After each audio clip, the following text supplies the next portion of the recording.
1,000 titles and also the first to win the first 4 Masters 1,000 titles of the year. He has won 23 consecutive matches, and back in 2018, a 31-year-old Novak Djokovic pulled off one of the great achievements in tennis by becoming the first man to win all 9 active Masters 1,000 titles. So congratulations to Yannick Sinner as well. Then also there's a French Open backlash at this point in time. It's been great to see. And we must tell you, a group of current people have been talking about is current and former top 10 ATP and WTA tennis stars in this one, which include Yannick Sinner, Carlos Alcaraz, Arina Sabalenka, Igor Swiatek, have shared their deep disappointment at the French Open recent prize money announcement. The second Grand Slam tournament of the season gets underway this month in Paris, and organizers have already confirmed a 9.53% increase in this year's prize pot. The singles champion will receive 2.4 million euro. That's bound to say approximately 2.8 million euros. Winners check up from 2.2 million pounds. That's to say 2.55 million euro that Alcaraz and Coco Gauff got when they claimed the trophies back in 2025. But learning from this, leading tennis players have pointed out that their share of the tournament revenue has actually decreased this year, and they are furious about this very one. They don't feel good about this. Now, let's just talk about Formula One. One story we should bring to you. Antonelli has been great and all the while, and also Max Verstappen as well. Now, looking into this one, let's look at this case from the NBA, moving straight to this Formula One story. Now, Antonelli beats Verstappen to FI. Talk about Formula One Miami pole in this one. Kimi Antonelli took pole position for the Miami Grand Prix with a strong lap, but only by narrowly beating a resurgent Max Verstappen and Red Bull into second place after the season has finished. The FIA, FI, and the Miami promoter issued a joint statement announcing that the start of Sunday's race has been brought forward from 4 p.m. to 1 p.m. local time, 6 p.m. BST, because of heavy thunderstorm forecast in that afternoon. So from Antonelli, let's bring you this one, and then we should tell you this also. Kimi Antonelli claims third successive race to extend world champion lead to 20 points. Lando Norris second and Oscar Piastri third as McLaren claimed double podium. George Russell salvages fourth to limit title battle damage after 2 late passes. So that's what we can bring to you on the show today from Other Sport. But we go on a very quick break, and guess what? When we return, it will be time for us to do some analysis about what happened yesterday, and then it will be very intense. You don't want to miss it. Stay with us, and we'll be back shortly.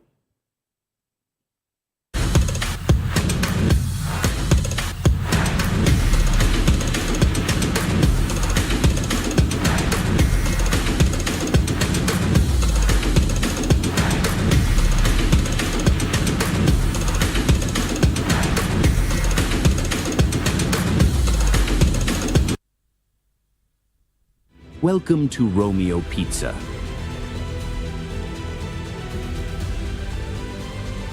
Sink your teeth into our freshly baked pizzas.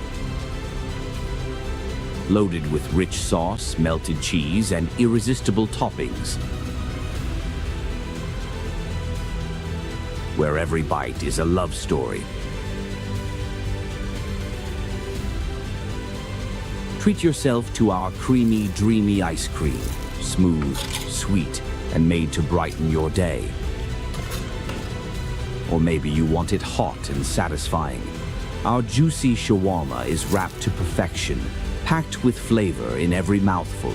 Pizza, ice cream, shawarma. Why choose one when you can have it all? Romeo Pizza has exactly what your taste buds desire.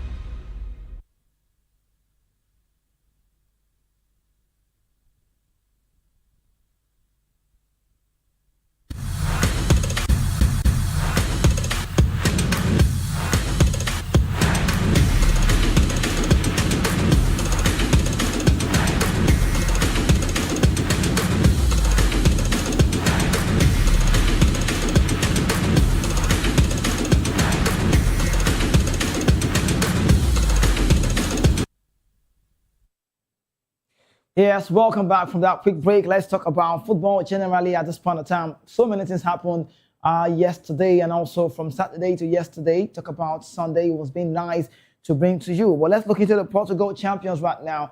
2 Nigerian superstars are to be celebrated on this show today.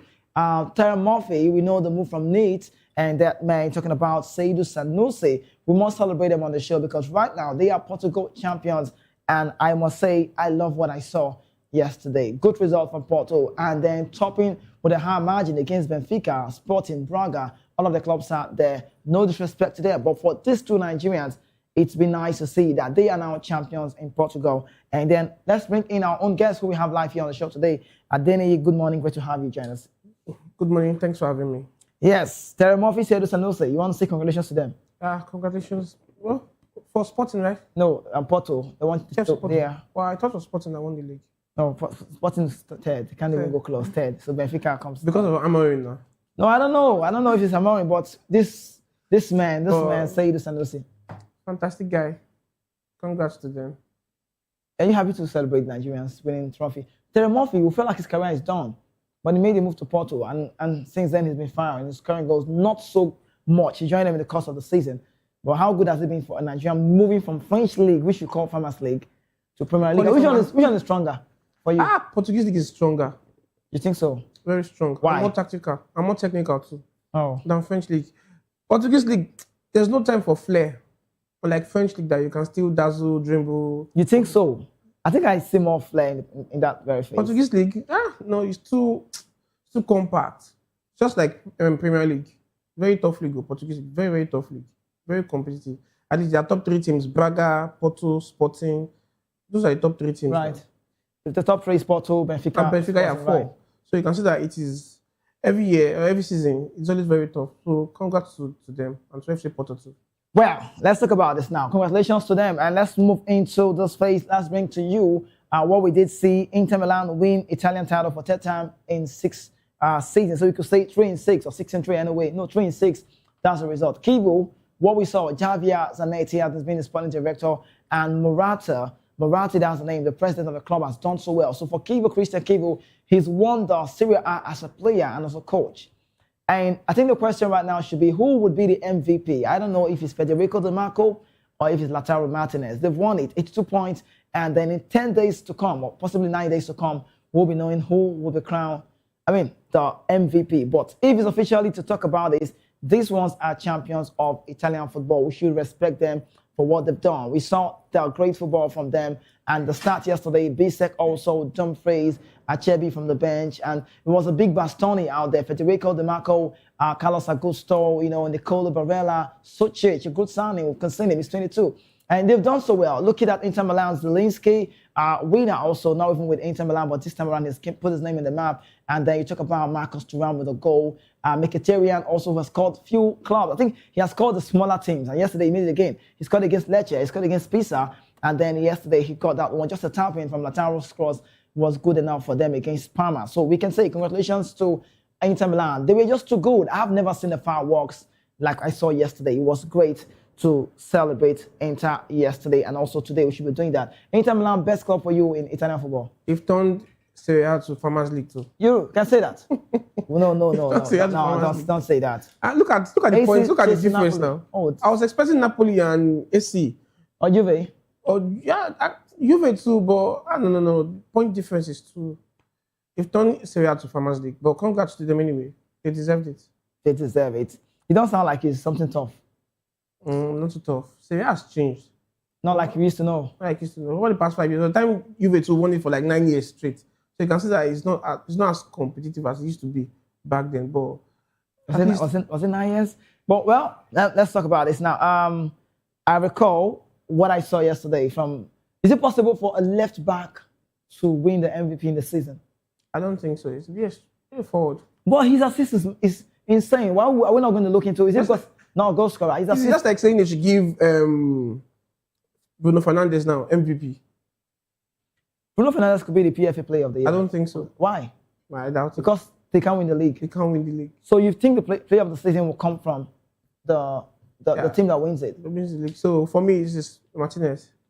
I'm not sure they can give them. No, okay, now they are both players in one club side. So is it the position that's a problem? Yeah, the position too determines the PFA too.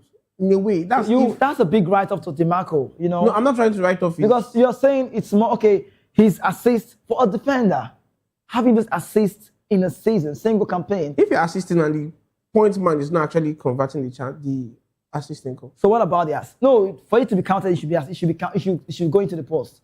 So for the ones he has done, they've gone into the post. Now, Lautaro has been off and on for a while. We know, I think Lautaro lacks this PR. That's just what it is. He's a very quality player. World Cup winner, Scudetto winner. He's been brilliant, even over the time he's played for some club side. But we look into the market. The point is, you're writing him off because he's left back.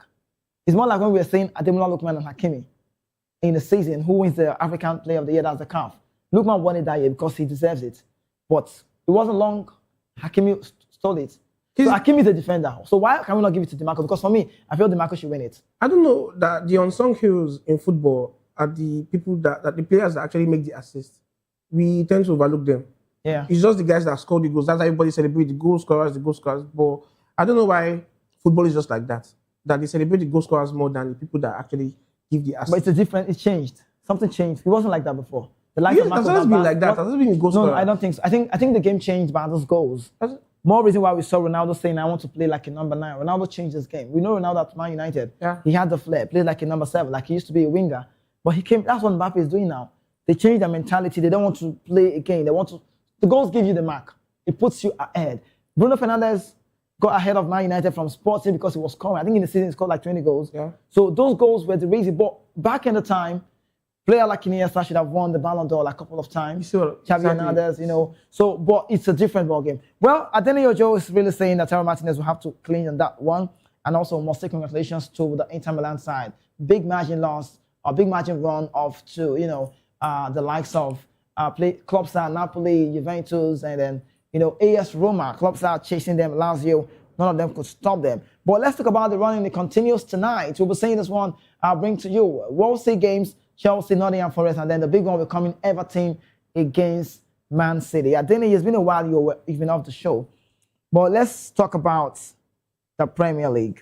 Arsenal, this is just what it is now. Interesting fixture. So tonight, Everton will have to play this one at Dickinson Stadium against Man City. And goal difference, you can say Arsenal are just ahead right now, even though we felt like they should have gotten more goals in their last game against Fulham, but they just did not put that margin out. 1-0 against Newcastle, 3-0 against Fulham, clean sheet again for David Raya and his club side. But look at this one now. You see the title race continues because Champions League football will be coming tomorrow. Adeni, with what you see, which of the side, you keep saying Arsenal, you tell me off the phone, off the show, you tell me all the time that we'll be saying Arsenal win this one. But looking at this, what are you expecting in this very phase? Most of it win, Arsenal still on top. City comes next, Spurs, and this is just what it is. But let's talk about the runnings. Which of them have a tougher game to play? And do you see City bouncing back? Because if City wins 1-0, Arsenal remains on top with goal difference. But City scored a lot of goals. If Haaland, like tonight, I'm not saying it will happen. Scored 3-1.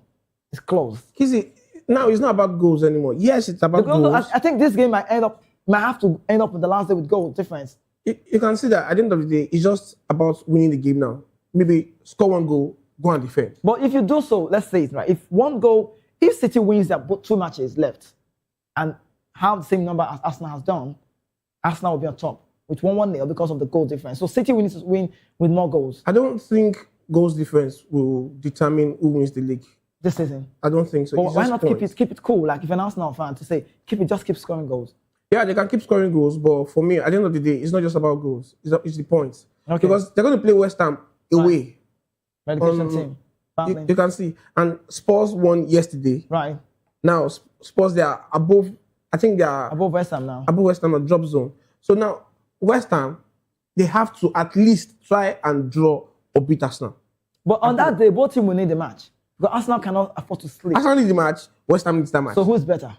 So you can see 36, 37. So but West Ham needs at least a draw against Arsenal. Tonight now, I'm not sure if City can beat Everton. Wow. The best they can get is a draw. Then they are outstanding against Crystal Palace. The good news is no Champions League for Man City. Right. There's Champions League for Arsenal. So at least they'll stretch their legs on Tuesday. That's tomorrow. Maybe they still have time to actually, recover or recuperate. Then their match against West Ham. So are you saying Arsenal win all of their next games coming up? All the games? Arsenal win all of the games? I don't think so. I don't think so. Given their run of form, Arsenal, I don't know, when it gets to the critical stage, they tend to lose focus or, I don't know. But you see City, I'll not be surprised if they won't beat Everton this night. But the best they can get is a draw. Because Everton is a very stubborn side. But for me, it's still Arsenal's league. Arsenal's league. Still Arsenal's league. There's Well, nothing City can do. I don't see City winning this league because this is the weakest City side in 10 years. You can say that. Yes. Weakest. This is the weakest. How do you City call side. them weakest and they've done They've things struggled around? this season. This is not the way City plays. But yeah, maybe you can say that.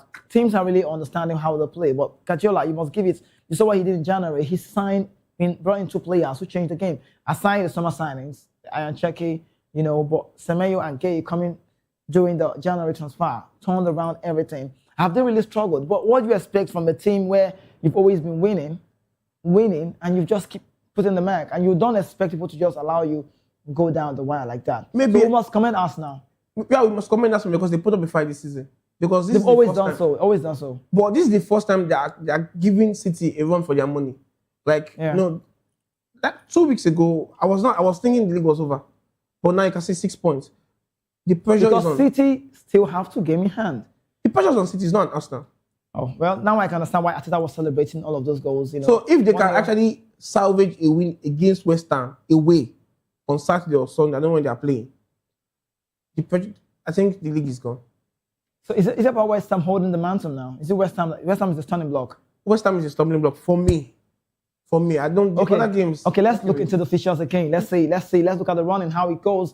If it's West Ham, that will be the stunning block. But for Everton, they'll have to play tonight at Dickinson Stadium against City. There's also teams coming out. Burnley, I like Bournemouth. Bournemouth also They play play at Burnley? City. No, Bournemouth have to Okay, play but- City. Yeah, Bournemouth to stay there. They're You playing can say Burnley home. Bournemouth, Aston Villa is still there. So you see, I don't know, let's analyze this quickly. Well, let's look at let's start from Arsenal, right? After tonight, not them playing, they play tomorrow. We watch tonight and see what comes to play. If City wins tonight, it means 3 points adrift. okay. Then the Champions League Arsenal play. So we're keeping the Champions League off, but then because they have more games to play, so it's going to be tough for them. And then Man City will have to play their remaining game on the 9th of May. So you see, Now, Brentford, and that's home. So they play at Etihad. Today they go at Dickinson Stadium to try to get the result. you didn't see what Brentford played against United. West Ham, even West Ham, we saw the West Ham. You saw training their as match well. against United. Yeah, Igor Thiago has been great to So watch. if they can play Man United like that, I'm not even sure if City can even beat them at home. At Etihad. I'm not even sure. If see the way they played United, I'm not even sure if City can even beat them at home. But let us say, okay, they managed to actually win. But look at this. Brentford. Look at this. It's feeling more like This is I don't know. Arsenal's league. Oh.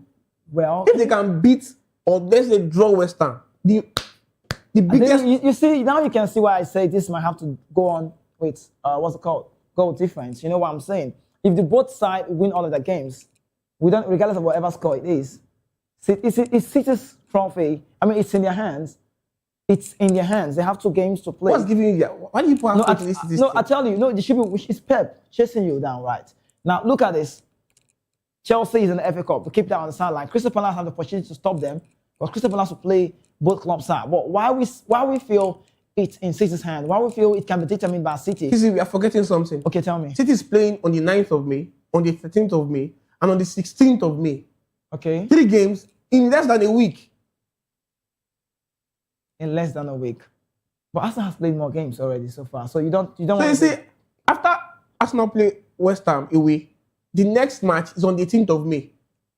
You can see now they have time to rest. City is playing Brentford on the 9th, on the 13th, Crystal Palace, and Chelsea, FA Cup on the 16th. And then. Then they now go away to Bournemouth. That surprised us.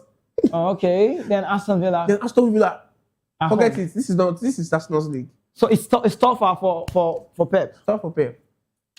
Yeah, I'm very sure he knows that this is the best they can get in all these games. That's, let's say, with Everton, Brentford, Crystal Palace, Chelsea, Bournemouth. I don't count Chelsea because that's FA Cup. Just the Right. league. The best they can get, maybe 3 wins out of these 6 fish. 3 wins out of for Man City. Or 4. So you don't see Arsenal dropping points. They Arsenal only has drop only- points. They And I might think they drop have lesser points. game. They have. I don't know. Should I use the word smaller? There's no minus anymore. But I'm just looking at Burnley is relegated already, so I don't know what they want to play for. But maybe for pride and because they I'll play surprise home. you. Just for pride's sake. But Crystal Palace will Glasnow's last game, and that will be a way. Look. Let's see. Okay, does home advantage work still work in football? I don't think so. If you say it does not work, Bournemouth surprised us now. which one? Bournemouth. When they played Arsenal at Emirates, Right. they did the same thing. So I don't. The home away thing for me, it's So if it doesn't really work, doesn't count so you anymore. don't, because yesterday we saw Aston Villa. So you see, Aston Villa losing at Villa Park. And I the knew chance- Tottenham was going to win that game anyway. Oh, you because knew? they were fired up after the win against Wolves away. So you can see that they are on the, front foot now. When it comes, they don't want to be relegated, of course. So I'm tipping West Ham to go back to Championship, or they should go to Championship rather. But for me, this is Arsenal's league. Any Arsenal fans seeing this, Yeah. or City fans seeing this, they should just have it at the back of their mind that they can't win this league. Well, I can say this. One thing I must say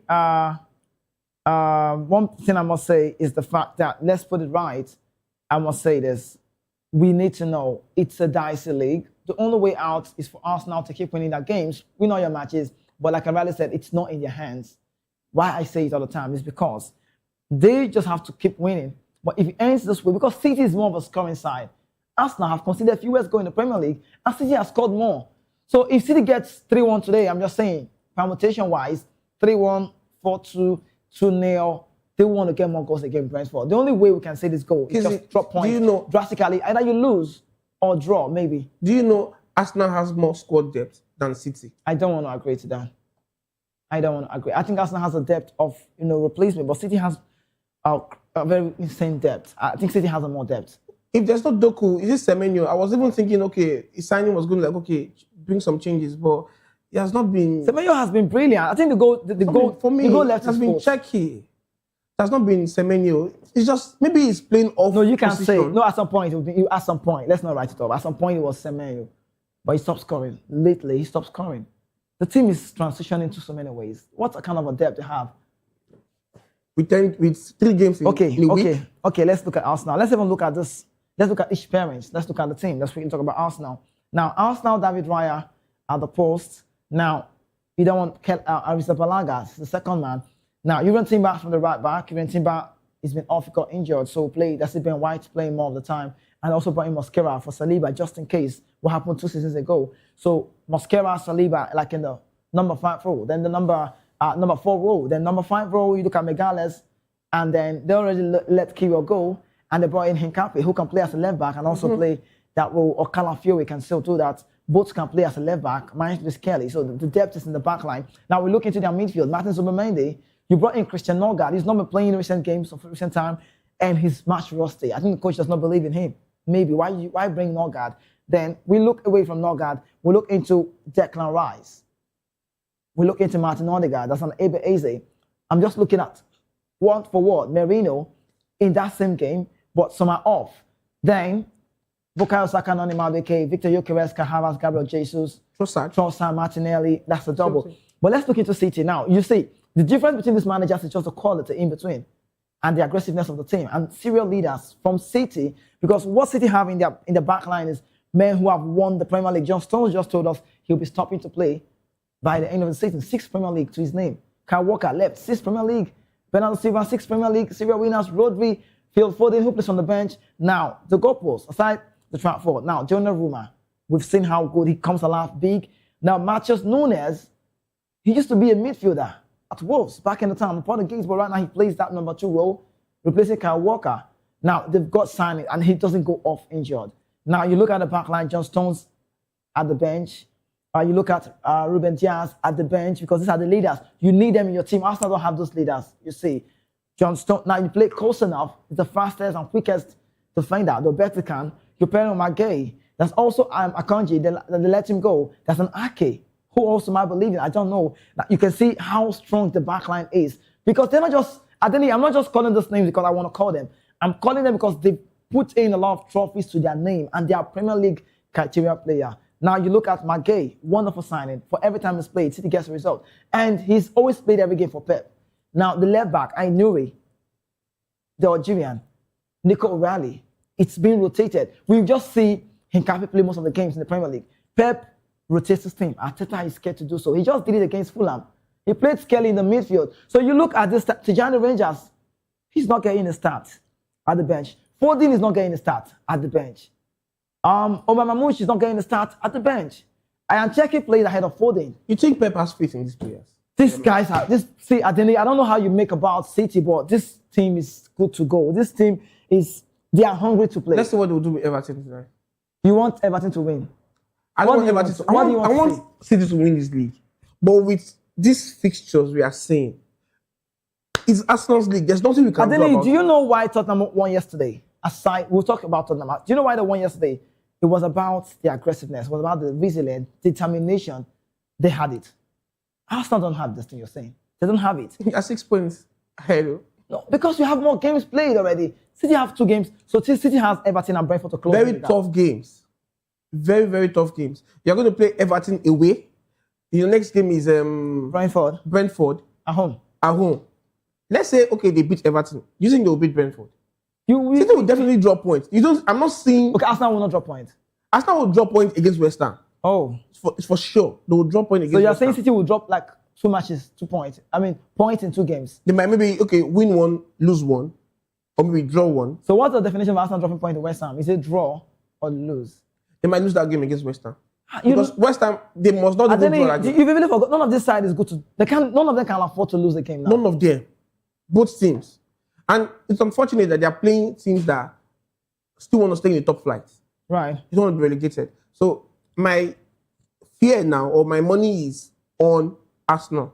If you check bookmakers, or what do they call them? Opta analysis and the rest of that. Everybody's money is on Arsenal.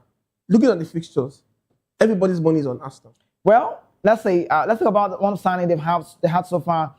Bringing in Victor Gyökeres from that Sporting side. He's been brilliant all the while. He's got goals for us now. And looking to Gyökeres signing, how far he's been for the club side. He's their leading top scorer in all competition and also in the Premier League.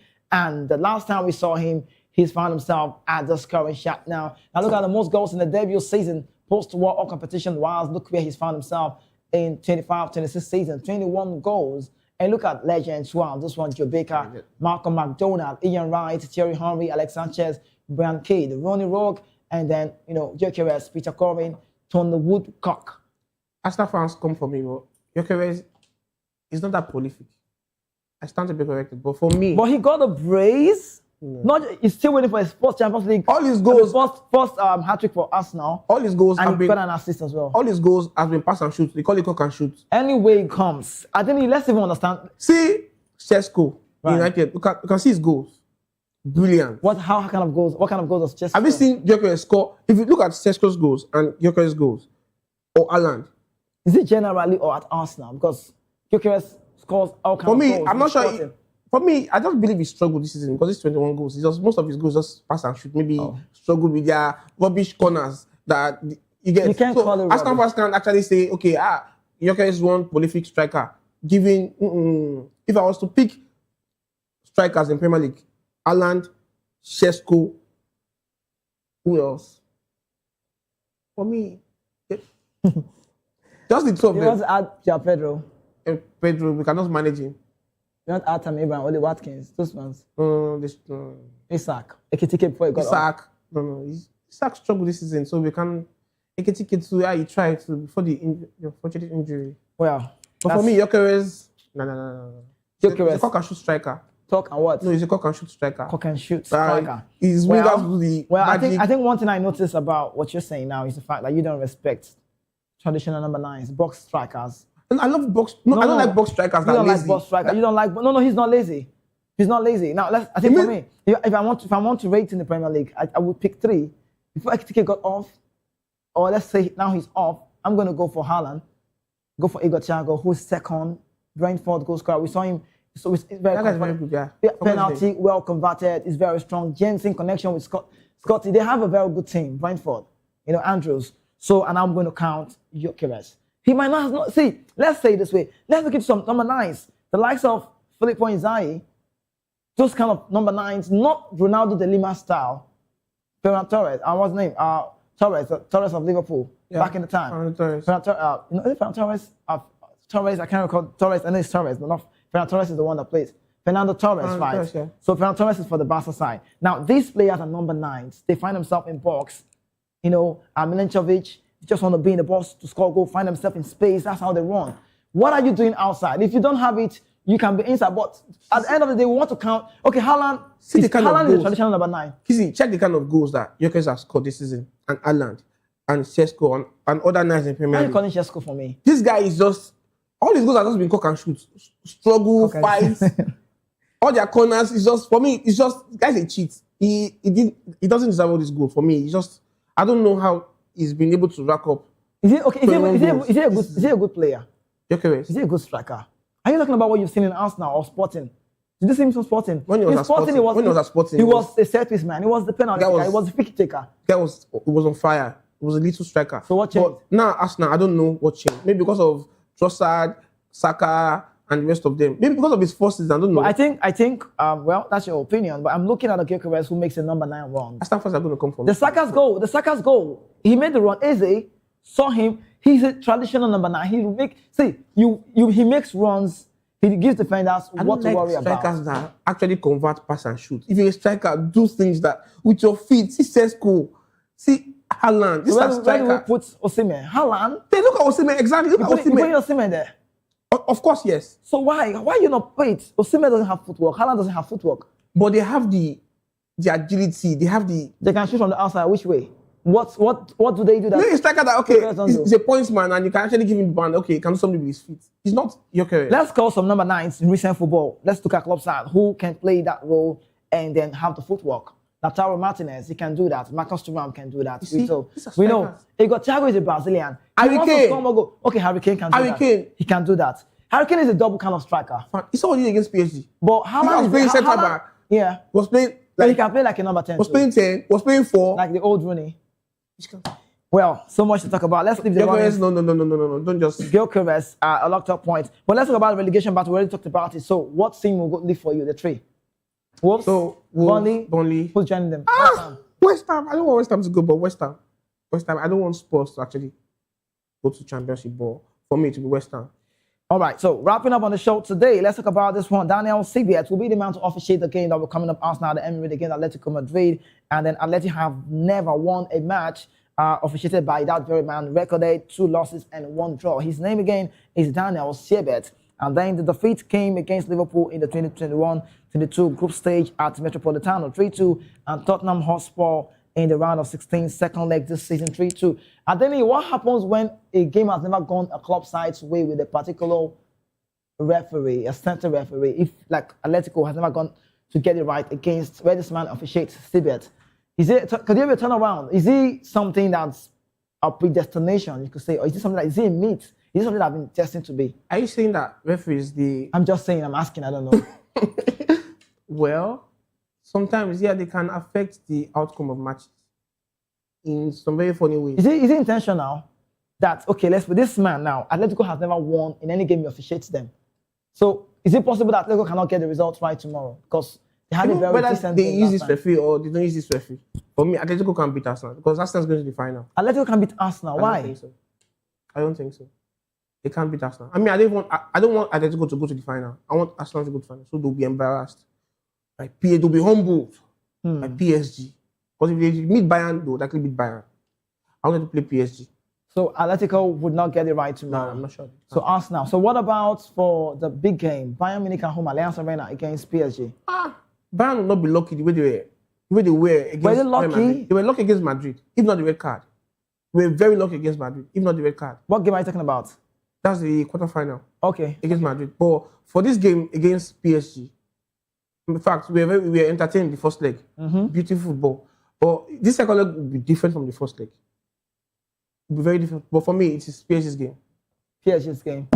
All right, so let's call it a close here. Adeniji, thank you so much for being on the show today with me. We'll see how it goes. So PSG, Arsenal in the final. Yeah, PSG. Then who takes it? PSG. Okay. All right, thank you so much, Lagos, Nigeria. It's time for us to call it a close. We've been having a very decent talk with Adeniji Ojo this morning. And then tomorrow, hopefully, Ikechi will be here to take us through the other phase. And that will be the special public show. Do well, join guys, by 5 p.m. And then the meeting is coming up next for here at 12. And that's the time. Stay safe out there.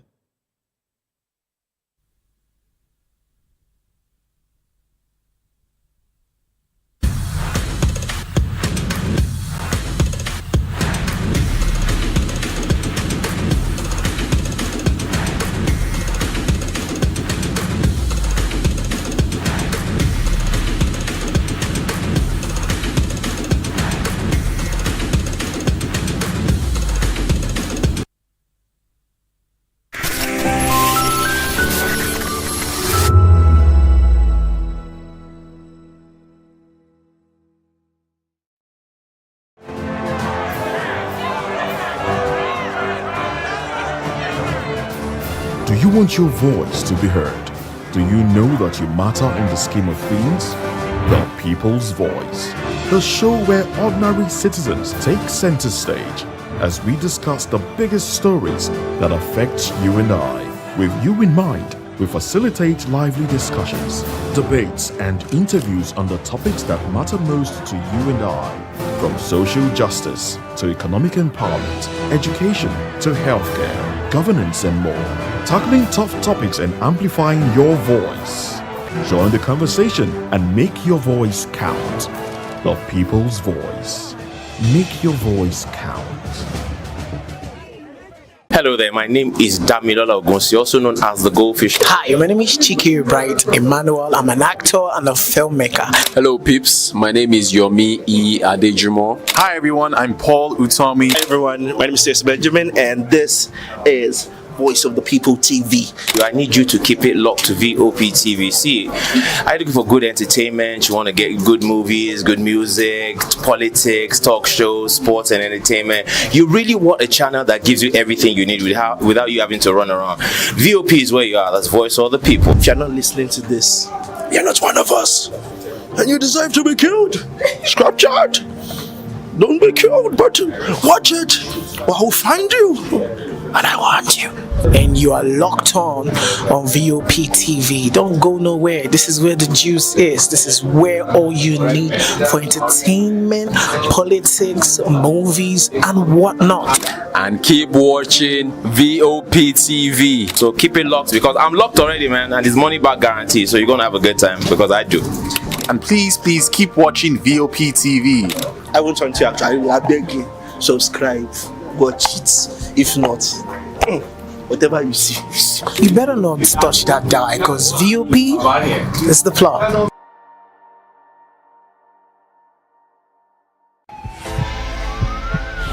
This is Health Check, your weekly guide to better living, smarter choices, and trusted answers. From everyday wellness to urgent health issues, we've got you covered. Health Check only on Voice of the People television, where your health has a voice.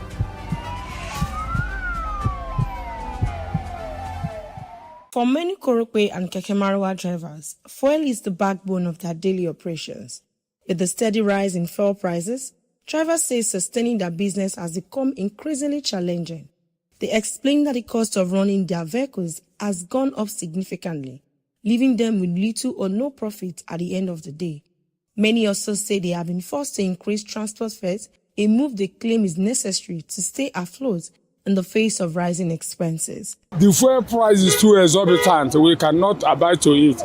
Look at us. Formerly, when we used to buy fuel at the rate of, let's assume we fill our tank with 15, 18, 19.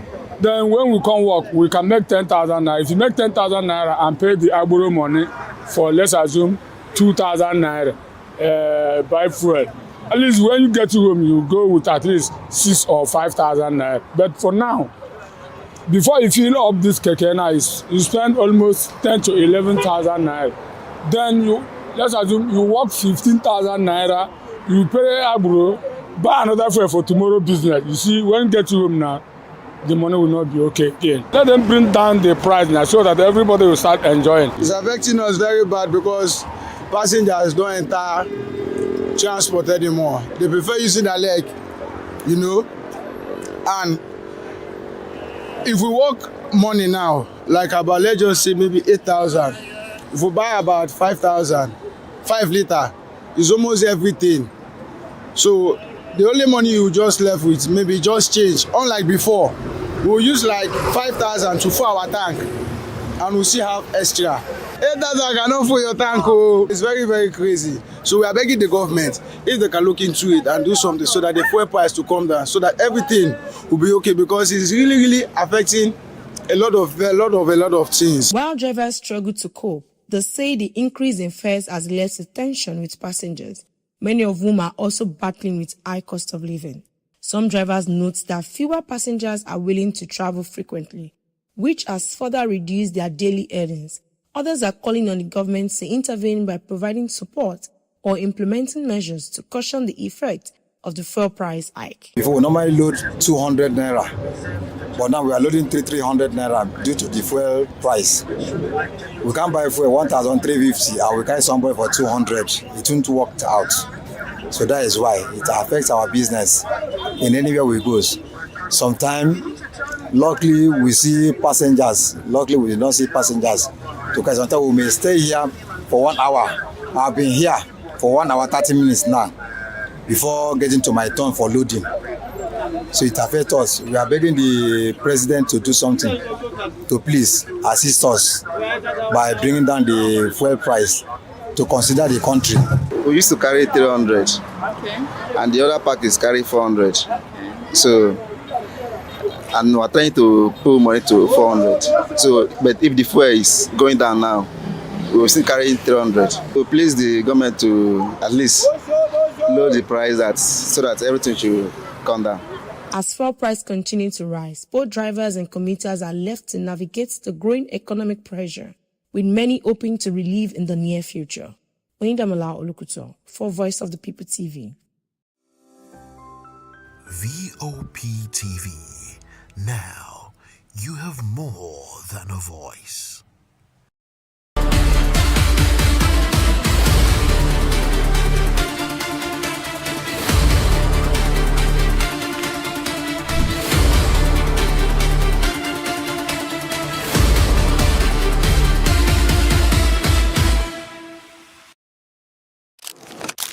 Yeah. Phyno is a Nigerian rapper and songwriter known for his unique blend of hip-hop and Igbo culture. Born as Zubike Chivukulu in 1986, Phyno grew up in Enugu, surrounded by music and culture. His breakthrough came with Ghost Mode and Man of the Year, solidifying his position in Nigerian hip-hop music career. Phyno's music often highlights Nigerian culture and language, earning him a loyal fan base. He is a recipient of several awards, including the Headies and Nigerian Entertainment Awards. Phyno's impact on Nigerian music is clear. For your face and you can't touch.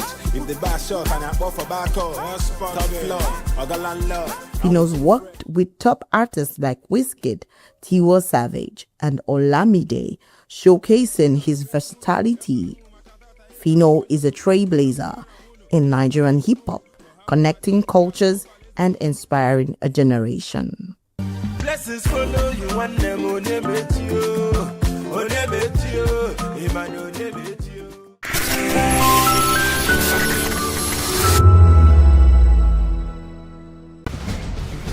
Join us as we drive into the world of politics through insightful interviews with prominent political figures, both serving and former governors, ministers, senators, legislators, party chieftains, activists, and analysts. Get first-hand information into the decision-making processes that affect our daily lives. Highly engaging one-hour program that brings political discourse into focus. I am Chukwuma Okoro. Political Lens, Monday through Friday, 6 to 7 p.m. Join us.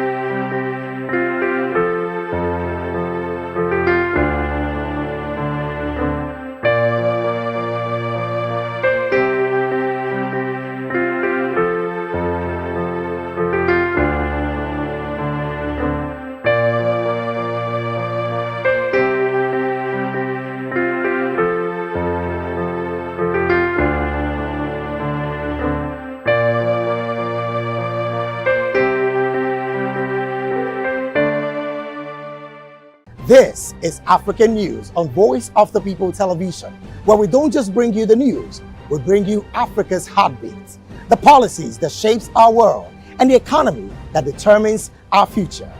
African News on Voice of the People Television. Stay with us. In a world where truth is the ultimate power and opinions scream the loudest, it's time to wade through the noise. Hunger no get tribe! Hunger no get religion! And scan the human interest and trending topics that matter. Stay tuned to The Issues, your plug to the stories making the buzz, from politics to science and technology, social justice, and more.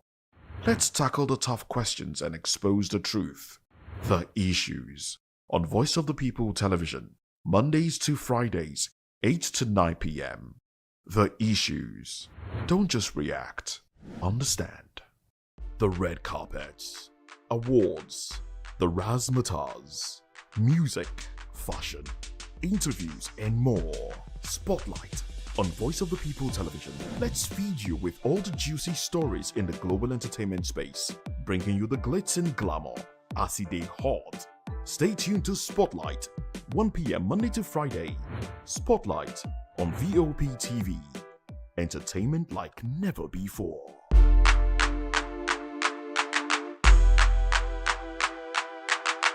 We encourage you to click on the like button and subscribe to our YouTube channel. We are Voice of the People TV. Also follow us on all our social media platforms. We are at VOP TV Live. Visit our website www.vop.ng for fresh and trending news. Also watch us live on SLTV channel 264. VOP TV, Voice of the People Television. VOP TV. Now, you have more than a voice.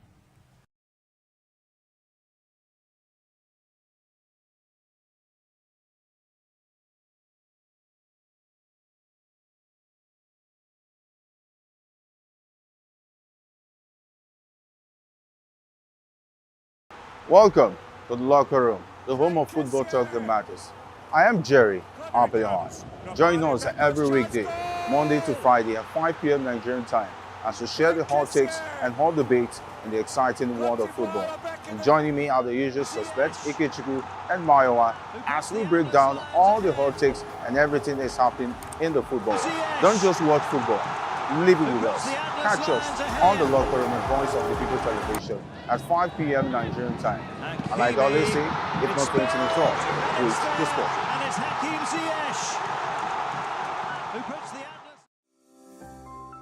VOP TV. Now, you have more than a voice. Every weekday, Monday to Friday at 5 p.m. Nigerian time, as we share the hot takes and hot debates in the exciting world of football. And joining me are the usual suspects, Ikechukwu and Mayowa, as we break down all the hot takes and everything that's happening in the football. Don't just watch football, live it with us. Catch us on the locker room and Voice of the People Television at 5 p.m. Nigerian time. And like I always say, if not 20 minutes off, with the sport. Channel Some People's Voice, where we amplify the voice of those that matters the most. Join the conversation. Share your thoughts with me. I am Xavier Udo. Weekdays, Monday through Friday, from 4 p.m. to 5. Don't forget, our voice matters the most. Let us come together and share our concerns. Are you ready for the extraordinary? Something big is happening on your screen. Introducing VOP TV, now streaming on SLTV channel 264. From breaking news to captivating conversations, news analysis, giving you all sides to the story. We bring in-depth discussions on the issues that matter, from politics to sports, entertainment, and lifestyle. VOP TV on SLTV channel 264. Join us as we redefine what television means to you. Voice of the People Television, VOP TV. Now you have more than a voice.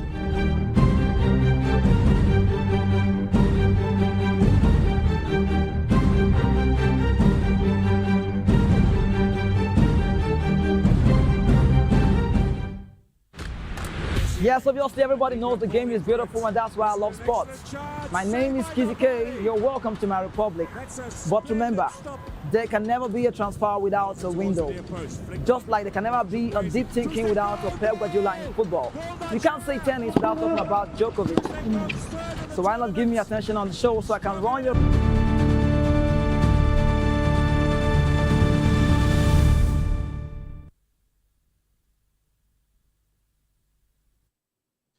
Thanks for joining us. This is the Midday News on Voice of the People Television. I am Solomon Offem. First, our top stories. Rabiu Kwankwaso calls on Nigeria to join NDC. Accord Party rejects threat of deregistration. Labour Party offers OT free forms set 50 million naira presidential fee. APC extends nomination form sales. On insecurity, 5 killed in fresh Plateau attack. Serap and NGE call for protection of journalists. On the business news, Naira records first April gain. In sports, Nigeria secured 2 more Beijing qualifications. And in the world of entertainment, doctor urges Portugal to undergo brain scan. Those are our top stories. Details coming up now. First on the news, former Kano State Governor Rabiu Kwankwaso has called on his supporters and Nigerians to back the Nigeria Democratic Congress (NDC) following his move to the party. Now, in a post on his X handle, Kwankwaso said the decision was driven by commitments to democratic ideals and the need for a credible political platform. He urged Nigerians to support the party in its push for good governance. Kwankwaso and former presidential candidate Peter Obi were formally received into the NDC in Abuja on Sunday amid ongoing political realignments ahead of the 2027 elections. Obi said their decision was aimed at promoting a peaceful political platform free of internal crises. Kwankwaso, in his remarks, said their engagements with the party leadership reflected shared priorities, especially in education, youth empowerment, and national unity.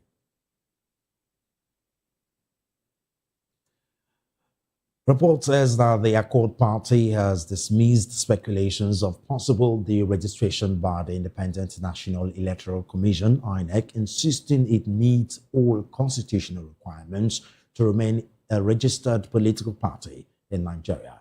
In a statement, National Publicity Secretary Joseph Omorugbe described the calls for deregistration as baseless and driven by ignorance or political mischief.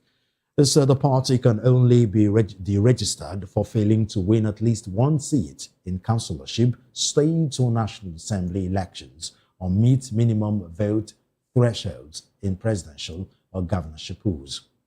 Omorigwe maintained that the Accord Party has met these requirements and is therefore not eligible for deregistration by the Electoral Commission.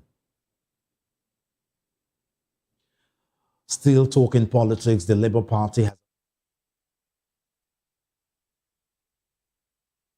nomination forms for his second-term bid. The party also fixed its presidential nomination form at 50 million naira.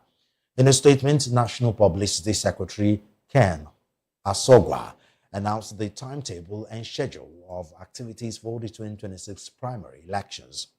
He said the sale of forms will run from May 6 to May 16, while submission of completed forms is scheduled for May 17 to May 18.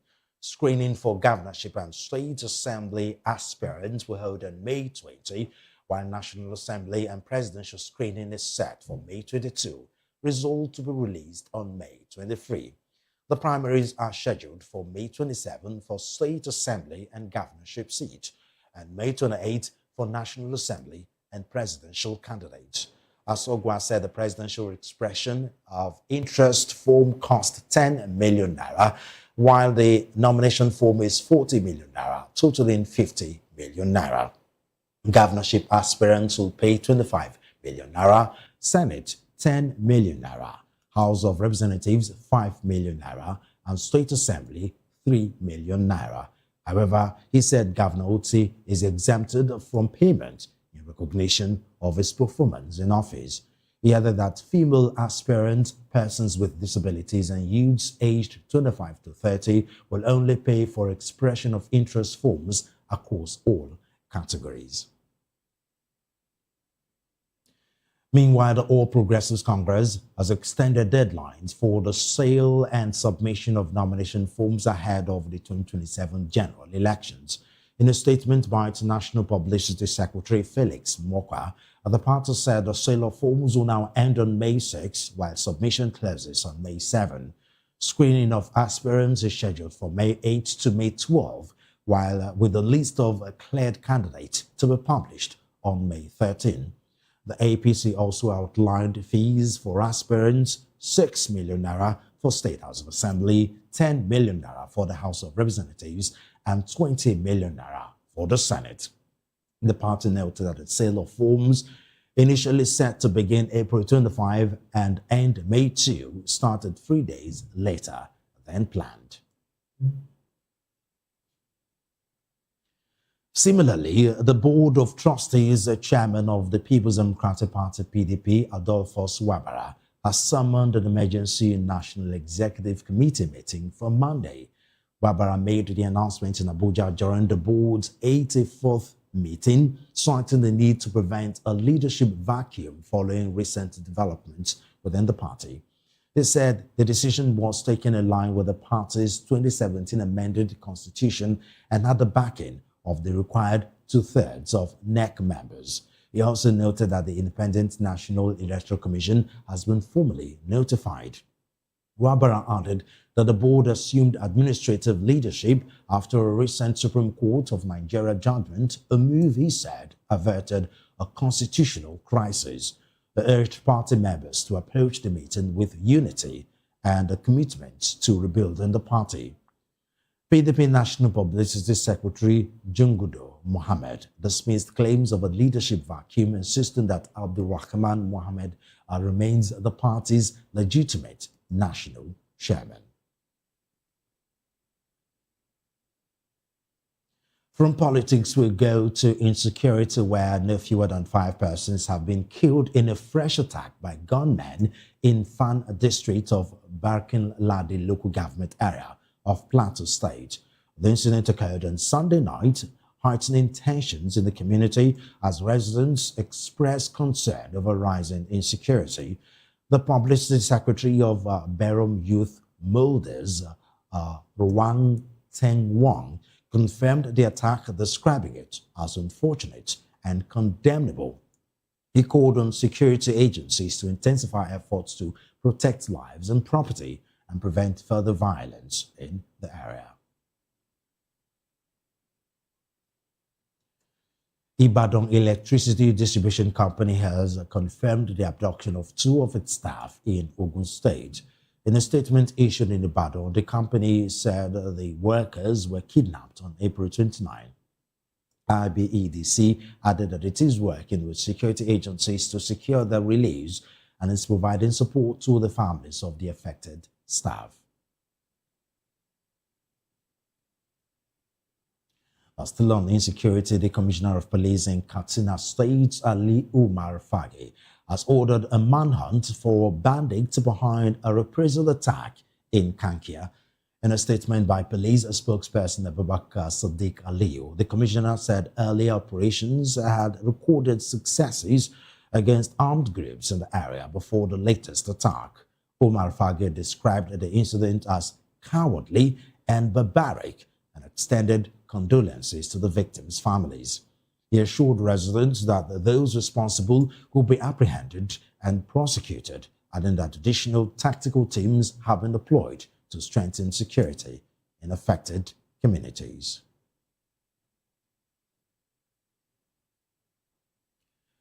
The Socio-Economic Rights and Accountability Project, SERAP, and the Nigerian Guild of Editors, NGE, have called for stronger protection of journalists and improved information integrity, describing them as key to peace, security, and democratic stability.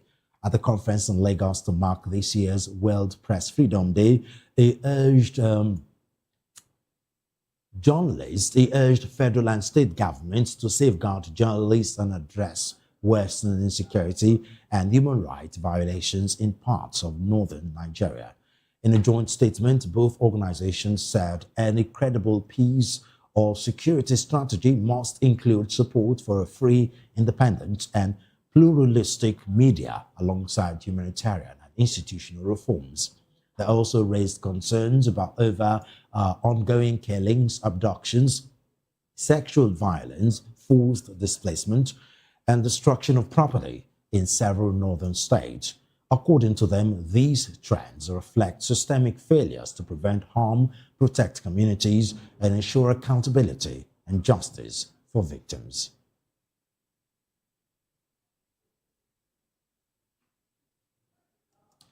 As the world marks World Press Freedom Day, journalists are reflecting on the media's role in promoting peace, accountability, and responsible reporting.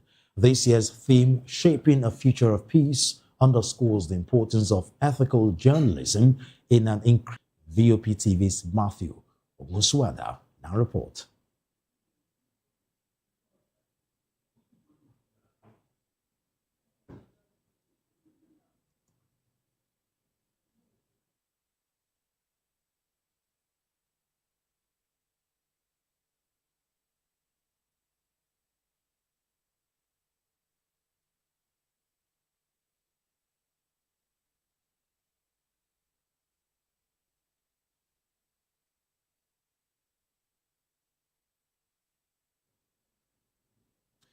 We do sincerely apologize. It appears we couldn't play that report. Join us in a subsequent news bulletin for that in-depth report by Matthew. Now, human rights activist and former presidential candidate Olise has called on the Nigerian police force to release 3 individuals arrested over alleged defamatory reports, including Tony Lumelu, chairman of the United Bank for Africa. In a Facebook post, Showore argued that publishing claims about a public figure's marital status, does not constitute a criminal offense warranting arrest or detention. Showore's comment followed a statement by UBA dismissing as false and defamatory a viral claim alleging that Elumelu had divorced his wife, Awele. In a statement signed by the bank's group head of brand marketing and corporate communications, Alero Ladipo, the institution described the report as fabricated, reckless, and malicious, stressing that it was designed to mislead the public and damage reputations. UBA further confirmed that law enforcement agencies had been notified, leading to the arrest of 3 individuals allegedly linked to the creation and dissemination of the content.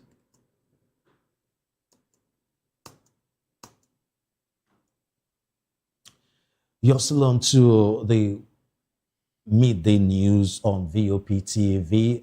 Joining us to analyze our news item is Darlington Agomo. He's a legal practitioner and a current affairs analyst. And joining us virtually is Amobi Ihegboro. He's a public affairs analyst. Barrister Darlington, thank you very much for joining us on the news at 12. Afternoon, Solo. How are you? Very fine, thank you. Let's start with you before going to our virtual guests, where the first story of the day, as expected, is on the politics and, of course, the defection of former Labour Party presidential candidate Peter Obi and a former Kano State and Kano State Governor Rabi Kwankwaso defecting to the NDC. Now, the former Kano State Governor Kwankwaso has called on his supporters and Nigerians to back the Nigerian Democratic Congress following his move to the party. What's your take on that? It is a good development because the problem of ABC have proven intractable. And so P2B has every right to go to where his ambition will be realized. And so since NDC opened their door for him and Kwakwan, so why not, if not? And so I didn't see anything wrong with what they have done. Okay. Now, with the allegations about APC playing a hand in so many of the opposition parties, from Labour Party to PDP and to NDC, well, it is an allegation. It has not been proven beyond a reasonable doubt. If that is true, how are we sure NDC won't fall into that category of internal wranglings? Because ADC rather looked like a squeaky clean political parties before Peter Obi. Before the coalition happened, Peter Obi, Atiku Abubakar went to the party. Are we sure NBC wouldn't fall prey to the alleged Tinubu scattering of opposition parties? No, it will be a shame on them. Seriously, it will be the worst form of embarrassment that you don't want the opposition to settle down and all that. It will be an embarrassment on its own. But I don't believe such a thing could happen because NDC is relatively peaceful. Well, we said the same thing about ADC. Yes, we said because as at that time there was nothing until some people were resurrected from wherever they were lying down. And so yeah, go and put up this court case. Go and put up this court case. And so the fireworks started in ADC. But I don't think NDC leaders will allow such a thing within their fold. Okay. Yes, I don't think so because they have learned their lesson from what happened. Well, it remains to be seen. Let's quickly join our virtual guest, Amobi Ihegburu. Mr. Ihegburu, thank you very much for joining us on VOP TV's Midday News. What's your take on the latest defection by Rabiu Kwankwaso and Peter Obi to the new political party? What's your take on that? Thank you very much. That is the best they can do, considering avalanche of court cases and what have you. The first hurdle, which is the status quo antebellum, have been sorted out. Mr. Ihegburu, we said the same thing of ADC. That is the best they could do. ADC is the best party for this coalition to happen. And then we were proven wrong. How are we sure this is not one of those parties we're going to be proven wrong again? The ruling party will not rest on their oars in terms of, taking a cue from what the chief of staff said. Enter there, scatter them, and what have you. So they will not rest until they continue to scatter them. But now, the timing is not on their side to scatter anybody. The timetable is already, jam-packed, as it were. So they will not have time to begin to swing their cards, as it were. So that is why the movement at this point in time is very, very strategic. People can castigate Obi for changing parties at will. But the man says, if the thing goes transactional, count me out. I think Nigerians should listen to him. If it goes transactional, count me out. And that is why it is imperative, because the NDC, as a party, invited them to come and see what they can do. So I do not think it will be transactional in NDC. So considering the time frame, it is the best Obi and Kwankwaso can do for now. Let them leave the ADC for those people who have already formed their mind as to who will be the presidential candidate and not what have you. Exactly what happened to PDP is more likely to happen to ADC if care is not taken. I think we don't have a memory, whether institutional or individual memories. That is why the ADC is having these challenges. Apart from the skirmishes within, they have also this avalanche of court cases are landmines that can detonate anytime. More importantly, there is this unwritten convention that the power must shift to the south, which probably those in ADC are not seeing it that way. So I think the move for Obi is very strategic and what have you. Kwankwanso is more likely to, benefit from this arrangement because in 2031 the power will shift to the north, and if all calculations are right, then he's better for it. Unlike what happened in 2022, 2023 when he refused that marriage ceremony. Let me stay with you, Mr. Hegbero.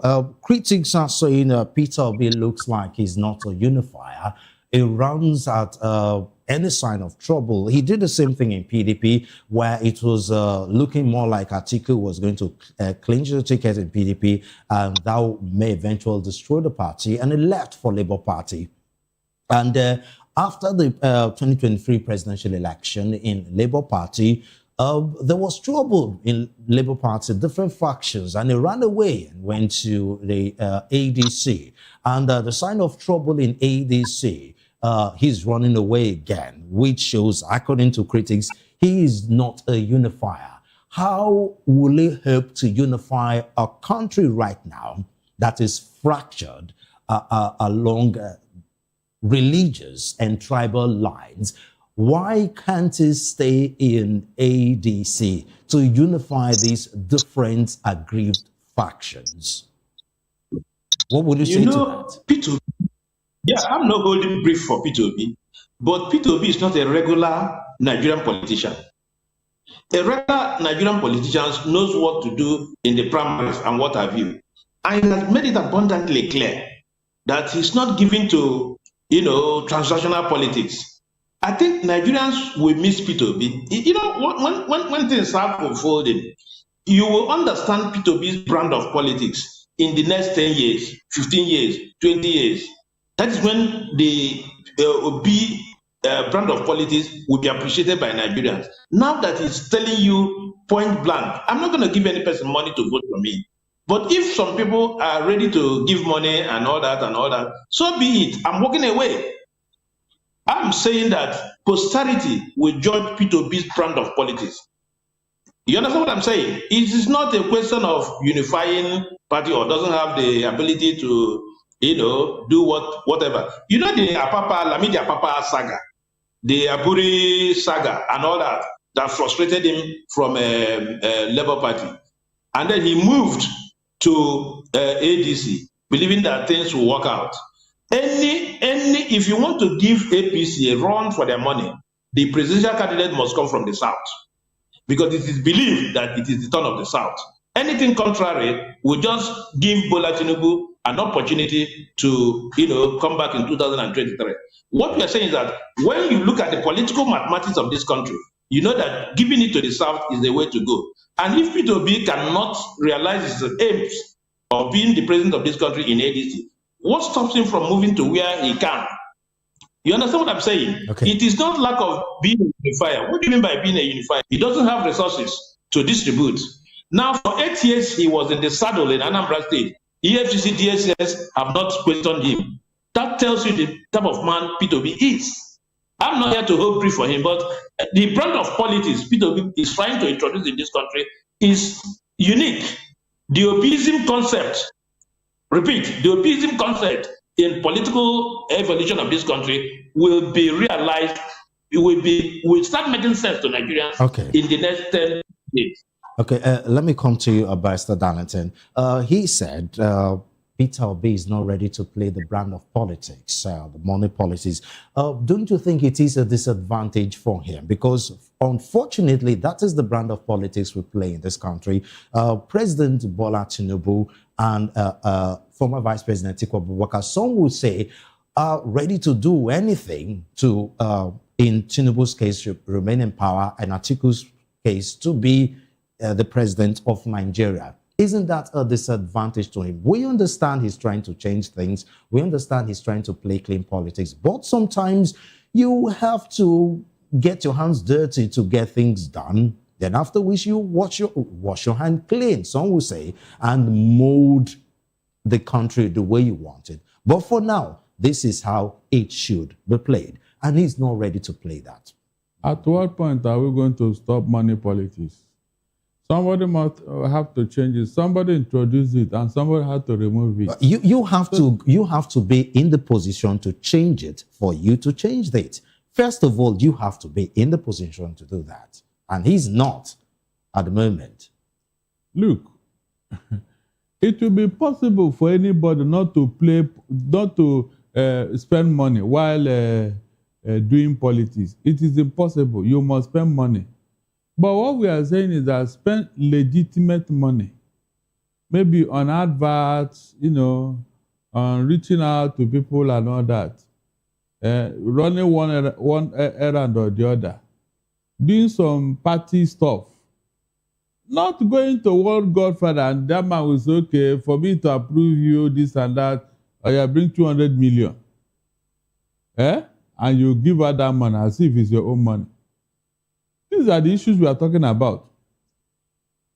Whatever the ruling party is spending today, let them come out and tell me that it is from their own pocket, if not Nigerians' money, because they are in charge. Nobody is asking, how are you spending money? How did you get the money and all that? Nobody. And so this is something we must go away from. We must definitely go away from this type of policy if we want to survive, if we want to join the rest of the civilized world. That is the most important thing. Solomon, Nigeria is down. In fact, Nigeria is in ICU. Somebody needs to rescue Nigeria. If this thing that people are celebrating now, money politics, this and that, if it continues, there may be no Nigeria tomorrow. Is that what you want? Tell me, is that what anybody wants? So please, I don't see how somebody will get into government. He now see it as an opportunity to loot the treasury dry. I mean, loot the treasury without thinking of posterity that is coming. Now, Mr. Hegboro, let me come back to you. Now, let's take a look at this article, former Vice President Atiku Abubakar, which the situation that happened with ADC, with the defection of Peter Obi to NDC, looks like a deja vu all over again, because the same thing happened when he defected from PDP to Labour Party. He saw the handwriting on the wall that Atiku Abubakar will clinch the ticket for PDP, and he left for Labour Party. The same thing is happening a second time with him seeing the handwriting on the wall that Atiku is going most likely clinch the presidential ticket for the other party. Forgetting the name, I'm losing my train of thought here. NBC, and he moved now to NDC. Some will say he's been outmaneuvered by Atiku, which means he doesn't have what it takes to play politics at the national level. Some people call the president a master strategist. Maybe they should start calling Atiku Abubakar master strategist too, since some will say he's outmaneuvering Peter Obi first in PDP and now with ADC. What's your take on that notion? Thank you very much. It still boils down to what we have been saying. If you call Atiku a master strategist, that's okay. He started this race in 1992 when he wanted to be, the vice presidential candidate to MKO Abiola and what have you. So, call it anything. We have individual differences. We have individual ways of looking at issues. Like I said, it's not like Obi doesn't have resources. He has personal resources, at his own disposal, his own personal money. We're not talking about resources here. We're talking about playing politics. It's one thing for you to play politics in Anambra State. It's a different ball game to play politics at the national level. Yeah, the problem is our own brand of politics, the Nigerian brand of politics, which is highly monetized. If your politics is highly monetized and somebody has a way of telling you, I cannot do this, it's a matter of principle. I cannot do this because of this. I think, like I said, Obi's brand of politics will be vindicated in the next 10 years. Let him continue with what he's doing. In the next 10 years, for instance, he will be vindicated. At that point in time, money can no longer play a vital role in politics. Let's take it back. 3 years ago, all those people that collected 100,000 to 80,000 for 3 years, where are they? We should have retrospection. Nigerians should think back and see whether they were very okay. Their lives were better 3 years ago than now. Nigerians should take that decision. 500 naira per liter of fuel, it is 1,300 now. Yeah? A sachet of milk, powdered milk, was 150. Now it is 750 naira. You understand what I'm saying? Where do you go? A house, 3-bedroom apartment 3 years ago was 500, 600, depending on location. Now it is 1.5 million. And we can go on and begin to, itemize all this. If Nigerians feel that their lives are now better than what it was 3 years ago, then they should continue with what is going on now. But if they network connection issue with Mr. Okay. Yeah, they should have a way of rethinking. So what is important is one's understanding of politics, the way you want to play it. You understand? Obi, they have accused him of being a nomad, moving from one party to the other, but that is Obi. They also have their own way of doing things, but it is left for Nigerians to begin to distill the wheat from the chaff. Okay, let me come to you, Pastor Darlington. There have been rumors of deregistration by INEC. Different parties are in that list, if rumors are to be believed. And a court party tend to be, one of those political parties. And of course, the party have come out to reject the threat of the deregistration, saying that they meet all necessary requirements, which means they're not eligible for the registration by the Electoral Commission. What's your take on that situation? My take is that there are rules and guidelines in registration of a party. Is that not true? Yes. So if they have fulfilled it, why can't you register them? Is they right? They've already been registered. There's a problem of deregistration here. Well, to take them off the registered list of political parties. Okay. No, because I heard when the Attorney General was directing INEC chairman to do that, he mentioned all the parties he wanted him to... Including ADC, yes. apparently. So, is it not very curious and absurd for you to be talking of that at this 11th hour?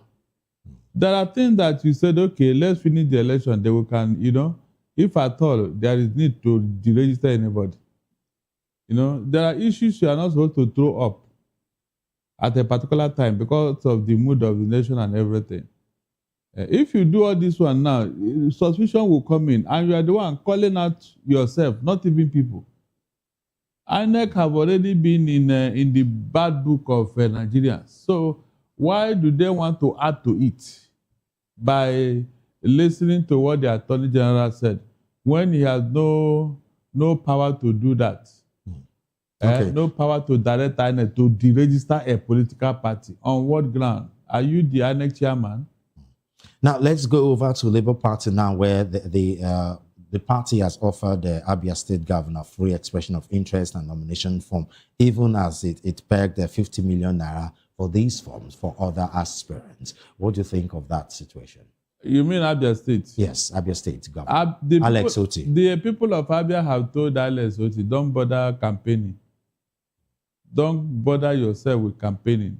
Well, with the good work he's doing in the state, that is a campaign on itself. Of course. And I'm solidly behind them. But the fact that he's not paying for any fee at all for the nomination and expression of interest form, while, of course, for a second time, while the other prospective candidates vying under the platform of Labour Party to buy these forms for 50 million naira. That is for those parties now. They don't want to try their luck. Other people have suffered a lot. So when they have seen this Messiah, they're supposed to pamper him. Solomon, they're supposed to pamper that man because he sacrificed a lot to bring Abia to where it is today. Unlike the other 3 governors and what they did. And so every privilege he's enjoying today in Abia, he deserves it. He deserves it. Because so you think that's okay? I mean, why is it not he's done a lot for Abia State under the platform of Labour Party. So let's just give him the tickets for free then. It is the people that are saying this, so I hope you know. Well, the parties have come out to agree that we should get the form for free. But because of time, let me go over to you, Hegbero. PDP. Now, for all the talks about all the mayhem that APC and Tinubu are allegedly committing in the opposition party, well, APC, as it seems, is not free from its own situation. Some are saying that President Tinubu has been too busy trying to create a chaos in the other political parties, that he has refused to take care of his own party, APC. Because of that, the party is becoming a sinking ship, allegedly because of the influx of people coming into the party, the too many heavyweights into the party, that it is sinking the ship. There are stories that expression of nomination forms, expression of interest and nomination form is becoming very difficult to get for prospective candidates because of the governors, using the Nigerian term, have columbied these forms, giving it to their cronies. So some will say it is no surprise now that the APC has extended the deadline for the nomination forms, the sale of the nomination form and expression of interest form. What's your take on that situation? You know, when that influx was happening, we knew that the house would be choked up. A lot of promises were made to the campees. Now the chicken has come off to roost. There will be a lot of problems. And to worsen the issue, governors have been given a kind of authority to do the hatchman job. And there's a lot of horse riding, horse trading within APC. And let us also predict that after these primaries, there will be a mass exodus from APC. We knew it will happen, because the space has been shrinked. The political space has been shrinked in favor of APC. Now it is time, a situation where you have 5 people eminently qualified by their own ratings, geopolitical representation, whatever, service to the party and what have you. All of them are jostling for one position. You will expect this kind of thing. They do not know how to manage it. It is going to explode. And once it explodes, there will be mass defection from APC. They are shooting themselves in the leg. And after 2031, you will see APC will be nosediving. There will be nothing like APC again. What is holding them together is that they are the ruling party now. After 2023, you will now see what happens with APC.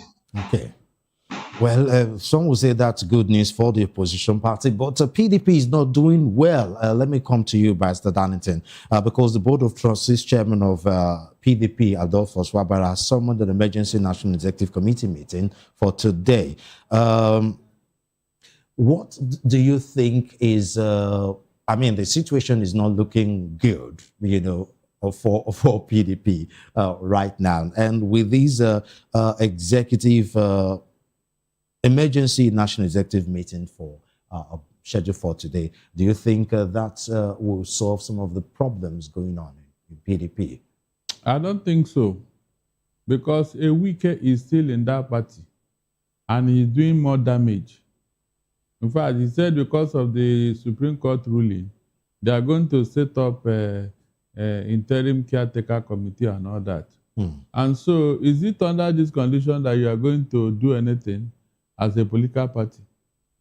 If you even want to do anything, will a wiki allow it? These are issues. So that party is not yet settled, though, even with the ruling.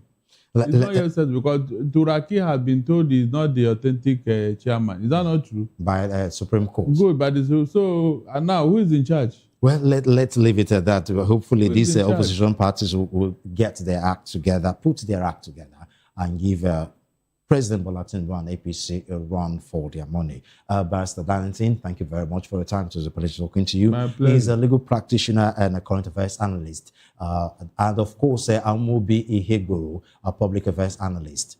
Thank you very much for talking to us on VOP TV Midday News.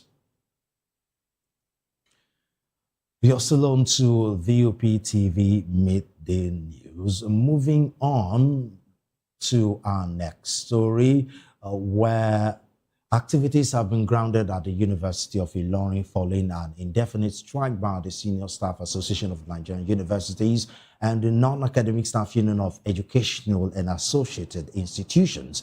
The unions staged a peaceful protest at the university's main gate on Monday, displaying placards as they enforced compliance with the industrial action.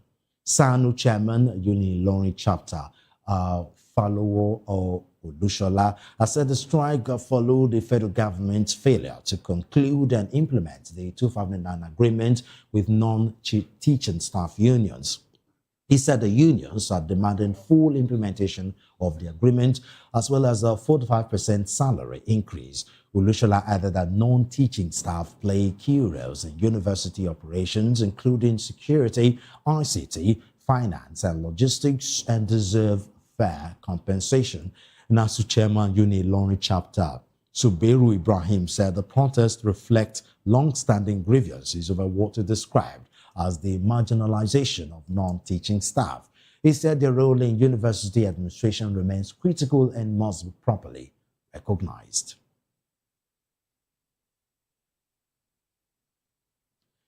In another development, the Federal Road Safety Corps says it is intensifying efforts to tackle mixed loading, speeding, and other major causes of road crashes in the country. Corps Marshal Shehu Mohammed said this in an interview in Abuja on Monday. He said the FRSA High Command recently met to review operations, assess challenges, and develop practical solutions to improve road safety nationwide. According to him, the goal is to make Nigerian roads safer and more motorable for all users. He identified mixed loading where articulated vehicles carry both goods and passengers as a growing concern, warning that it poses serious risks to lives. Mohammed said the Corps is adopting localized strategies tailored to different environments to address road safety challenges more effectively. Added that this would involve collaboration with security agencies, community leaders, NGOs, and other stakeholders. And now for a quick look at what's happening on the business world. The Naira strengthened against the United States dollar in April 2026, according to data from the Central Bank of Nigeria, CBN. The currency appreciated month on month, closing April at 1,375 naira to the dollar, up from 1,387 naira at the end of March. It marks the first time since 2024 that the naira has ended the month of April in positive territory. The CBN data shows the currency maintained relative stability throughout April, with reduced volatility compared to March, when it weakened to 1,425 naira before recovering. The improvement is linked to calmer market conditions and a gradual return of confidence in the foreign exchange markets.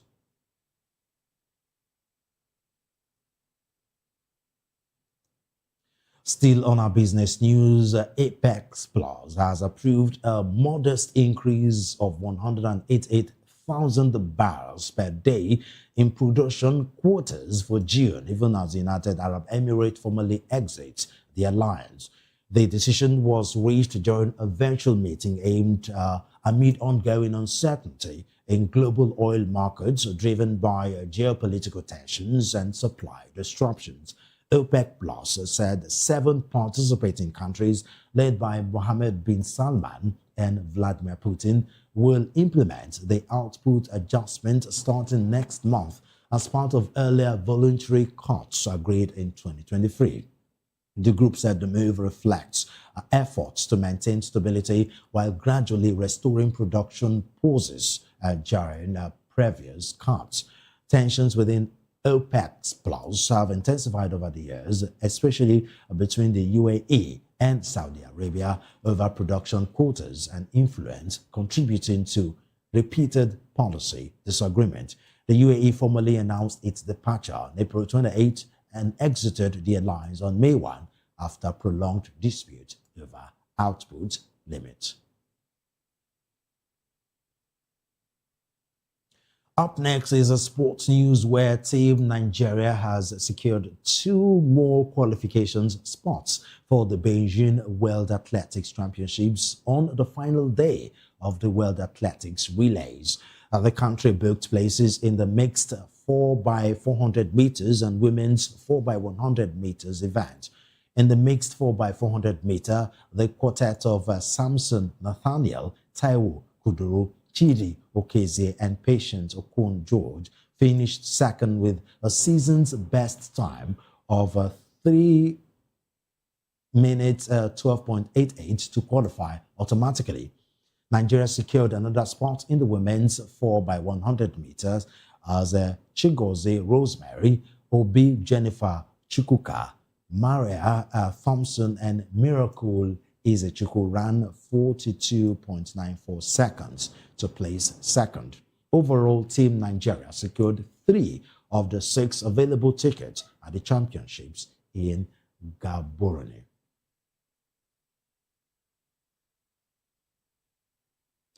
In football, Manchester United secured the Champions League spot in a dramatic 3-2 win over Liverpool, sealed by late goal from Kobe Mainoo.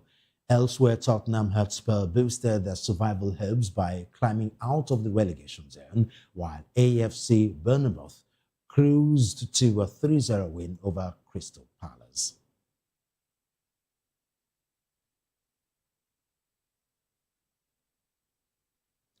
And now to entertainment news. Canada-based Nigerian doctor Arinze Owumelu has advised singer Portugal to undergo a brain scan following his celebrity boxing match with skit maker Carter Efe. The high-intensity bout held in Lagos over the weekend saw Portugal lose the contest. The fight generated widespread attention on social media after the Zazu crooner was defeated. In a viral post and video, Owumelu, also known as Dr. Zoe, recommended a magnetic resonance imaging scan to check for possible internal injuries.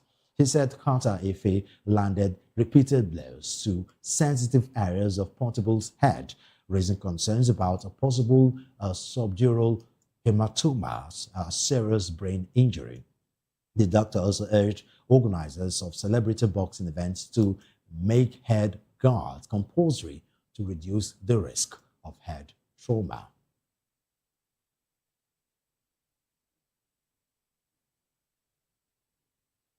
Still in the world of entertainment, Nollywood actress Funke Akindele has revealed why she no longer attends church services regularly. In a video shared on Snapchat, Akindele said she stopped going because attention often shifts from worship to her presence. The actress, a member of the Celestial Church of Christ Wonderland Parish, explained that congregants frequently focus on taking photos of her instead of participating in the service, making in-person worship difficult. As a result, she now prefers to worship online.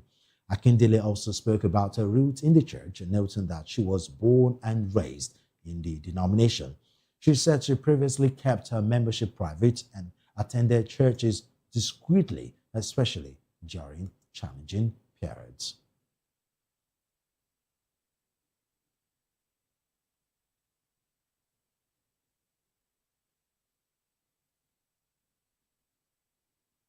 And that's all I have for you on the midday news on VOP TV. But before we go, do well to subscribe to our YouTube channel. On YouTube, we are Voice of the People TV, and other social media platforms. We are at VOP TV Live. If you witness news happening near you, we want to hear from you. Send your eyewitness reports, event coverage, requests, and photos or videos directly via WhatsApp to 0814-606-4057. You can also reach our newsroom by email at news@vop.ng. I am Solomon Ofem. Good afternoon, and thank you for watching.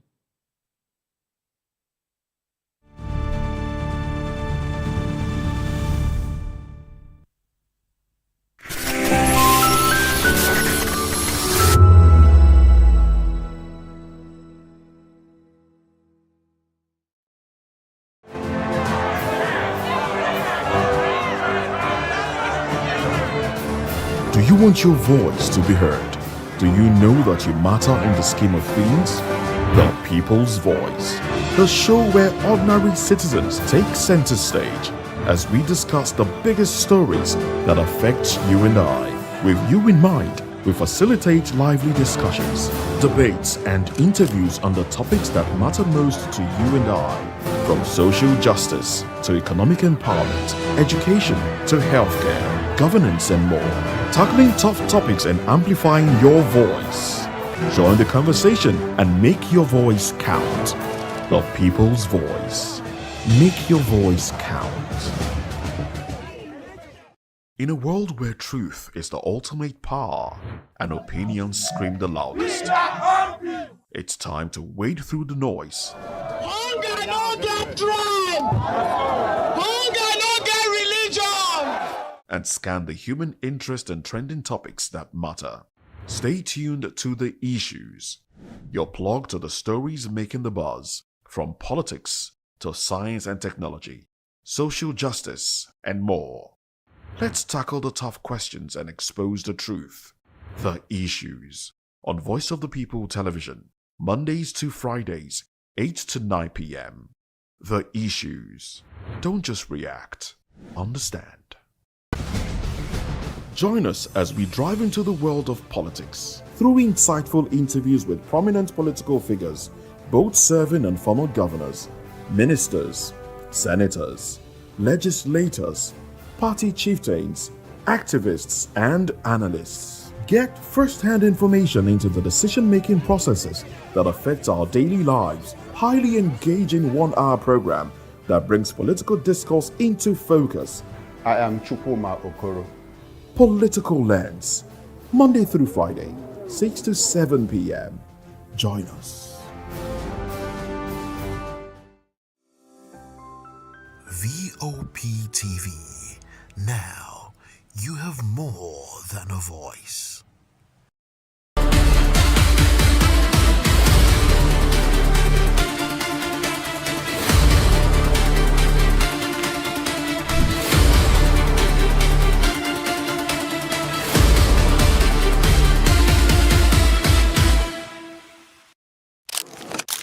From the creeks of Delta State to the heart of Afrobeats, Harrison Tari Okiri, Harrison, the son of a preacher with music in his blood.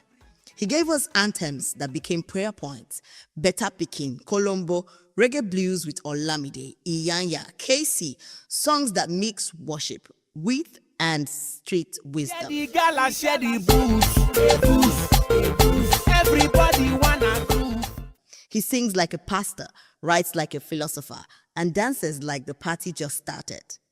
After years of writing hits for others, he built his own house, Altar Plate Music. Then came Samankwe, Koma, Selense, fusing high life, gospel, and Afropop into a sound only he can claim. He's not just a singer, he's a movement. He's a bridge between church and club. Harry's song reminds us that grace and groove can live in the same song, that you can be spiritual and still shake the dance floor. Authentic, unfiltered, Delta to the world. This is Harry's song, the sound of testimony. I'm in love with your ability to submit. I'm in love.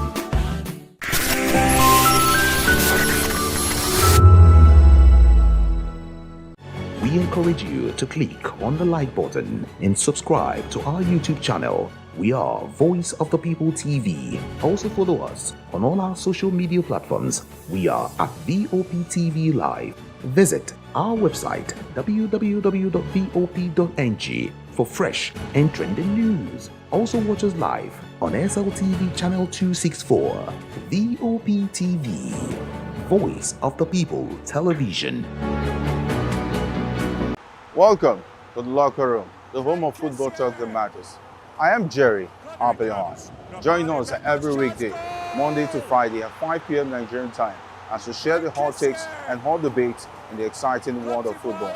And joining me are the usual suspects, Ikechukwu and Mayowa, as we break down all the hot takes and everything that's happening in the football. Don't just watch football, live it with us. Catch us on the locker room and Voice of the People television at 5 p.m. Nigerian time. And like I always say, if not 20 minutes off, please discuss. The red carpets, awards, the razzmatazz, music, fashion, interviews, and more. Spotlight on Voice of the People television. Let's feed you with all the juicy stories in the global entertainment space, bringing you the glitz and glamour as they hot. Stay tuned to Spotlight, 1 p.m. Monday to Friday. Spotlight on VOP TV. Entertainment like never before.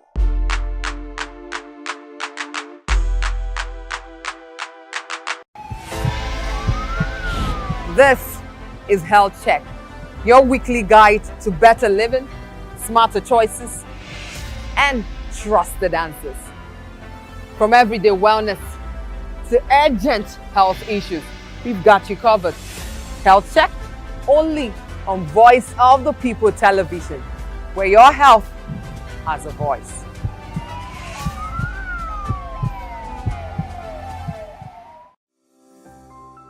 VOP TV. Now you have more than a voice.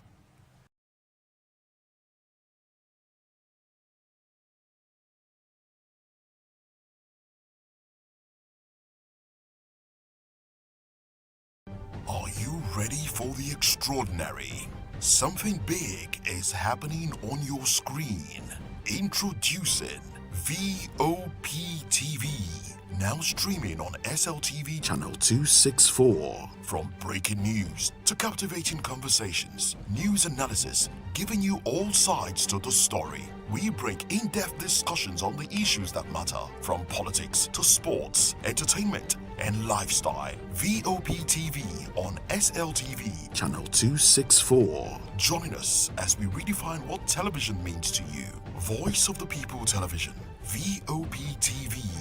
Now you have more than a voice.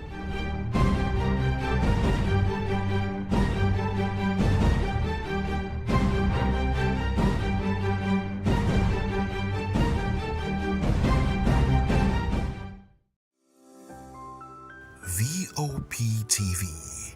Now you have more than a voice.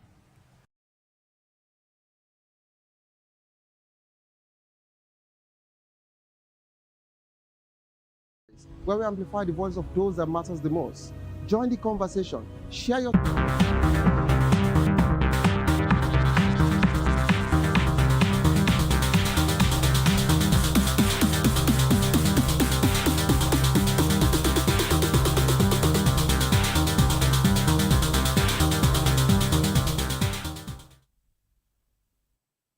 Hello, everyone. Welcome to Spotlight on VOP TV, the place where stories come alive and voices matter. This is the show where we shine the light on creativity, culture, style, music, and purpose-driven people. And people we are talking about are people who are shaping the world around us. And guess what?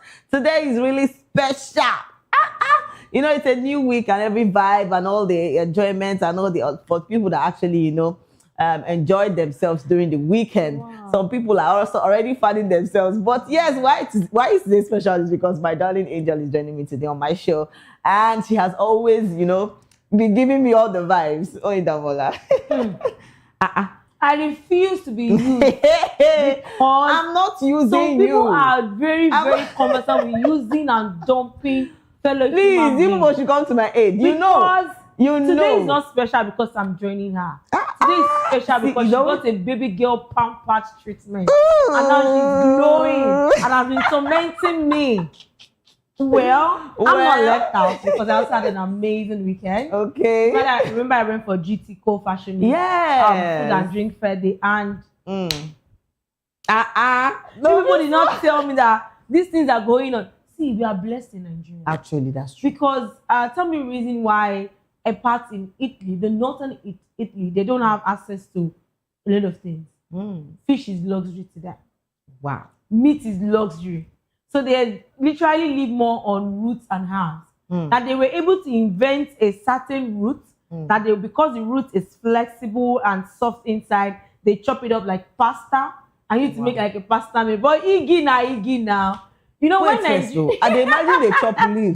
No, I'm being honest, and I'm like, leaf, oh, and you gonna chop leaf. The way the guy is saying it, and when you finally finish making the meal, and you know our Nigerians have to taste it, and you need to hear comments, and you know everybody was giving comments. Somebody say they like African salad. Someone say they like abacha. Another one, someone say when we now finished the whole session and we left, it was the last class. So I went outside and I met with one of those that tasted me. I say, okay, off camera now.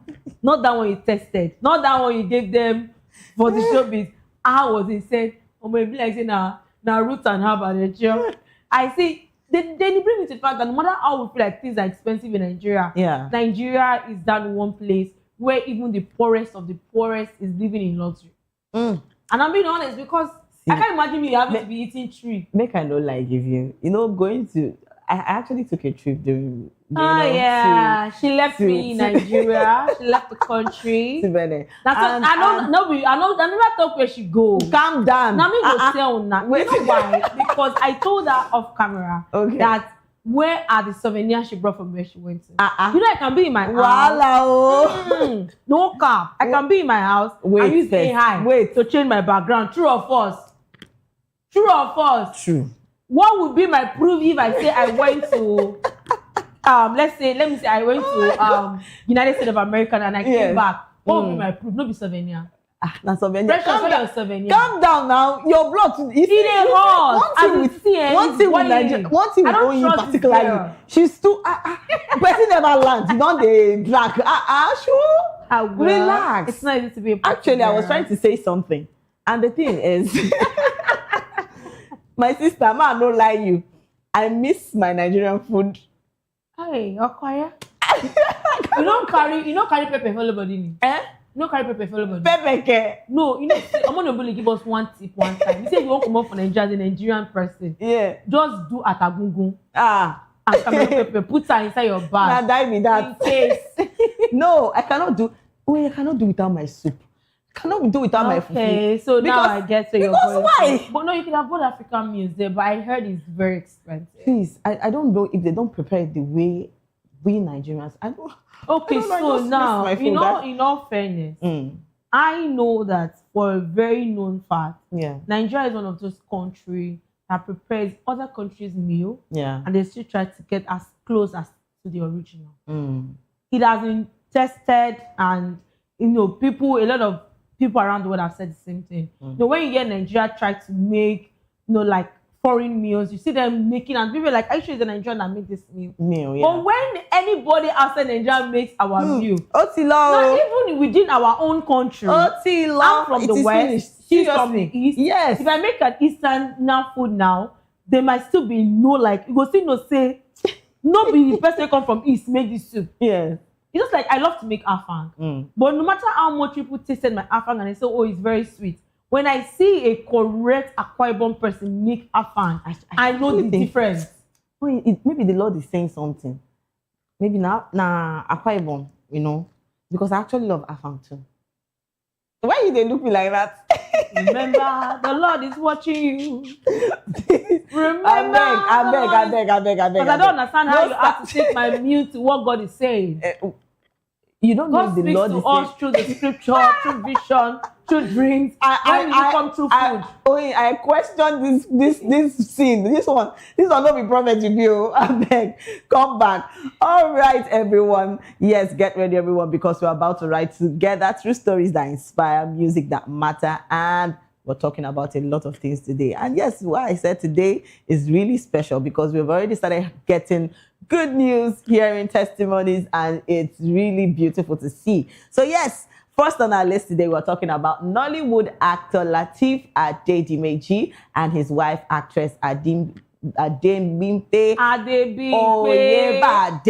Oyebade. No, not Bade. Please don't use phonetic to pronounce her name. I don't do phonetic. I try. I don't try. Please excuse me. You use Nigerian English. It's Adebimpe Oyebade.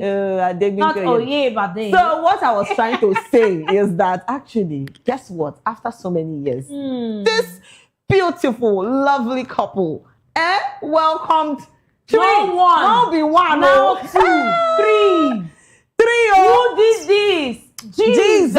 Oh my God. Wow. This is so amazing. You know that song? This is where they sing that song. The Lord has done it. Finally. Hey. Finally. See, for people who don't they laugh. Oh yeah, continue. The Lord has come back. Never go continue the dance. You know, as online in-laws. No, be in-laws. No, we were in-laws before we godmother. I don't understand. I'm not the godmother for the baby because I'm happy for them, but I'm not the godmother for that baby. Oh my God, this is so beautiful. But this is actually a very good news. And come to think of it, the way they just kept this thing, you know. Okay, so they kept it, but they didn't really kept it. We knew she was pregnant. Wow. Yes, there was a video before they left the country. Where they had like a mini party. Yeah. Okay, so when I was discussing with someone, the person then mentioned and said, I don't know how to recognize a pregnant person. I said, me, I recognize you. I saw and I knew she was pregnant. Yeah. And there was a video afterwards when they were in the UK that they did something. I can't remember what they did now that they posted. And I could tell, oh, she's bigger. The only prayer I had for her all through was, God that has started this, you perfect it. Knowing fully well this is not the first time we've noticed her being pregnant. And, you know, they come out to talk about losing a child or something. But this is actually very good news. And she didn't just carry the pregnancy. Yes, so we've had not one, not two, but three bouncing babies. You see, that is the reason why. And it's like it's raining miracles in the Nollywood industry. Oh my God! Somebody like Moby, like please. God has finally visited Nollywood actors. And it's a good thing. See, where I want to talk, we say the people where don't come out, they talk plenty things. Oh, why she never born? You know, say we get plenty people where they watch womb watchers. Okay. So I think ours comes from a very deeper story of the fact that when she got married, it was allegedly that she was pregnant, and she tried to cover it up, that she was pregnant. Some had a lot of speculation. I'll probably she used a gadu. Maybe she did this. Maybe she did that. But regardless, I could tell for a fact that there is no woman out there that carries a pregnancy that there is no wish to deliver a baby. It's painful for you not just to, see yourself through how many months of carrying a child and not get to carry that baby. But that doesn't make them to talk. It was the fact that there was a speculation I saw on Facebook where it was mentioned that she used that womb to do rituals for Lateef to have money. You don't get what I they were not even poor before they got married. They were not poor. And the big baby was a prince. She is not worse. She's still a princess.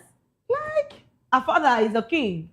And Lateef was doing very fantastically well for himself, even before the coming together of both parties. Yeah. So where did the speculation about she using for? This is just an example of God just shuts the enemy's mouth. With three. Jesus. You know that portion of the three boys. We I never know about gender review. I never go too far. I've seen the wonders of God. Like, this is an example. Ironically, I think people tend to forget the fact that the scripture says that when the Lord returned the captivity of Zion, dreams. This is like a dream. Even if you felt like she's been pregnant once or twice, and God gave her three, compensating her for the entire years of her loss. And now she has a testimony to prove that. And it's a good thing that she married a man that is understanding. It's a beautiful thing to see that she married a man that loves her genuinely. And he married a woman that is also understanding. No. See, I have where I'm coming from that angle. Yeah. If you've watched this couple's interviews before together, now, yes. you realize without question, even she has said, she says it bold and clear that Lateef was the one who fell in love with her. And you know, that brings me to the point that if you tell me man love you. Yes. Oh, you loud down. If man love you, will to do anything and stand by you. Yeah. I remember when people try to drag her, shade her, is that husband that is always standing so strong. Of course. Let's not forget that Adebimpe used to run away from social media when they start dragging her. But Lateef will just come out in an angle that you will have no option than to reckon with the fact that she's happy in her home. And it's a good thing that he didn't lose hope, because he could have also been like, I'm waiting on the happen now. Should I try out the normal Yoruba people mentality? But he didn't do that. He waited patiently with the love of his life, and God, in his infinite mercy, made them to stand tall and victorious. I'm so happy for them. Congratulations to the Adejimeji's family on the welcoming of their 3 bouncing babies. Actually, so to all those people where they wait for their own spouse, may they born. Why do you have to start from spouse? Wait, Talk they to wait me for directly. I wait for their own spouse. I wait for my spouse. Yes, I'm single, yourself. but I don't know why you're bringing it up on her. Calm down.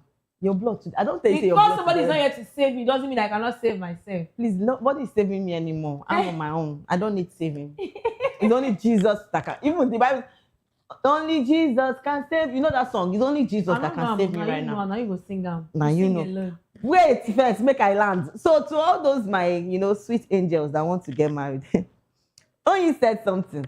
I just want to let you know. You want to reinstate it? Actually, marry the person that loves you. Honestly. Hey. Oh, you are going to be Koromoto's sister. It's Koromoto that is called. Please, somebody wake me. Are they sleep? I no. I don't know what that means. It means Kurukere brother and Kurukere sister. It's beautiful to watch love.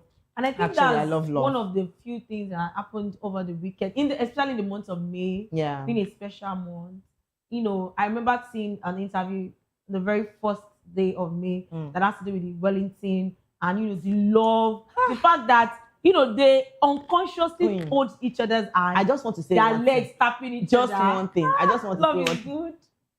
See waiting dream they feel. Imagination don't wound you from back center. Like I'm imagining my future. God, I beg. You see why I don't want to settle for less? Yeah. Because I know my kind of person. Yeah. Okay, so I'm a one-person person. I don't know if that makes sense. But I'm a kind of woman that feels that every experiment in my head is one man that deserves it. I don't want to be in the marriage and be thinking I want to go. No. If I want to be naughty, let me be naughty. If I want to be nasty, let me be nasty. If I want to be petty, let me be petty with. If I want to be like, I don't want to marry someone that, after you've gone out, face the whole battle, and you come back and it's like it's a weapon fashion against you. I don't want such homes. I want a home where my husband is owning his car outside. Yes. Like, even if I'm so tired, like my spirit is jumping up, it doesn't mean we'll not fight. Don't worry. If you are not for the battle, what are we? We are soldiers, so battles have to always be. Of course. But I know that this is my person. Like, this man is in my corner. That's my safe heaven. You know when you fight with man where you love, you go fight and so you go kiss him.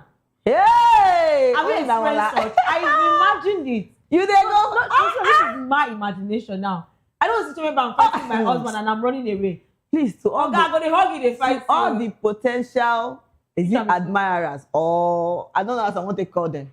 I don't trust. But I don't see why you. I don't trust. I don't understand. I don't talk true now. I don't trust this girl. She don't tell you what she need though, in case you come and turn the DNA.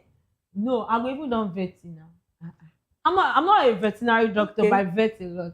What we're trying to say is that Sha fall in love with the right person. Honestly, you deserve it. Your soul deserve it. You don't deserve basketball, so you deserve peace. Honestly. And this is a big congratulations to actor Lateef. This is really beautiful seeing that. Lateef, being paid. You guys have welcomed 3 beautiful babies. Now the journey just some babies. People want to see how you want to train your child. People want to have opinions, speculations. Actually, and this is where we go back to the comment section, because trust me, comment section people don't talk tire. Some people say na surrogacy. God I beg. People talk any. I don't know how they people now deserve to be drink. shaken. Una go there, they think, shake they think into the plenty fire. things. Their This minds are shaking so it. dirty. Actually. So let's go back to the comment section and see what our comment section people have for us. And yes, somebody said, after 3 years, wait, 3 boys. God Not is even good. they count down. Who is he that saith a thing? And it's coming to pass. So when the Lord has come. Oh, somebody said power. Power. And yes, Blinkfit said, wow, congratulations to the family. And Gorgeous Bet said, what God cannot do does not guinea, Does not exist. Who can speak and have it happen if the Lord has not commanded it? It can only be God. Thank you, Jesus. And that's a beautiful one. And Yomi D said, what God cannot do does not truly exist. Let me help your life on this part. He said, Jesu o ṣé o, Jesu o ṣé o, Jesu alágbára, o ṣeun ṣeun, ìbà rẹ. God knows how to show off. Thank you, Jesus. Typically just saying, God, we thank you, God, we thank you, and saying thank you to Jesus and congratulating the latest parents in town. Oh, that's so pretty. And Ifeduni Ola said, congratulations to you, boys. Oh, and that's beautiful. See, I would like to ask this question. How do you people, when a mother has given birth and, you call the villagers, the women in the compound, I don't know how there's this significant that somebody has actually given birth. Where I come from, normally when a mother has given birth, there's something they call oro. Like we start to scream and say, oh, welcome. It's like praising it's like praising the mother. Oh, you have strength. Like God has helped you. Yes, exactly. So how do you guys, how do we know that you people, women in your place has actually given birth? Okay, so sorry. I'm sorry. I'm really, really sorry. I was born and raised in Lagos. Okay. So I never had such experience. The only one I could tell is the fact that when you give birth, you announce, and the announcement keeps going viral. Oh, wow. See, just need to tell one person. Everywhere, everybody don't hear. And if care is not taken, you also be bombarded. So in the community where I grew up, even while it was in Lagos, we have this kind of close-knitted relationship in my neighborhood. That when somebody gives birth, I've seen reasons why I never knew why they took me along. We can't make somebody that gives birth as far as when I was still a child. But we were happy to go because you collect biscuits when you're coming back home. But the one I think I witnessed from the Eastern people in Lagos, but the fact that they will use powder, they will splash powder all over our body. So, but for Yoruba, nothing. No. You guys normally use this wild chalk. Is it? They done it for my place. Wow. The least they can do is that people that are now close knitted to you will now bring food for you. That's when somebody in house number 5 will give birth. My mommy will tell me, "I'm gonna quickly go and buy pap. I quickly buy already. Let's make soup and amala. And we'll carry food to the person." That's the one I know between them. I don't know if there's anything they do. So I don't want to speak for the Yorubas, but where I grew up, Lagos, Nigeria. That's what we do. So among the Gen Z. I'm not a Gen Z, excuse me. I'm a millennial. I don't understand. Yes, I'm a millennial. But I'm born and raised in Lagos. That's not a big deal. Okay. So please. I don't understand. You don't understand? One name to be born and raised in the village to prove that I'm what? So the day where you go, in case, that time when you go down reach, when you go down born, then by God's grace, yes. That time we can't do the party as we do and we can't shout, I go no, I just they tell you as I go take. Because none of you come from that your time. All right. I don't have any other friend that almost all my friends. Okay, I think Precious is the first person that I met and I connected with that is not my childhood friend. Yes. Aside those that I connected with as a child, that I can't even call them friends. Yeah. We grew up together. Okay. Then the very first person that captivated my heart with her smile was Chisom Einaya. Then I met Precious. Precious was the kind of person that when you want to push somebody away and the person is shoving herself in your face. That was Precious. And Precious' love was so contagious that I could not even deny knowing that the fact that nobody say Precious is a good person. Yay! Precious asked. But she not to give me anything. No, I make Jesus. she's always dragging me. I asked for a ring. Actually, when somebody talks like this, you actually know that the love is massive. So thank you so much. I understand you, baby girl. I actually understand. That's how we roll. The bass and the goes. So no, you go to reason that. All right, thank God. And I'm so happy for actor Lateef. And we are all saying congratulations to the family and, you know, the welcoming of their beautiful babies. And, you know, more to come. We don't know whether they go born like... I don't understand. There should be more to come. More to come now. Just born. I don't know. Wish how many more than. No. So that the mouth of the evil one, this one, it has short, but well, it's short in case they wish to have more babies, congratulations to them in advance. At least now, nobody can call her barren. Actually. Because I remember the last interview they had, and, you know, it was one of the things that really hurt the husband. He said he was really surprised that people could look at her and call her barren. That what makes sense. I could imagine a lot of emotions running through his mind. Streams saying those words. So no one can come out to say any of such one. And those are speculating, is it surrogacy, is it this? Some people say, hey, is it not IVF? Hello, how are you? How did your mother get your home belly? You never can tell. It's funny. All right, congratulations to them once again. And yes, that takes us to our next guest. And guess what? This one is really special. So Big Brother Nigeria winner Ijeoma Otabo, popularly known as Phyno, has stirred conversations online after revealing that she sometimes wishes she were a man. So the reality TV star made the statement during a recent discussion where she explained that her comment was not meant to be taken literally, but rather as a reflection of pressures women face in the society. So according to Phyno, men appear to have fewer societal restrictions and expectations, making life seem easier compared to women. So who often deal with judgments and limitations. So she remarks have since sparked, you know, mixed reactions online, and a lot of people have been commenting concerning her statement. Person they talk say she wished to be man. You know, wishes can actually come to. Okay. But I understand what she's trying to say. No, I don't understand. But I don't feel. Yeah, I don't understand. You know why? She wishes to be a man. Yeah. And she's working on her body to attract women. Because why didn't you do surgery to remove the parts where you identifies you as a woman? She's talking on the aspect. She should not have started from that angle. It's not coming from somebody that did bomb and every touch her body. You know. Hello. Like, so see, and moreover, ideology that men have it easy. I feel that's a very wrong notion. Actually, that's where I was coming from. Knowing fully well that men are subjected to bondings and expected to smile. It takes a lot of courage. For example, as someone like me, when I talk to my niece, when I talk to my cousins, I tell them, I'm like, cry boy, boys don't cry. I tell them as a word, not because I want to, but because I know how society can be upon them. And when they show too much emotions, how we use their emotions against them. Knowing fully well that they're humans, they deserve to express their emotions. Of course. So I think recently, I was speaking to my sister and I was talking about her baby, and I said, you know, sometimes I wish, not like I don't like your boy to cry, but the fact that I know that if he's too weak, if you don't train him to be strong and manly from this age, when he gets out there, it's a problem. My sister was like, she understood the woman, it's not easy on them. We make men sole provider. We tell them that the decision maker, but a woman they make the decision. Yeah. Our agenda is very terrible. Sure, you know. Very actually.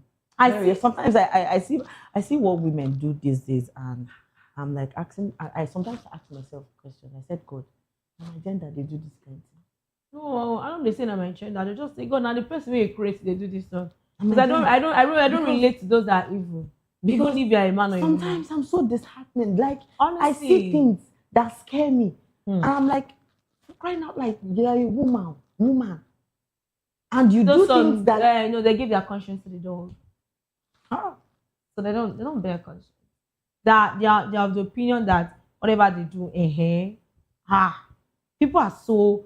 You know, when that scripture just keeps ringing bell today. The Bible says, looks at human, it says his heart was fed because you look at, like, humans are desperately... Seriously. The heart of man is so unpredictable that you can't even determine. You know, sometimes people tend to smile to your face, actually, but then behind you, you feel like God I beg you. You know, it's best for you not to be my friend.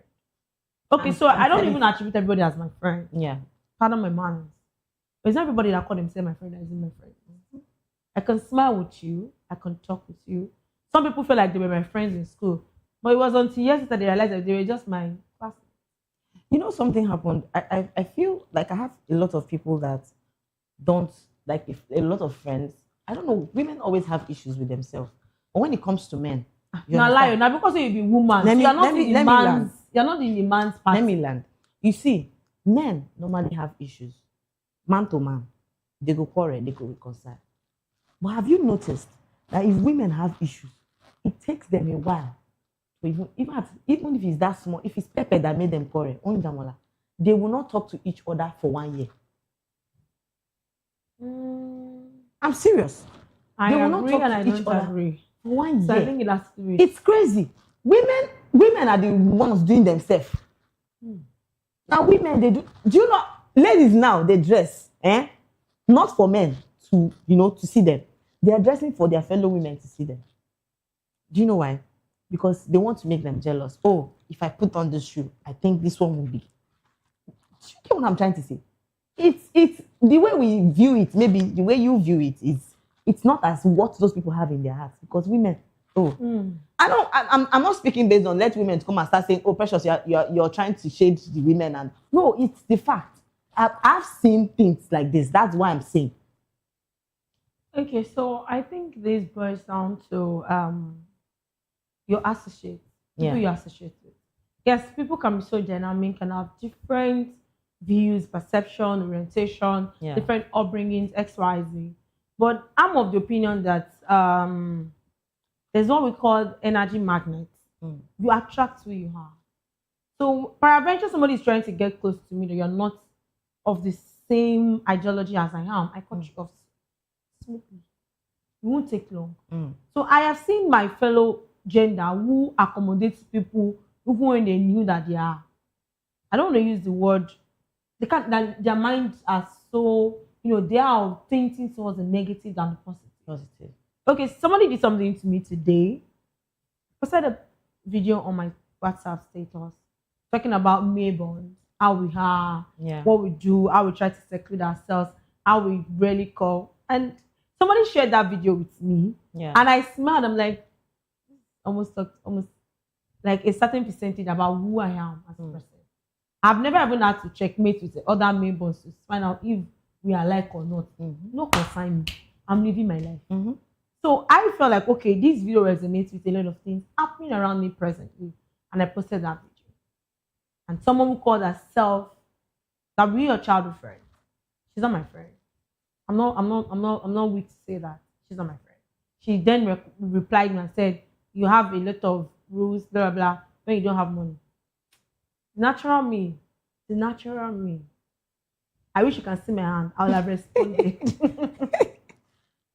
But then I started to just be much. I just said, that's not for you to tell. At that point, I think even the blind can see, right? She said, shift job. I wanted to block her. But then, for the love of Christ in my heart. And the fact that, recently, I realized that as a leader in the society and in church, I preach more about, being kind to others, accommodating people's excesses and all. I said, I cannot even practice it with this person. This particular person, I've been given a very long group for a very long time. I think she feels she's special. Because what I wanted to do to her was to block her today. After I've sent her a link and tell her that, like, you wreck of so much negativity. But I said that, okay, I will just let. And that's a trait of Bayern'S. We can forgive you in silence and still stay away from it. Instantly, I archived that. The only reason why I didn't block her is for the love of Christ. So I don't want to say about something might happen to her in the future and she wants to contact me and she can't. But in my heart, the last rope I give her is shredded. Because I see no reason why you feel my personality. I don't know why. Precious is not me. Your traits are so different. And from the very first 3 days I met you, I could tell all your traits. I know, oh, Precious is this, Precious is that. And I've never in any day or any time come to you and tried to talk down your person. Have I? No. It doesn't mean that Precious never offended me. Honestly. No, on the most sincere note, no. Oh, really? Now I'm being very honest. Honestly, she has never offended me. I tell people you don't want to see me get angry. Even me, my anger scares me. Because my anger is total silence. And when I'm still talking with you, I'm not angry. When I'm still telling you, see what you do, I love you.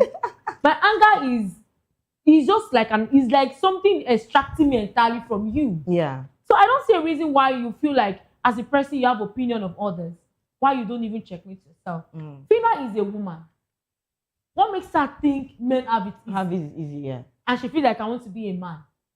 Does that mean that you shouldn't have worked in your body? You could have become a transgender and tell them to remove this thing and change you. And by now you should be married to a fellow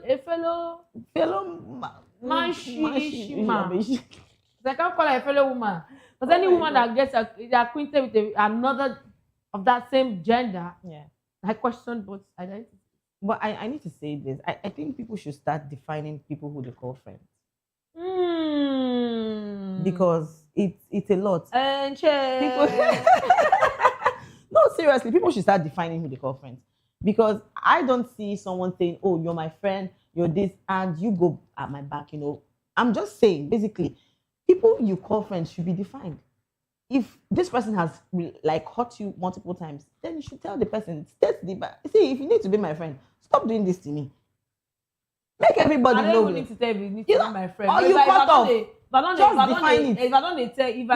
love you enough to tell you your first time, the second time, the third time, I don't need to tell you again. Because seriously, I'm walking away from all negativity. I'm telling you, that's just the best thing. Me that I really see, because I suffer insomnia from childhood till now. Like anybody who knows me can count the number of hours I sleep in a day. Yeah. Think I have the energy to invest in you?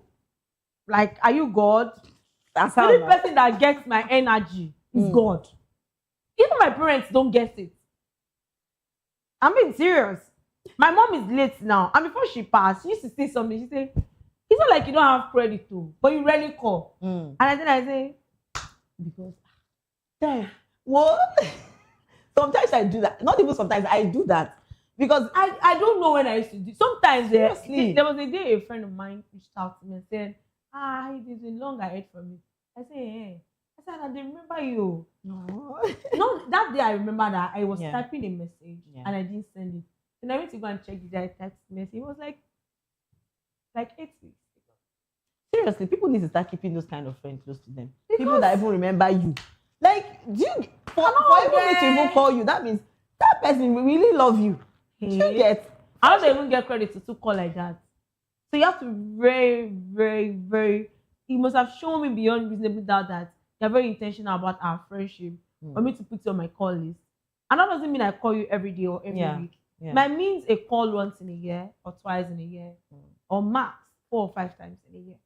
Even the guy, my ex, I didn't call him. Okay, so I didn't have an ex. Actually. Seriously. But trust me, I understand the fact that Phyno is trying to say, that men find it easier. Seriously, men don't find Nobody told it men find it easier. Men don't find it even experiment to come out with even that Flavor ideology. said to be a man is not a day's job. He's a man. He has actually. Now. I'm just saying. We the song we always talk about it. I agree. Should be Flavor said to be a man. We should be. To be a woman is easy. Easy too. Because see, to be human let's being balance is this thing. Let's balance it. It's to be a man and also to be a woman. That's why I say human being.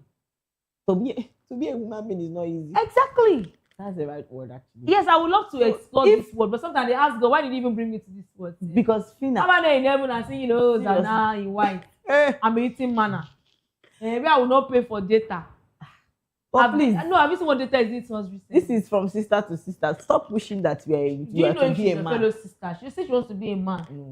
Say sometimes person they talk something out. She has not come out to say that she's still a woman. You're not saying sister to sister. You don't know whether she talking with. No, we just assume say she talking with mistake. No, now you ask me. I don't know anything. You don't already hit the name, but it's well. But the truth is that we all have our roles to play. Even as a man, you have your role to play. Yes. As a woman, you have your role to play. Nobody has it easier. Nobody has it simple. Everybody they carry problem. Want to talk about promiscuity level? Men have it easy because men made the rules. Oh wow. That one I agree. Because if a man has 5 women. They'll call him Odogu. Odogu. But if a woman asks us, they'll call her anything. I don't know again. So those that understand me.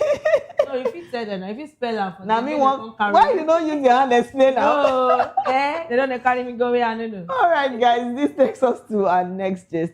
And we saw a post that has been circulating online talking about a man that has actually come out to say that he's not going to have it if his wife gives birth through CS. And actually the post has really been the way he actually stated that has really been much for our comment section people, because a lot of people have come out to say, why won't you allow your wife to go through CS during childbirth without, he said he was even saying without his consent, that he will not allow his wife go through CS, that is the cesarean section without his wife's consent. So the statement has really triggered a lot of heated discussion online, and people are saying, why would this man say such a thing? So I would love to say this. Basically, when it amounts to your wife giving birth through cesarean sections, is basically medical related. You can't just come out and say, oh, because she's your wife, you will not allow her to go through. So what if it's because of her health and it's a 50-50 thing for her to give birth? So you will not allow your wife to give birth through CS? Wow, that's very interesting. All right, this is what the glorious God said. The glorious God, no. Because I don't know the God when they serve, whether not the God way me at the serve. Okay, so very, and it's even wrong for him to use the same G from the God where they serve to the type this thing when they type. All right, he said, I don't care how you people see this, but just so you know, my wife cannot on her own decide to deliver by cesarean section. And I have heard that some women no longer want to deliver vaginally and are opting for CS even when a vaginal birth is perfectly safe. That is unacceptable to me, unless the doctor advises or recommends CS due to medical reason. The way a woman should deliver. Yeah. Like the Hebrew woman, fear of pushing is not an excuse. Please. I want to say something, but at some point Hello, sir. I'm very sorry. Pardon my manners. I didn't eat breakfast, so anything I serve you, take it away. To start with, I know that some women took this on an extreme, trying to have CS because they don't want to go through the labor of giving birth to a child. But excuse you, sir, it is still the woman's opinion. And my reasons are this thing. And I don't think it's something you will not know before you marry that woman. There are some women that from time they will tell you. I know a woman that said she had her first child through CS. Yeah. And when she had her second baby, was natural birth. Okay. And she said she wished she had gone with cesarean section. Then she was talking about the aftermath. Because before she had the cesarean section, she didn't know that anything could happen to her private part. Until she had true natural birth. Said even after exercises, stitches and all, she didn't like the way her private part feels anymore. I even know when the husband tries to console her, she feels so off. She has done a lot of things, gone for a lot of therapy. She just can't get it out of her head. This is one of many cases of what women go through. Yeah. Now, on a more sincere note, in as much as you might want to say you are the husband, and it's both of you that decide on such important things.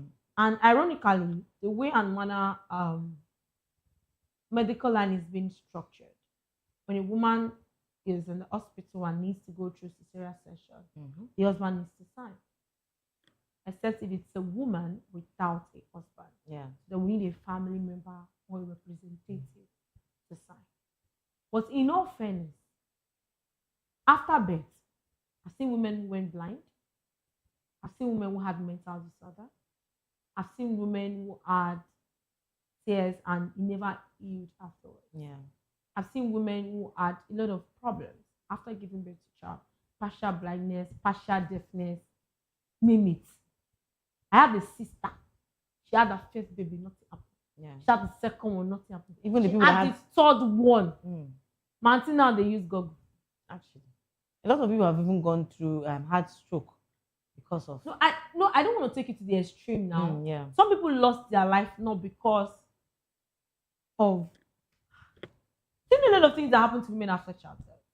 So if a woman checkmates herself, Yeah. and feeling her sane instead of her going through the long hours of having to push, the doctor had to be checking your centimeters with the pain, and they are still dipping their just to check if you have dilated to 10 centimeters. Yeah. And she feels, okay, let me not go through this stress. Let me pick a date between my open window of giving birth and I go through delivering my baby. She's still the one who bears the scars, not you. Not you, actually. So if you want to be an adamant husband, daddy, in case you are not aware, men too get pregnant. Men too can give birth. So please, on behalf of your wife, please go and get pregnant. Let you be the one that carries the pregnancy, go through all the 9 months struggles, and have the child without tears. Because Even thinking about this, basically, is somehow. It's the way I he want to even say sounds. President General among the nations, because that's the name we're going to call him. In the Boski Bahosa. Actually. So tell me, do you know the pain that comes with childbirth? No, the pain is one. In your entire life, you've never witnessed it. No, sir. Let's start. Come and experience. Maybe come and experience menstrual cycle. Actually, then you can no. come back to have this conversation. Maybe if they start saying, maybe God, or will I say God can just No, there are equipment do now for men something. to test how the women feel. No, that testing does not give them that much pain. No, Nigerian may never test them. I remember a guy said he tested and since then he has been literally carrying his wife like. No, seriously, because why I said they've not tested it is because I can't imagine someone like this saying such a thing. Maybe because he has not experienced. A man fainted in the You need to see living room. Now the you wife need to dey understand. Push, the wife they push now, the man faint. See, He that one carry belle. because we know they talk this thing, say to be a man is not a day's job. The thing don't they enter their head. Maybe they never see. It's not a day's job. Don't take that away from them. No, we are not taking it away. They should understand that to be a woman too, is not easy. If God can just switch people now, the men turn to woman. Okay, so the thing I think I would like to ask, go to me that can you Gigi is if it were to be your sister and her husband said the same thing you said, what would you do? You know, it's not far-fetched. There is a certain section in the Christian body that they of the opinion that they don't do blood transfusion, they don't do this, they don't do that. The one for blood transfusion is crazy. A lot of women have lost their life. Yeah. And it hurts me so much to think that people still dogmatically walk into such visible traps. Okay, so it's not a cause. You cannot even be from that line of belief and you toast me. You touch me, say, I'll not give you two look. My reason is your artisan is not something I want to deal with. Actually. Because I don't feel you are humanly enough for me to want to leave my life at your mercy. Please. Because at the point where I can no longer talk, yes. I can no longer defend myself as your partner, and you are called as my spouse to decide if they should give me a blood transfusion, you say no because you're faith. Hello, sir. Please, to all my ladies, please, desist from such men. All the single ladies. To all my single ladies, those run. Such men, sorry. Run and don't look back. I'm very sorry for you. Because I can't imagine for someone to say this. Imagine what will not happen in the marriage for him to say such a thing. No, this man now. I think I forgot to go and check his picture and save it. In case I meet him on the road. I already know this kind of stuff. Because, or if actually he's married, Auntie, President General, God will help you. Because tell me how you will marry such a man. That was he will not even, in fact, he will even leave you there and go and be doing his. You know, we used to watch this in Korean movies. This one is life. But now Nigerian man. Now the Nigerian one they see because Tell me. It's disheartening. As how? That in this century, there is someone who saw things out there that giving your wife a choice to give birth to. That shows you don't even love her. Wow. I remember the guy asked me out in 2014. Yeah. And when he asked me out, I said, I'm not interested. Then after a while, he called me and said, why did you say you don't want to? I said, because I realized you don't have a heart. And then he looked at me and he said, it took a very long time. And he said, what did you see for you to say that statement? He didn't deny. No cap. He did not deny that statement. He asked me to my face, said, what did you see that made you know that part of me? I said, I realized that you have this hollow look of looking at people. Like someone whose feeling cannot be moved. And I realized that's danger for me as a woman.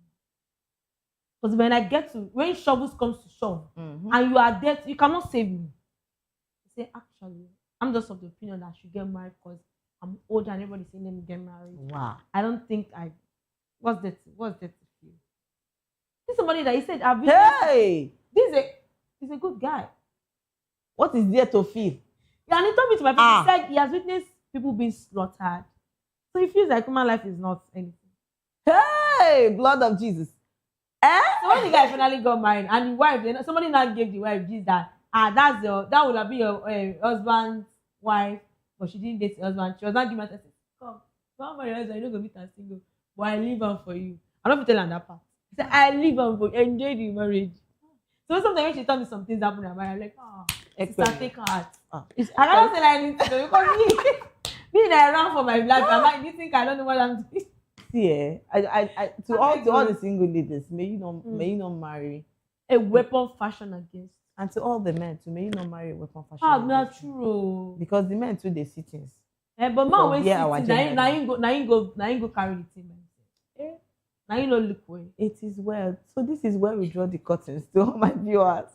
Thank you so much for staying with us on the Spotlight Show. Remember, if you're going viral or going global, please tell your story with heart. And don't forget to follow us on all our social media handle at VOP TV Live and subscribe to our channels for more exciting updates and episodes. Until next time, I am Precious Agumanu, aka call me Prezi.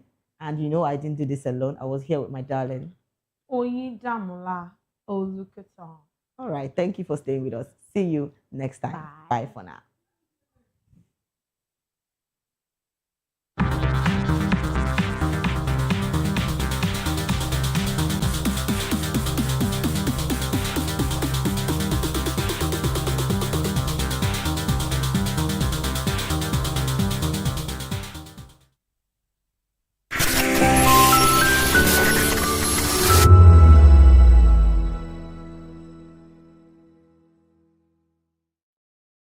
My name is Insecurity. They call me the guy of them and the general overseer of them all.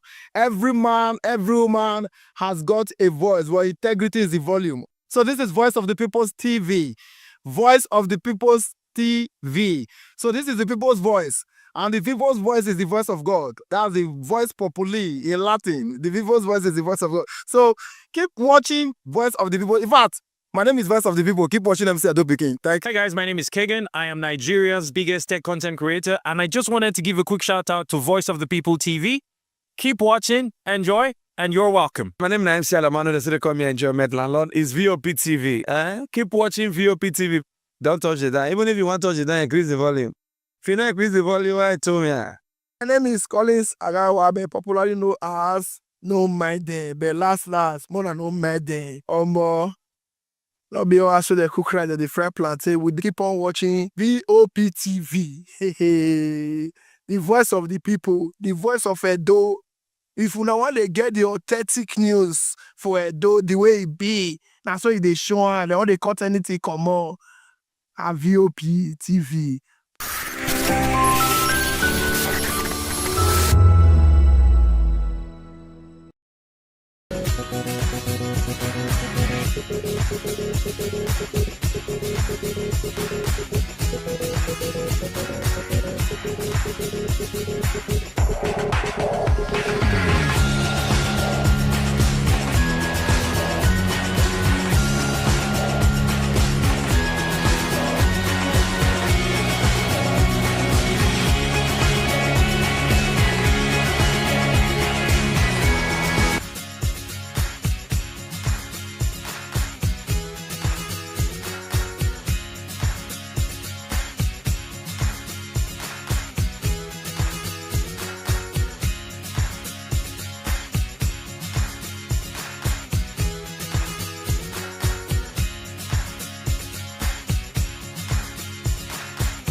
Africa is on the move, a continent of rising voices, untold stories, and powerful transformations. From the streets of Lagos to the heart of Nairobi, from the mines of Congo to the tech labs of Cape Town, the African story is being written every day.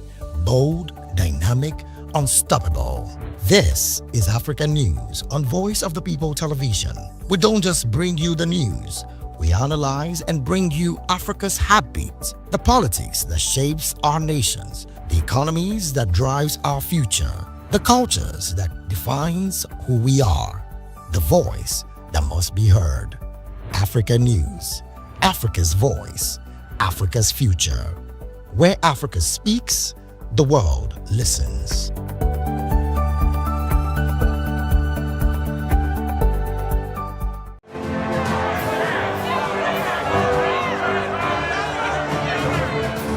Do you want your voice to be heard? Do you know that you matter in the scheme of things? The People's Voice, the show where ordinary citizens take center stage as we discuss the biggest stories that affect you and I. With you in mind, we facilitate lively discussions, debates, and interviews on the topics that matter most to you and I, from social justice to economic empowerment, education to healthcare, governance, and more, tackling tough topics and amplifying your voice. Join the conversation and make your voice count. The People's Voice. Make your voice count. Join us as we drive into the world of politics through insightful interviews with prominent political figures, both serving and former governors, ministers, senators, legislators, party chieftains, activists, and analysts. Get first-hand information into the decision-making processes that affect our daily lives. Highly engaging one-hour program that brings political discourse into focus. I am Chukwuma Okoro. Political Lens, Monday through Friday, 6 to 7 p.m. Join us. In a world where truth is the ultimate power and opinions scream the loudest, it's time to wade through the noise. Hunger no get tribe! Hunger no get religion! And scan the human interest and trending topics that matter. Stay tuned to The Issues, your plug to the stories making the buzz, from politics to science and technology, social justice, and more. Let's tackle the tough questions and expose the truth. The Issues, on Voice of the People Television, Mondays to Fridays, 8 to 9 p.m. The Issues. Don't just react, understand. This is Health Check, your weekly guide to better living, smarter choices, and trusted answers. From everyday wellness to urgent health issues, we've got you covered. Health Check, only on Voice of the People Television, where your health has a voice.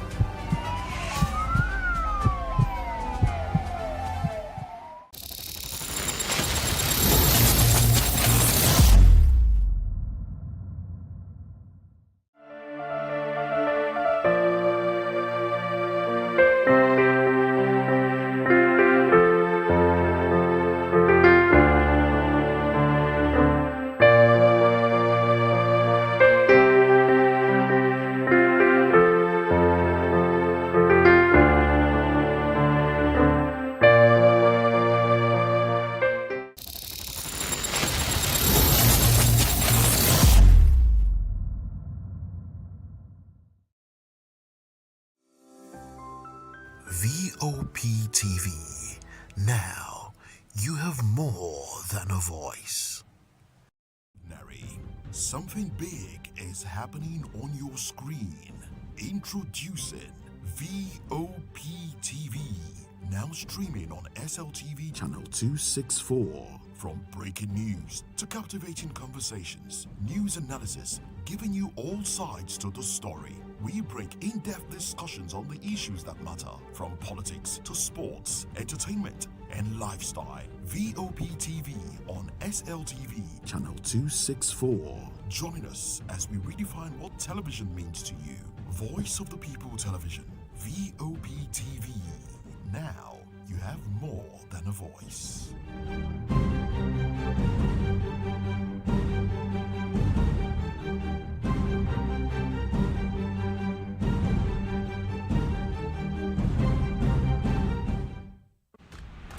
Yes, obviously everybody knows the game is beautiful and that's why I love sports. My name is Kizzy K. You're welcome to my republic. But remember, there can never be a transfer without a window. Just like there can never be a deep thinking without a Pep Guardiola in football. You can't say tennis without talking about Djokovic. So why not give me attention on the show so I can run your race on the TV like Lewis Hamilton Formula 1 star. Don't forget, when God have mercy on you, you can achieve your goals like Cristiano Ronaldo. I am a proud Nigerian, and right here, we talk NFF. For every sports update, commentaries, live interviews on the game, we got you on this, because right here at Voice of the People TV, the Sports Public Show has got everything just for you to be part of it. I love the beautiful game, and that's why Kizzy K loves sports. In a world where truth is the ultimate power, and opinion.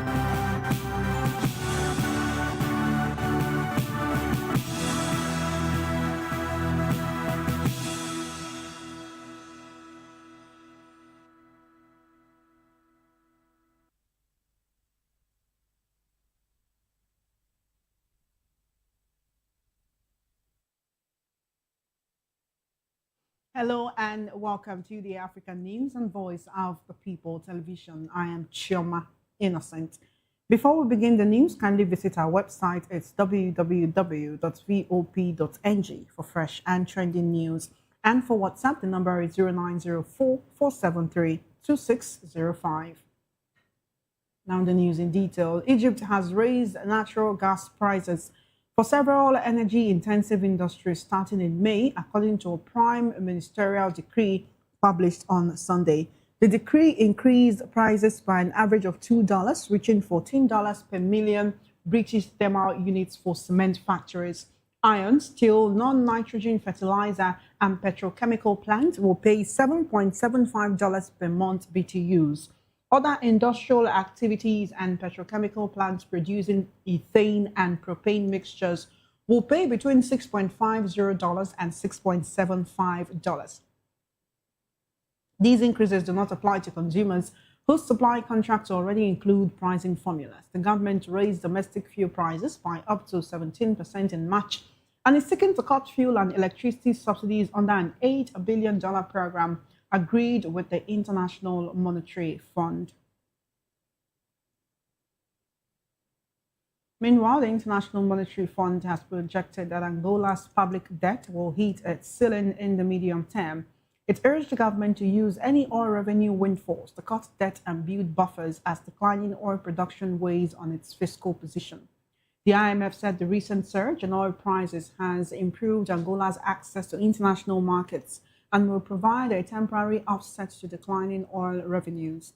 However, gross financing needs are projected to rise, with public debt reaching the ceiling under the Fiscal Sustainability Law in the medium term. The fund said Angola needs to press ahead with fiscal consolidation and prudent debt management as declining oil revenues weigh on its medium-term economic outlook. It released the findings after concluding its Article 4 review of the country. Angola will get a windfall from higher oil prices due to the US-Israeli war on Iran. Its 2026 budget used a reference oil price of $61, while Brent crude is currently trading above $100 per barrel. Moving on, Malian authorities are investigating soldiers suspected of involvement in coordinated attacks on military bases across the country last week, according to a judicial officer. The list of potential accomplices includes 3 active duty soldiers, a retired soldier, and a dismissed soldier killed in fighting near the main army base in Kati, 15 kilometers outside Bamako, according to a statement from the prosecutor at the military tribunal in Bamako, read on state television at the weekend. The simultaneous attacks began on the morning of April 25 and involved militants linked to Al-Qaeda and separatist Tuareg rebels. The attacks showed how fighters from different groups were able to challenge the West African country's military government, which took power after coups in 2020 and 2021.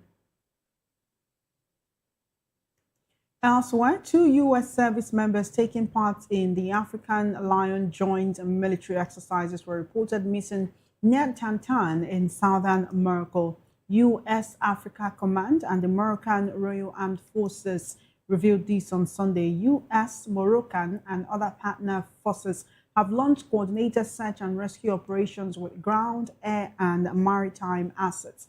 The service members went missing near the Cap Dra training site, with the Moroccan army saying it was near a cliff. The incident remains under investigation and the search is ongoing. African Lion is AFRICOM's largest annual joint exercise.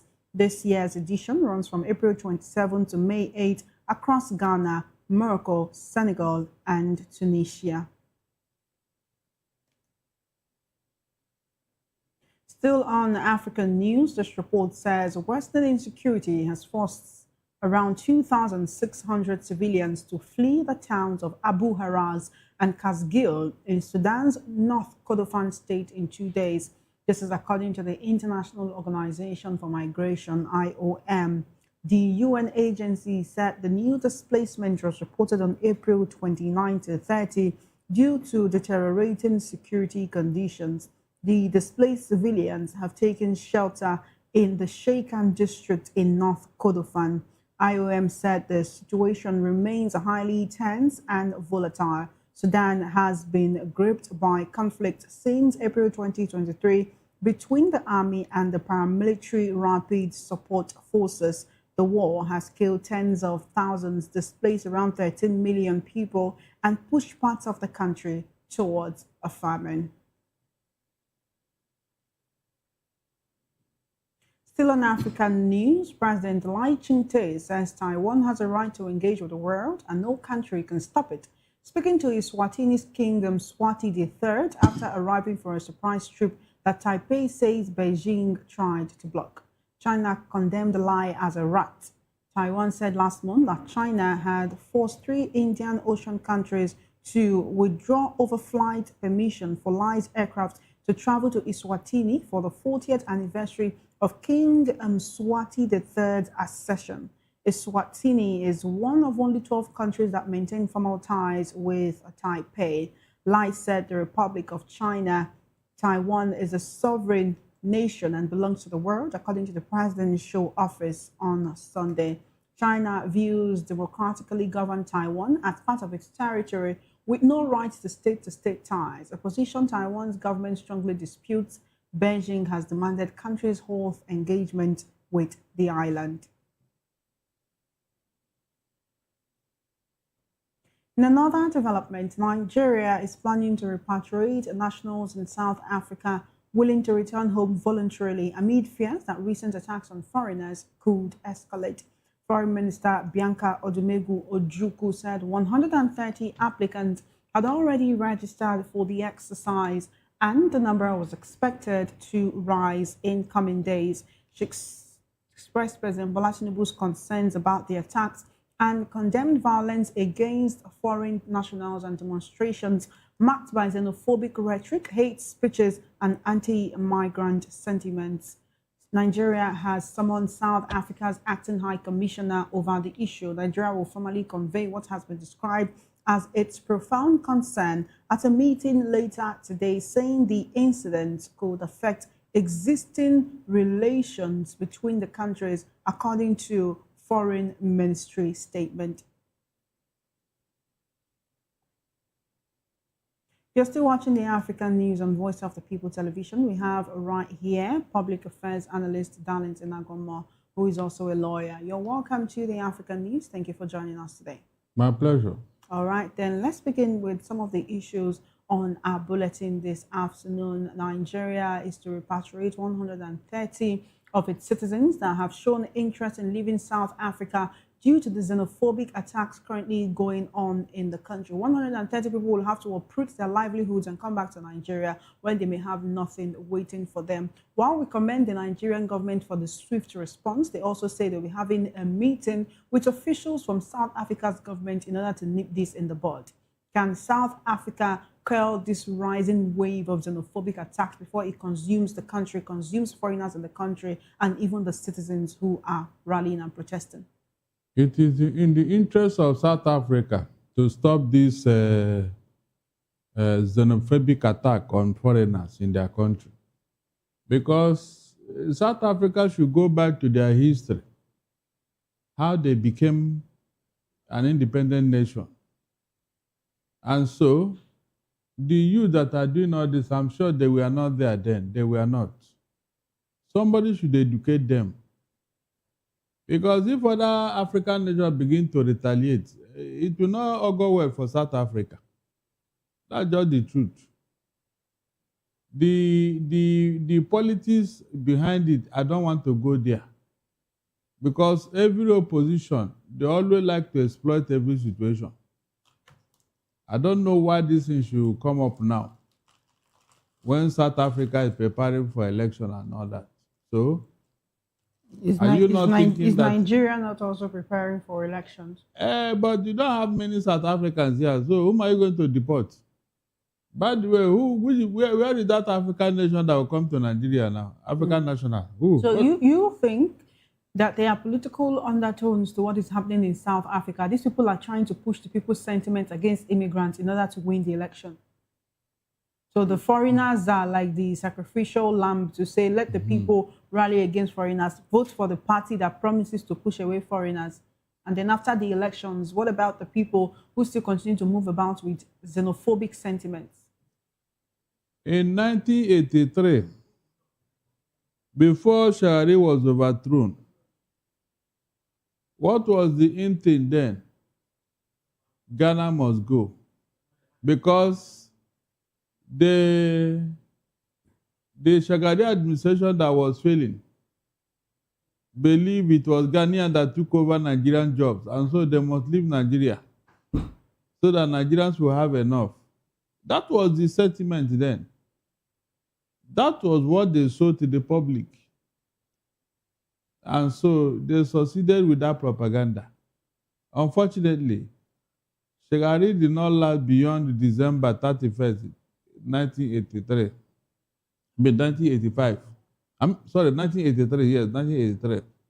Because that was the year he was overthrown. After Ghanaians must have left, Buhari shoved him aside and took over. So, what I'm saying in essence is that these things cannot be far from it. There is political undertone with what is going on.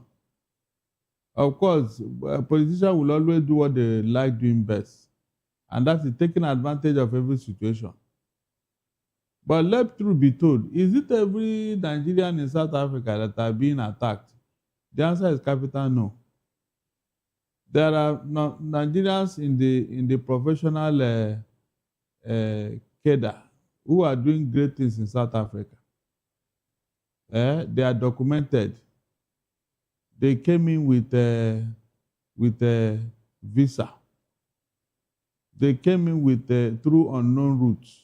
Through known routes. They came in officially and they are recognized. South African government employed them. You will not notice that most of this attack is from the lower rung of the ladder, lower rung. The people below there who believe that it was Nigerians that took their job and all that. Meanwhile, they are not even ready to do the job. That is always the sentiment behind this xenophobic attack, nothing else. The people that are up there, nobody will talk to them. You dare not go even close to where they are living. That has been the trend. And so it is people at the lower cadre, lower rung of the ladder that are mostly affected, mostly. People that are struggling to survive. You go to their shop, you close it down, you loot the shop. It's unfortunate, seriously. I think something should come out of that discussion. And let it be the first, or rather the last time, or it cannot be the first. Let it be the last time such thing will be happening. In the spirit of African brotherhood. All right, then. Let's look at Taiwan asserting its rights to global engagement during the president's visit to Eswatini. That visit was actually opposed by China. Taiwan accused China of harassing the countries around to prevent them from allowing the Taiwanese president to pass through the airspace on his visit to the Eswatini kingdom. He later postponed the trip. He was later able to take that trip. China believes that Taiwan is a part of it, and in fact, Taiwan should not have left in the first place. But Taiwan says we are a democratic state and we have the right to exist no matter how small. Taiwan has only 12 countries that they maintain formal ties with, and Eswatini happens to be one of them. Most of these are small countries that just want to band together to see how they can improve their lot on the international scene. What's your take on this particular development? China should be very careful with Taiwan. They have enough already, with over 1 billion plus. I don't see why they should be struggling to have Taiwan. Taiwan is not a threat to China. Nobody is building a military base in China. I mean in Taiwan. So what is the beef all about? UK and US have recognized Taiwan, and they are supporting them because if I was in UK that gave them that independence. And so China struggling and saying Taiwan belongs to them. They have a right to be on their own. This was exactly what the Soviet Union was doing until they could no longer handle it. And the behemoth called USSR broke into 13 states. So China should be wary. The number of people in their population should be more enough for them to handle, and leave Taiwan alone to be. I don't see how Taiwan can be a threat to China. Until they tell me otherwise, I believe they should allow them to be. They are an independent nation, so they can connect with anybody they like. It's as simple as that. With what China is doing to Taiwan, China doesn't know that she is attracting sympathy to Taiwan. She's attracting sympathy to Taiwan. So left to me, China should let Taiwan be. They cannot annex Taiwan and the world will be looking at them. It's not possible. Already the Western world have warned them that any forceful takeover will have the consequences. Let's go to Sudan, where worsening insecurity has forced more than 2,600 civilians to flee their towns in the southern part, in the northern part of the country. It's very unfortunate. While we're talking about insurgency in Sudan, we're talking about insurgency in Mali, we're talking about it in Nigeria, we're talking about it in parts of Benin Republic as well. This is one question that has been recurring again and again. Why can these African countries not band together to phase out insurgency? Why are they facing it on their own? Are they doing a good job of it? Is it time for Africa to raise an elite force to combat this insurgency that is spreading across the continent? When you hear and see things like this, the first thing you should ask yourself, what is the leadership of these African states? Do they have good leadership? The answer is capital no. And so in the absence of good leadership, what will follow? Is it not anarchy and chaos? So whatever you sow, you will reap. These Africans said that are embroiled in terrorism and insecurity. Go and look at where they are coming from. Their leaders set the tone for what is going on. Because of what? Their selfish interests. If they have led well, there won't be, in fact, insecurity will far from those countries. For example, this Sudan that got independent just yesterday, did you ever imagine that this country will become a theater of war, ego war, both the vice and the president, fighting over control of power and all that. Is there any other thing? If they are having external forces fighting them, I would say, okay, let us, help them and all that. But this is two brothers, elected, all of a sudden, who will control what become an issue.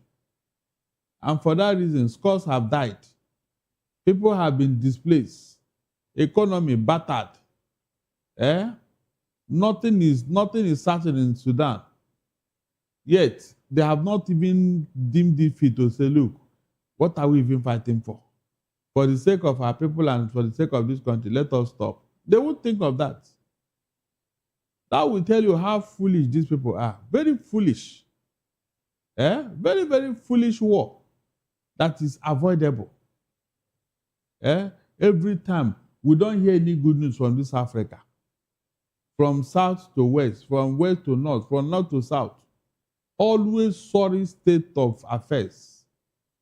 All because of bad leadership. Bad leadership that have no shame in them. Let them continue to fight. I'm sure one day, one of them will drop dead or they will get tired of fighting. These are the two options. They will get tired of fighting or one of them will drop dead. Maybe peace will not return to Sudan. From Sudan, let's go to Mali, where the government is probing the role of some enlisted soldiers in the attacks that took place on some army bases across the country just last week. The list of potential accomplices, the active duty soldiers, the retired soldiers, some even died during the attack, which began on April 25. It did involve militants linked to Al-Qaeda and separatist Tuareg rebels. So fighters from different groups were able to challenge Mali's military government and take power after the coup in 2020 and 2021. This is a very unfortunate one, whereby the people who are supposed to be on the front line of the fence happen to be suspected to be complicit in the attacks that are actually going on. Mali right now is in the military junta, is a military administration. Last week we talked about how terrorists can have the temerity to attack a country that is being run by the military. And now we're getting to hear that it is possible that some soldiers within the Malian military were complicit. What's your take on this? I am not surprised because this terrorism in the West African region is propelled by religious, ethnic, and tribal sentiments. The moment these three items are removed from this terrorism, it will stop. Some people in government are sympathetic to terrorists for reasons best known to them. Or didn't you hear when one of them told us here that they are our brothers? Our brothers. They are prodigal sons. So such sentiments are bound.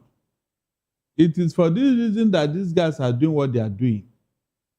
I will not be surprised, but unfortunately, Mali that broke away from West Africa, ECOWAS, I was thinking that they would have fortified their stand so that this type of thing do not happen. The Sahel countries, I don't know what they are doing. They're supposed to have a strong either 100,000 or 200,000 man army so that they can rescue any of their states in problem. That is what I think they should have done. Raise a very strong force that anytime these guys raise up their head anywhere, they should mobilize and go after them. With the number coming out to face them, I don't think they stand a chance. But I don't know why they are not thinking along that line. Because if they can attack a military government like that, that means they will overrun a civilian government. That is, overrun them, literally. Is that the best? So they should start thinking ahead because this guy will not stop. As long as they are there, they are going to attack. So why not be to plan? Why is it difficult for African countries to work together in the area of security or insecurity, as the case may be? They will not because of their colonial masters. Most of them, they can't even do anything without their colonial master telling them. A country that was balkanized in 1885, all the colonial masters are still there, breathing down their neck, dictating the pace of everything in their country. And so they wouldn't want them to set up such a force. They wouldn't. It will erode their power. It will erode their influence. That is just the simple truth.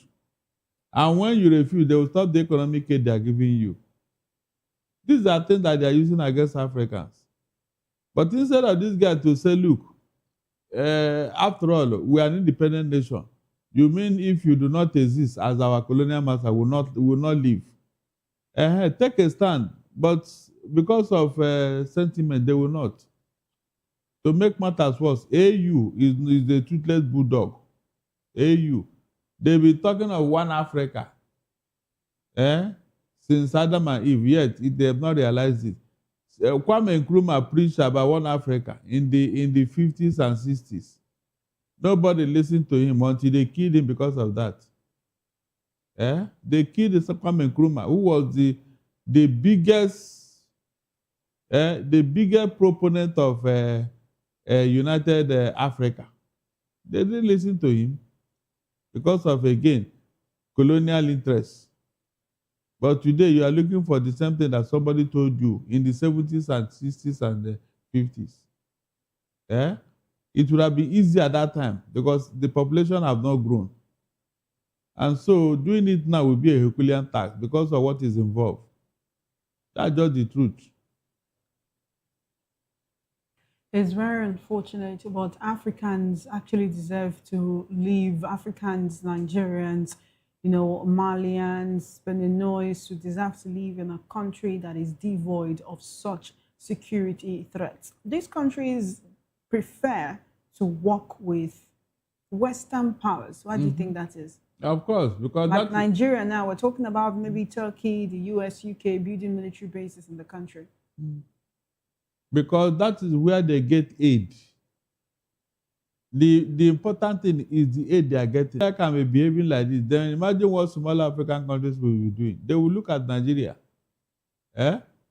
So Nigeria will not support such a thing because UK, US will tell you, what are you doing? Is it not UK that you went to go and borrow 700 million pounds the other day? So if they attach such conditions that, look, you see this loan we want to get, either from IMF or World Bank, you must drop this rubbish you are talking about. Is that not the end of the matter? All right, then. Thank you so much for joining us on the African News today. We do appreciate your presence and your analysis. Thank you. My pleasure. You have been watching the African News on Voice of the People TV. When we return, top South African law firms sue government over black employment and ownership targets. This and more stories coming your way after the break. Join us again.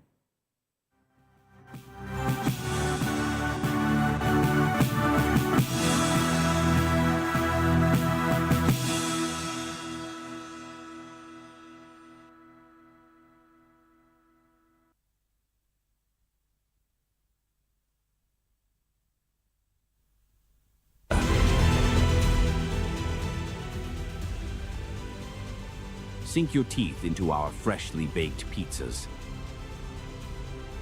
Loaded with rich sauce, melted cheese, and irresistible toppings. Where every bite is a love story. Treat yourself to our creamy, dreamy ice cream. Smooth, sweet, and made to brighten your day. Or maybe you want it hot and satisfying. Our juicy shawarma is wrapped to perfection, packed with flavor in every mouthful. Pizza, ice cream, shawarma. Why choose one when you can have it all? Romeo Pizza has exactly what your taste buds desire.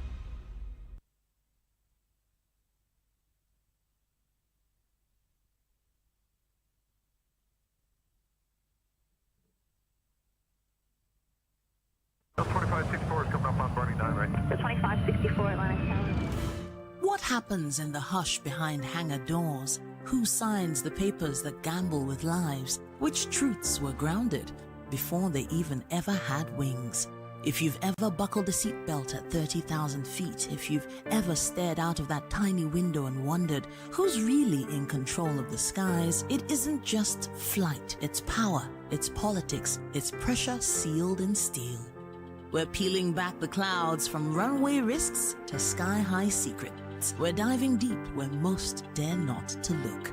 Aviation Scope, every Sunday at 7 p.m. only on Voice of the People TV. We don't just report, we reveal. We don't just ask, we uncover. Because when it comes to the skies, ignorance is turbulence. Aviation Scope, the sky isn't the limit, it's just the beginning.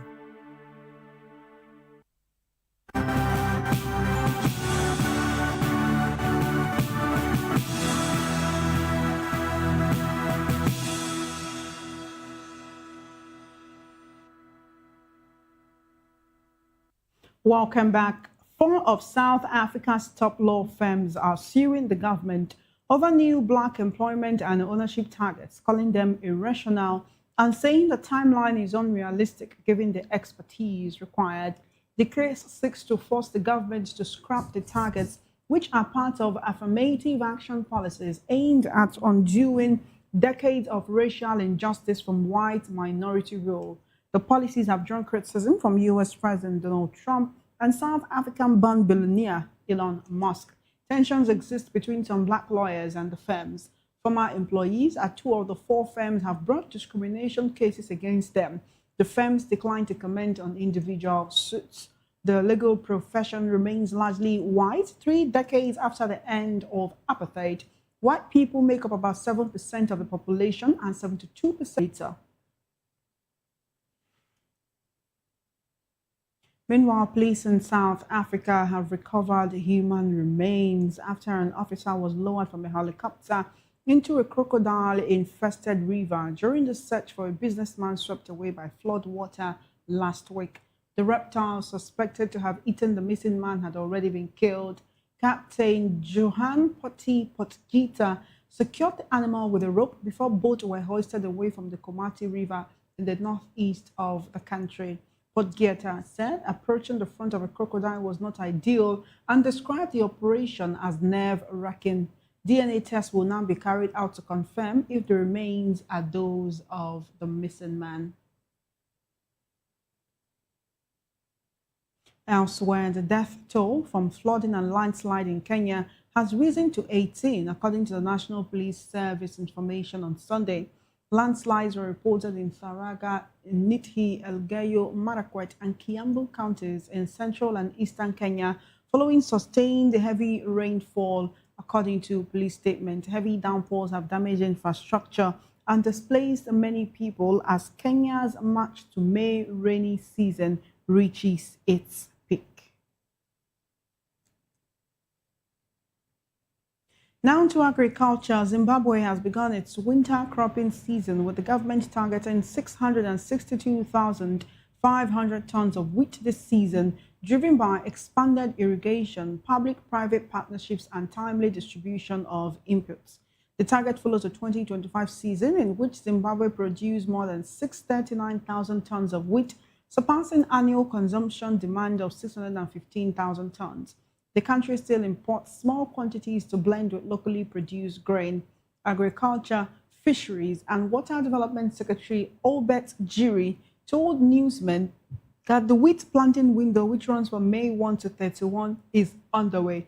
He urged farmers to speed up planting to maximize yields. According to him, the government is targeting 125,000 hectares of wheat, 7,000 hectares of barley, and more than 9,000 hectares of potatoes this winter as part of efforts to strengthen national food security.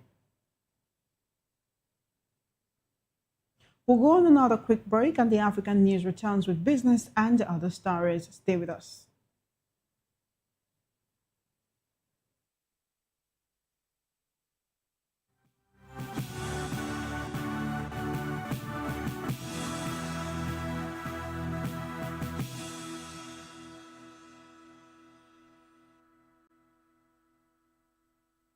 We encourage you to click on the like button and subscribe to our YouTube channel. We are Voice of the People TV. Also follow us on all our social media platforms. We are at VOP TV Live. Visit our website www.vop.ng for fresh and trending news. Also watch us live on SLTV channel 264. VOP TV, Voice of the People Television.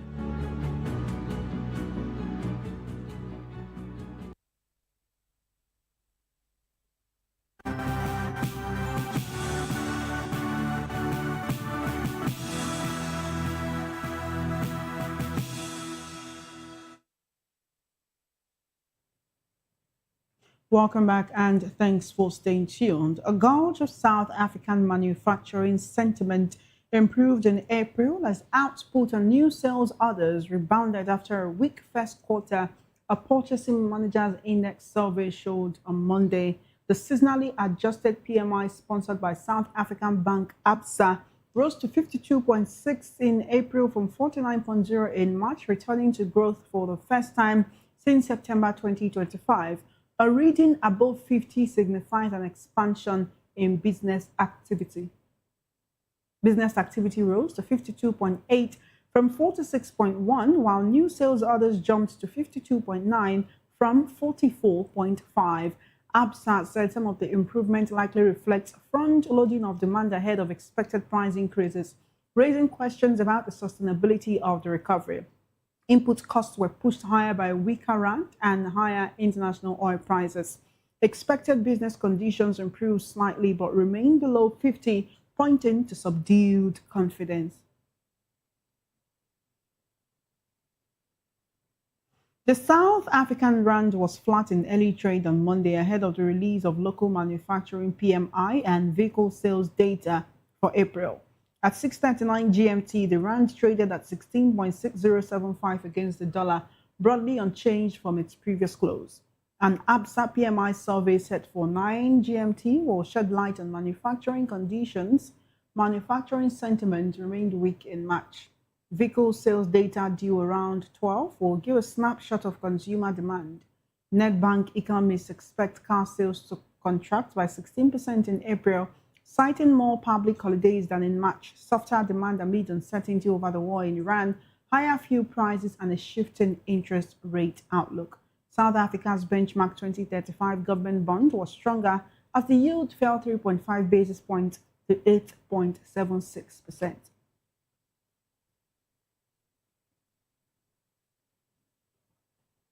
Now to sports, where the Confederation of African Football has set the date for the 2027 Africa Cup of Nations to be co-hosted by Kenya, Tanzania, and Uganda. The opening match is on 19 June 2027 and the final on July 17. The dates were approved by the FIFA Council recently held in Vancouver, Canada.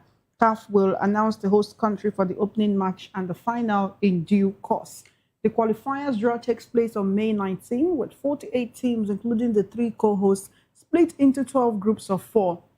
The top 2 teams in each group will advance to the final tournament. Qualifiers will be played in 3 FIFA windows, September to October 2026, November 2026, and March 2027. The Total Energies CAF AFCON Pamoja 2027 is the first AFCON to be hosted by 3 countries and marks the competition's return to the East African region for the first time since Ethiopia hosted in 1976. Still in sports, forward Achraf Benchaki scored twice and set up another goal as Al Ahly beat Zamalek 3-0 in the Egyptian Premier League at the weekend. The Moroccan opened the scoring with a header in the 18th minute but did not celebrate against his former club. Al Ahly doubled their lead in the 32nd minute when Benchaki assisted Hussein El Shahat, who chipped Zamalek goalkeeper El Mahdi Suleiman. Benchaki made it 3-0 in the 74th minute after a through ball from Iman Ashur. He has now scored 4 goals in 4 matches against Zamalek since joining Al Ahly. Both sides missed penalties in the second half. Al Ahly goalkeeper Mustafa Shoubert saved Hossam Abdelmagoud's spot kick in the 55th minute before Mahmoud Trezeguet hit the left post 11 minutes later. Zamalek coach Mohamed Gamal called it a poor match and an even worse result, saying he was sad for Zamalek supporters and had hoped they would leave with a positive result. Al Ahly coach Jess Thorpe praised his team's performance. Third place Al Ahly have 47 points, 3 behind joint leaders Zamalek and Pyramids, with 2 matches remaining. And that's all on the African news. Thank you for watching. Don't forget to subscribe to our YouTube channel. It's Voice of the People TV, and on other social media platforms, we're at VOP TV Live. If you witness news happening near you, we want to hear from you. Send your eyewitness reports, event coverage requests, photos or videos directly via WhatsApp to 0814-606-4057. You can also reach our newsroom by email. It's news@vop.ng. I'm Chioma Innocent. Good afternoon.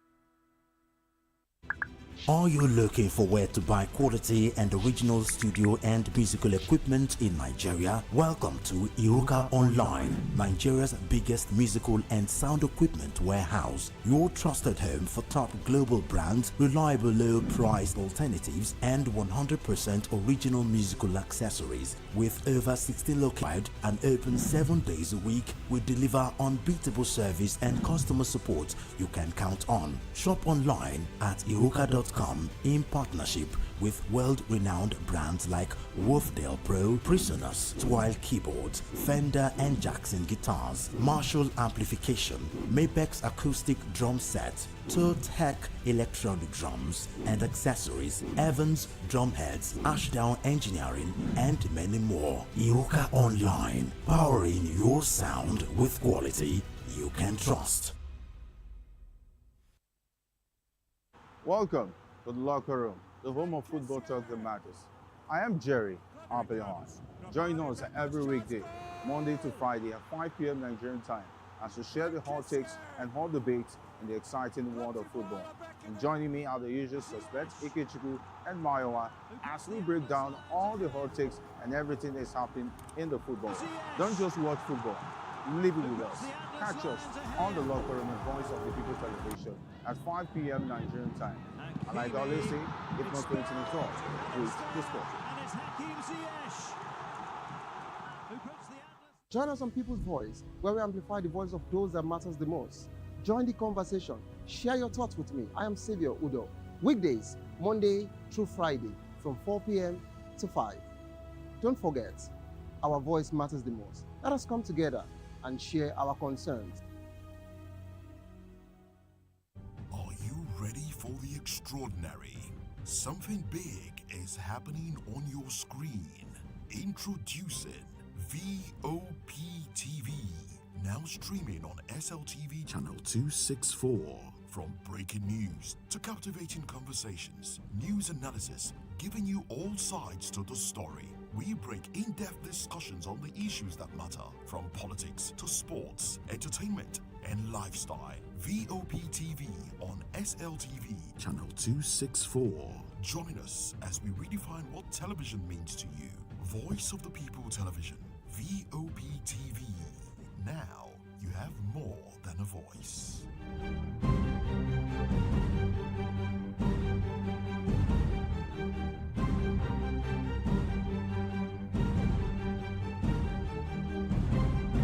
We encourage you to click on the like button and subscribe to our YouTube channel. We are Voice of the People TV. Also follow us on all our social media platforms. We are at VOP TV Live. Visit our website www.vop.ng for fresh and trending news. Also watch us live on SLTV channel 264.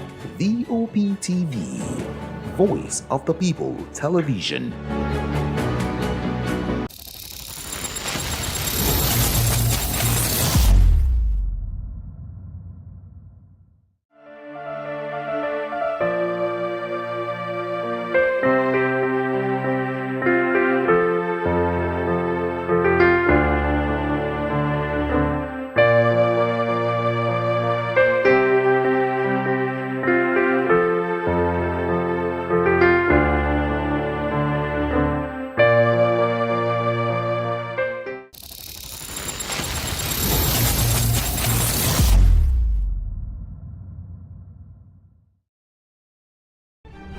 In a world where power shifts with every headlines, news breaks and events happens, we bring you unbiased and explicit information on politics, economy and state of the nation.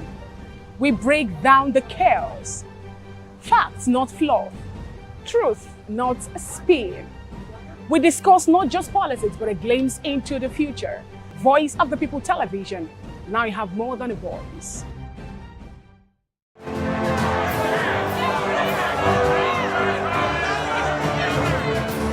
Do you want your voice to be heard? Do you know that you matter in the scheme of things? The People's Voice, the show where ordinary citizens take center stage as we discuss the biggest stories that affect you and I. With you in mind, we facilitate lively discussions, debates, and interviews on the topics that matter most to you and I, from social justice to economic empowerment, education to healthcare, governance, and more, tackling tough topics and amplifying your voice. Join the conversation and make your voice count. The People's Voice. Make your voice count. Welcome to the locker room, the home of football talk that matters. I am Jerry Arpillon. Join us every weekday, Monday to Friday at 5 p.m. Nigerian time, as we share the hot takes and hot debates in the exciting world of football. And joining me are the usual suspects, Ikechukwu and Mayowa, as we break down all the hot takes and everything that's happening in the football. Don't just watch football, live it with us. Catch us on the locker room and Voice of the People Television at 5 p.m. Nigerian time. And like Olise, if not 20 minutes off, with the sport. Are you ready for the extraordinary?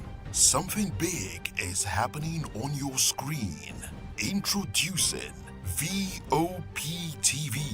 Now streaming on SLTV channel 264. From breaking news to captivating conversations, news analysis, giving you all sides to the story. We break in-depth discussions on the issues that matter, from politics to sports, entertainment, and lifestyle. VOP TV on SLTV channel 264. Join us as we redefine what television means to you. Voice of the People Television, VOP TV. Now you have more than a voice.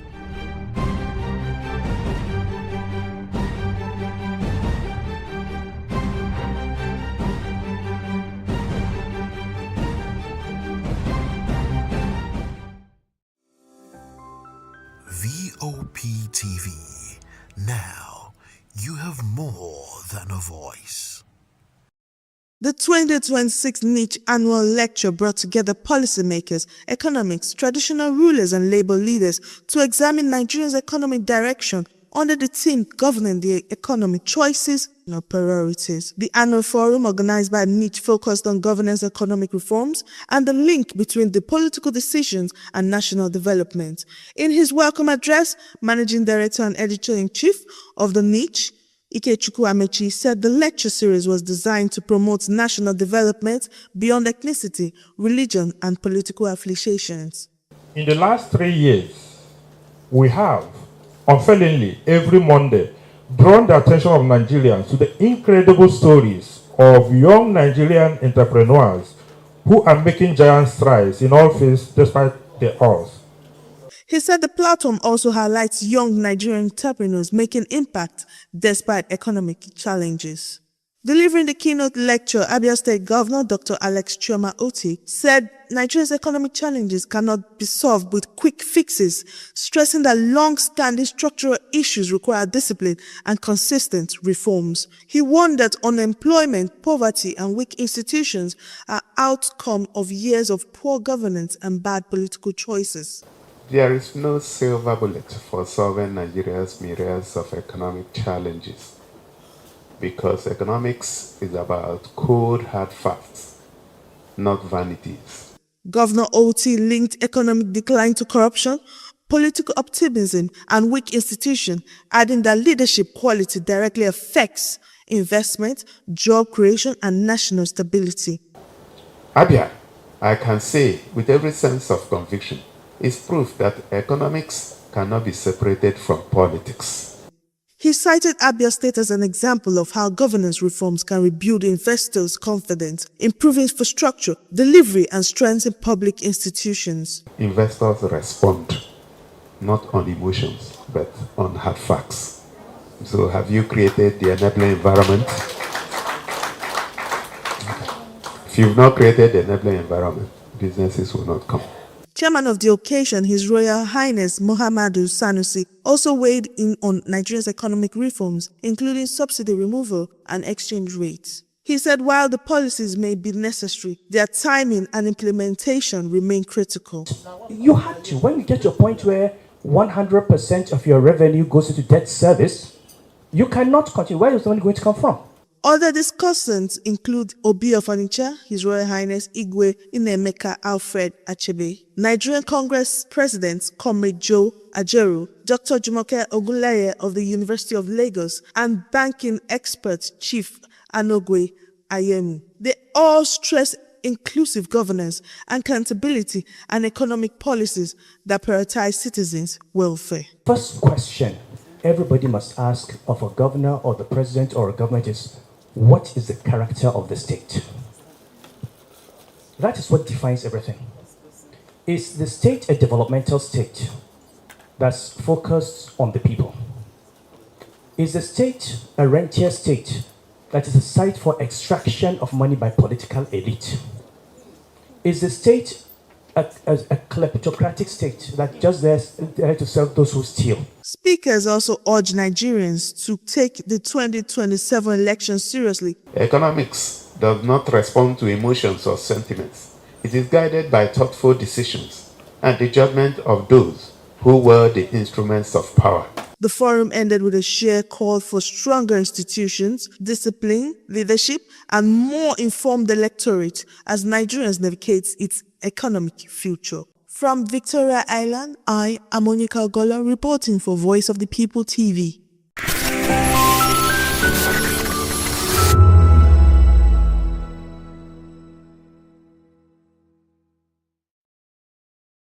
Hey guys, it's your girl Arika the Dimples, aka Risky Baby, and you are watching VOP TV. Do not go anywhere. Where are you going to? Stay here. Calm down. Stay here if you're not.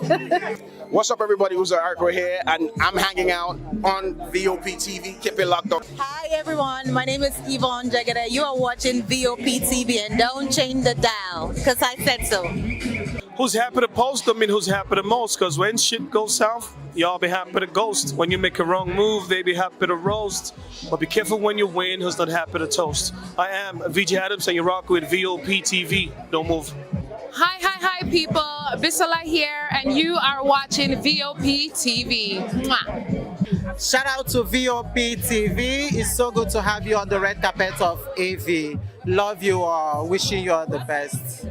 Here's a shout out to VOP TV. It's your girl April Oshidikwe at the AV premiere. You know what it is. Hi everyone, my name is Linda Ejiofor Suleiman, and I'm live at the EV premiere. Keep watching VOP TV. I want to say hello to my Italian friends. I want to say them that Nigeria is the best country in the world, and I'm so happy to be PTV. Keep it locked, because I said so. Ladies and gentlemen, boys and girls, this is your girl Folu Storms out here, and this is a big shout out to VOP TV. Hi guys, my name is Charles Bourne. My name is Lydia Lawrence Nzaya. Please keep watching Voice of the People television. Love ya. The red carpets, awards, the razzmatazz, music, fashion, interviews, and more. Spotlight on Voice of the People television. Let's feed you with all the juicy stories in the global entertainment space, bringing you the glitz and glamour as it is hot. Stay tuned to Spotlight, 1 p.m. Monday to Friday. Spotlight on VOP TV. Entertainment like never before.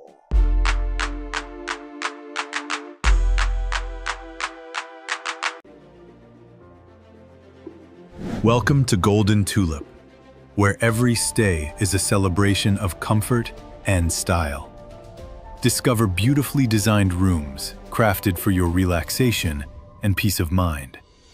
Savor delicious, expertly prepared meals at our exceptional restaurants. Relax and socialize at our elegant lounge bar. Refresh yourself at the vibrant pool bar and enjoy a soothing swim in our sparkling pool. Planning something special? Our spacious and sophisticated hall provides the perfect setting for weddings, conferences, and memorable events. Whether for business or leisure, we deliver excellence with unmatched hospitality. Comfort, class, premium experience. Book today and elevate your hospitality experience. Airport Golden Tulip. Stay golden. Live golden. Hello there, my name is Damilola Ogunsi, also known as the Goldfish. Hi, my name is Chiki Bright Emmanuel. I'm an actor and a filmmaker. Hello peeps, my name is Yomi E. Adejimo. Hi everyone, I'm Paul Utomi. Hi everyone, my name is Stacey Benjamin and this is Voice of the People TV. I need you to keep it locked to VOP TV. See, are you looking for good entertainment? You want to get good movies, good music, politics, talk shows, sports and entertainment? You really subscribe chart. Don't make your own button. Watch it. Or I'll find you. And I want you.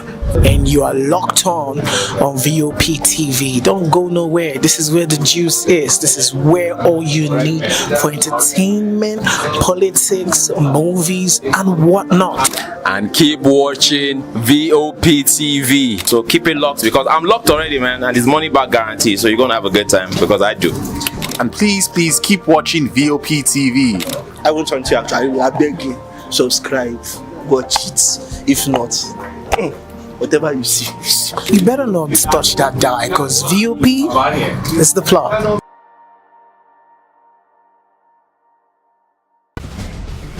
Join us as we drive into the world of politics through insightful interviews with prominent political figures, both serving and former governors, ministers, senators, legislators, party chieftains, activists, and analysts. Get first-hand information into the decision-making processes that affect our daily lives. Highly engaging one-hour program that brings political discourse into focus. I am Chukwuma Okoro. Political Lens, Monday through Friday, 6 to 7 p.m. Join us.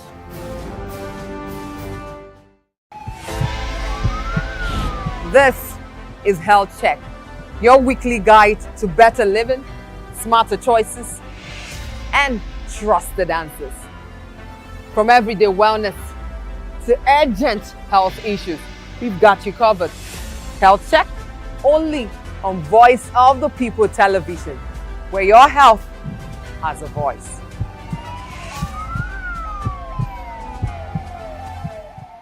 In a world where truth is the ultimate power and opinions scream the loudest, it's time to wade through the noise. Hunger no get tribe. Hunger no get religion. And scan the human interest and trending topics that matter. Stay tuned to The Issues, your plug to the stories making the buzz, from politics to science and technology, social justice, and more. Let's tackle the tough questions and expose the truth. The Issues, on Voice of the People television, Mondays to Fridays, 8 to 9 p.m. The Issues. Don't just react, understand.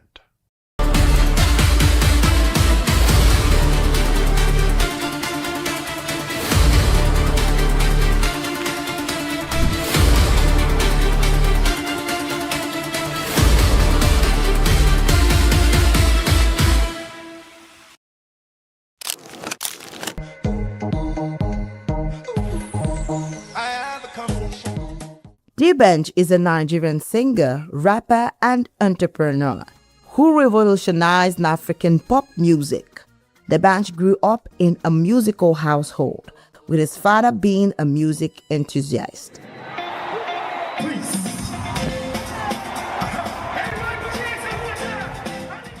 D'banj co-founded Mo Hits Records with Don Jazzy, releasing hits like Tongolo and Why Me.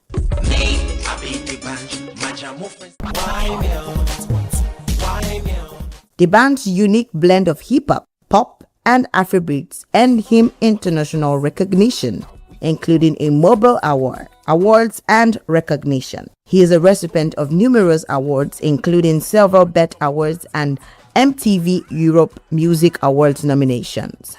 D'banj has ventured into various businesses, including a clothing line and a record label. D'banj is a pioneer of Nigerian pop, inspiring a generation of artists and entrepreneurs.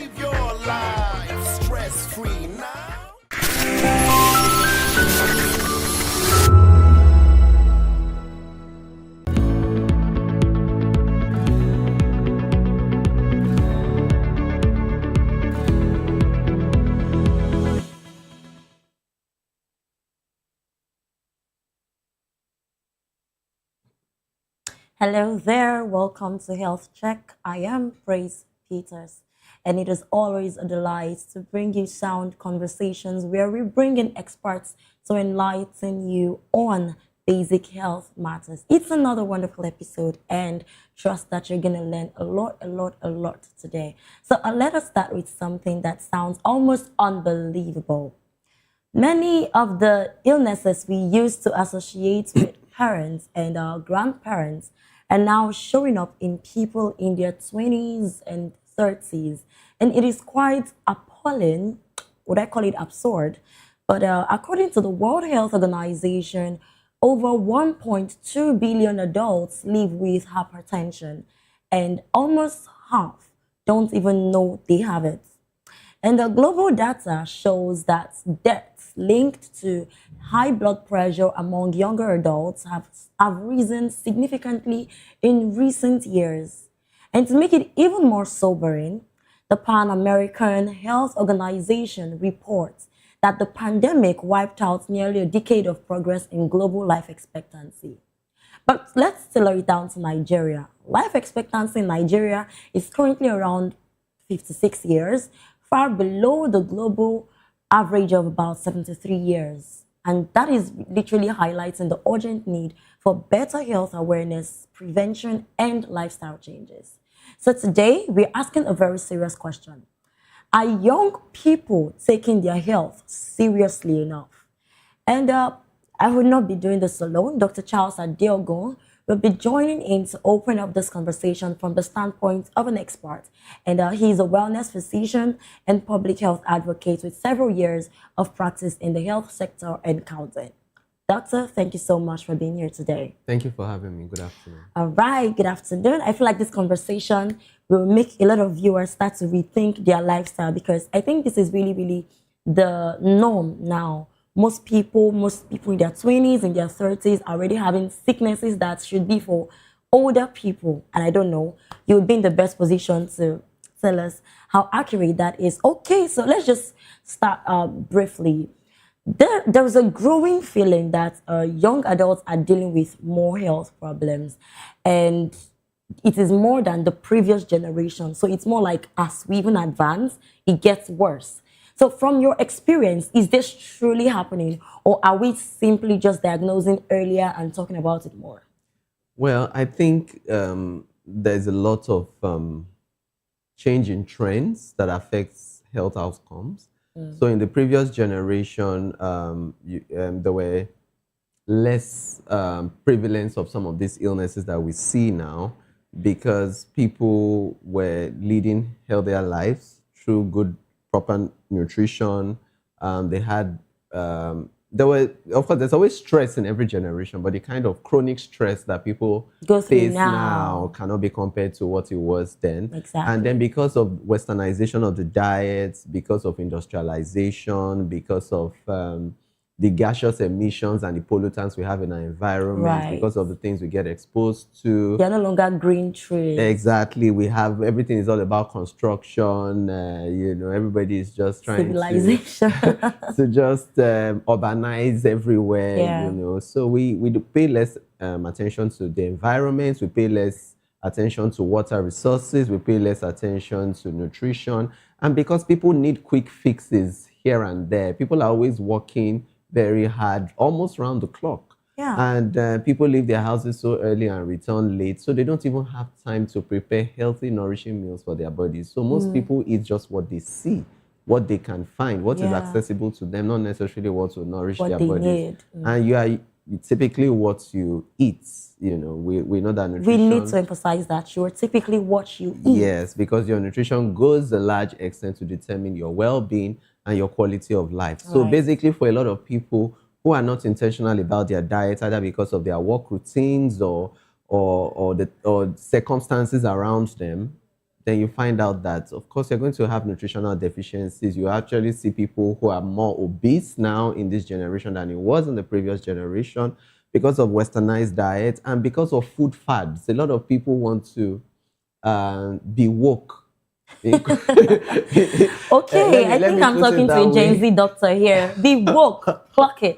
Yes, okay. yes. So a lot of them, you know, they want to actually be seen as people who are following trends and knowing what is in vogue and all that. So you change your diet to something that you think makes you, you know, like Gen Z. I don't want to use the word Gen Z. you just want to show yourself that, look, I am current. I know what people around eat.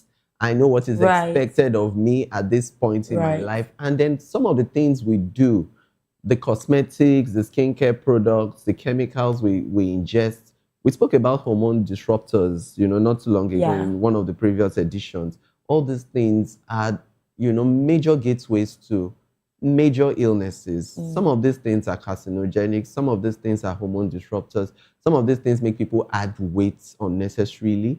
And then this social media and influencer generation, you know. They can literally even influence your choice of diet. Of course, influences your choice of diet, influences your choice of appearance. You are more concerned about how you look, and you want to modify your body. You want to look like your model or the ideal person or that you have idealized in your mind. You know, you admire people so much that you just want to just be like them, regardless of the cost or what you are putting yourself into in order to achieve that fit. So you find out a lot of people, you know, go into things that normally they wouldn't have been pressured into if not for social media craze and this influencer situation. So basically all these factors, they all interplay to actually determine the choices that people make. And then chronic stress. We've talked about it before. A lot of people, you know, think working harder or longer equals productivity. And we keep saying it all the time. It's so the fact that you are busy does not mean you are productive. The fact that you can be busy, you can doing do nothing. Yes, you can be busy achieving nothing. You can wow, be busy. That reality hits. Yes, you can be busy stressing out. You can be busy, you know, aging faster. Honestly. Where you can actually delegate duties or find easier ways or more productive ways. Smart. Yeah, exactly. That's just the summary of it. Or working smart. Finding ways to achieve your goals, meet your objective, meet your targets, but you are not completely drained out. I'm still making out time for proper relaxation and recreation. A lot of people think recreation is being lazy, or recreation or you relaxing means that time. Do you know this time you are using to lie down or to rest? People are making money. People are making money. People are making money every day. And at the end of the day, yes, people may indeed be making money, but when they lose their health, they would spend all that money to try to get their health back, which may not even be possible. Because we keep saying it that it is only one good illness, good in quotes, one solid illness can bankrupt you. So whatever savings you think you have, whatever amount of money you think you have in the bank, or whatever business you think you're doing that is thriving, that is draining you, and you're not paying attention to your body, and you're still making demands on that body that you have not refreshed, that you have not nourished to keep performing, you get to your breaking point. And when you arrive at that breaking point, you'll find out that the money you've stacked up, you're going to do away with it to get your health back. That is even if you can do anything to get it back. Exactly. One thing that holds true to what you've said so far is diet. You are what you eat. And most of the time, we just eat to fill our bellies. I'm hungry, and so they just go pick up something and just eat. Just anything. Not knowing that whatever you're picking to eat is actually defining how your system is going to be like. And I feel like some of us are really guilty of this. I don't want to talk about myself. Many of us are guilty. Most of the times, I'm so lazy, I'm so tired, and I just go grab noodles. I can eat noodles every day. And I know that that's not even very healthy. Correct. Right. So, but you are a doctor, right? And I want us to be more practical about this. So when young people come to your clinic, what are the things you see, the health concerns that you know that is not actually normal for this kind of age group that you constantly see? So what are young adults currently facing now that shouldn't be the norms? Well, we're seeing increased number of young people coming in with obesity. We're seeing increased number of young people coming in with elevated blood pressure. We're seeing young people coming in with elevated blood sugar, high cholesterol levels, and we're seeing some of them ultimately developing kidney issues. Because apparently in our environment, for most people that come down with kidney failure, it's usually from uncontrolled hypertension or uncontrolled diabetes. And like we know, hypertension is usually very silent. It's silent killers, they call it. You know, so basically you may not have any symptoms. You go about your normal activities, you're still functional, but something is really off. Something is amiss. And a lot of people miss this point because they rarely come for wellness checks. And if you don't check for these things, there's no way you would know that these things are there. So when you find people who are obese, when you find people who are, you know, gaining weight and they just say, well, I don't know, it's just been that way. I don't know where this fat is coming from. And some people even think it's a sign of healthy living. Yes, and they trivialize it. It's a sign of good living. Or I think it's because I changed job. And some make excuses like it's because I now work remotely. And it's because, you know, I just moved from this part of the country to this part of the country. I think that shift has, you know. But the important thing is making excuses. Making excuses. But the truth of the matter is that your body doesn't work by excuses. If something is off, you would see the consequences. So if you are obese, you know that you're at risk of cardiovascular events, you're at risk of hypertension, you're at risk of type 2 diabetes, you're at risk of high cholesterol, you're at risk of certain types of cancers, you're at risk of certain hormone disturbances, hormonal disturbances. So it's very important that we have a high index of suspicions for these things. And a lot of young people, when they come in, treatment compliance is also a problem. When you start educating them and telling them, okay, your blood pressure has been elevated, you don't know for how long this has been going on. Let's have a kidney function done. Let's check your organs. And by the time more results are coming out, it's unfolding a more, you know, serious underlying condition that was apparently unidentifiable on the surface. And when you tell them these are the treatment modalities, or these are treatment plans that you have to undergo, why would I have to go through them? I'm too young for this. Exactly. I feel like there is this certain level of confidence that comes with being young, being youthful. You feel like nothing can really happen to you at this point in time. Time is on your side. Exactly. You can get away with many things. You can get away with what you eat and what you drink. Well, fair enough. And that level of negligence? Well, fair enough. Youthfulness is a plus to you, but only to an extent, because at the end of the day, your body can only serve you as much as how you nourish it and how you provide it with all the essential nutrients too. But if you're already obese, you're going to have visceral fat. We talked about visceral fat before on the show. Visceral fat and fat infiltration into your major organs that may ultimately affect the function of the organs. You are prone to fatty liver, you're prone to having arthritis of your knee joints, you're prone to sleep apnea. You know, you can have all sorts of health complications that would jeopardize your health in the long run. Sure. So basically, a lot of young people would now say, why would I be on drugs for this and that? How old am I that I'm starting all these multiple medications? But the truth is, you're already on that path. Your body is not looking at your age anymore. Your body is dealing with the facts. The facts are that you are obese. The facts are that you are already having major complications that come with chronic illnesses, especially when you do have a positive family history. So family history is very, very key. A lot of young people don't pay attention to trends, health trends in their families. Patterns. Yeah, patterns in their families, what their parents have, what their siblings have, and rather than having that knowledge and that's being something dictating how they live their lives and their lifestyle choices and dietary choices, they just leave everything to chance and still, they just enjoy this youthfulness. Yeah. And so then it's this not youthful 100% what you do. It's not 100% what you do. Genetics play a role, certainly. Genetics are very, very powerful. Your genes are powerful. You share genetic material with the people that give birth to you. And there are true family trends in health-related conditions. So there are some conditions that, belonging to a particular family line predisposes you to those conditions. So you better know those trends and know the lifestyle changes you need to start making, which includes things that require commitment, require discipline. That's another part that young people have issues with.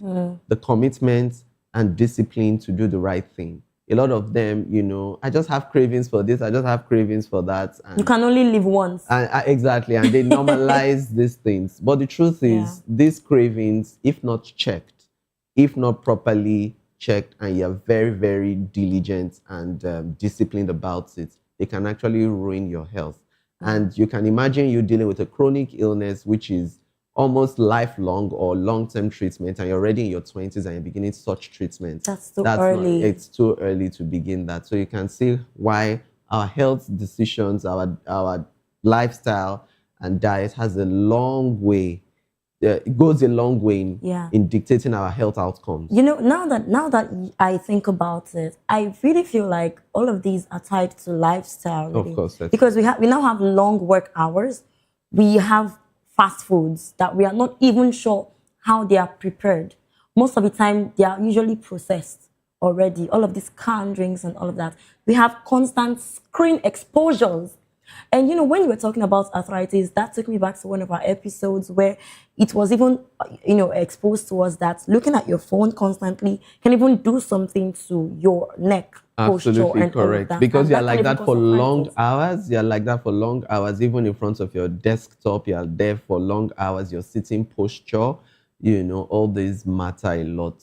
That's sedentary lifestyle. Every youth literally are, I don't want to say every youth, but most people are addicted to the screen. Yes, they are. Already, they almost cannot do without it. It's either they're sleeping or they're on their phone. And it affects us in so many ways. It affects us physically, it affects us emotionally, and it also affects our connection in real life to people around us. Because you can find out that some people don't even realize they're alone. Because once they are lost in the screen or with whatever they are doing, it's completely very engaging and they're completely engrossed in what they're doing. And it's even like now, like if you don't stay on your phone, or if you can just stay quiet, then you're a boring person. Yes. So, you know, you just think something is missing when you're not with your phone or with your laptop or your computer. It's slowly becoming an addiction. Yes. And then you don't have true connections with people around you. And that's why even in a family setting, it's possible that everybody is just fixated on their own individual screens and they never even communicate with one another. They never even connect with one another, though they are in close proximity,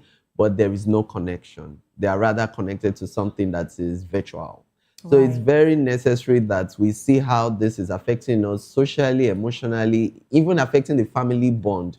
So it's very important that everything is done in moderation and we prioritize our health first. And like WHO would say, your health is not only physical well-being. It's physical, mental, emotional, and social well-being. Please take that again. Physical, mental, emotional, and social well-being. Wow. All Physical, mental, emotional, and social well-being. So if one of them is missing, you cannot be regarded as a healthy person. Wow.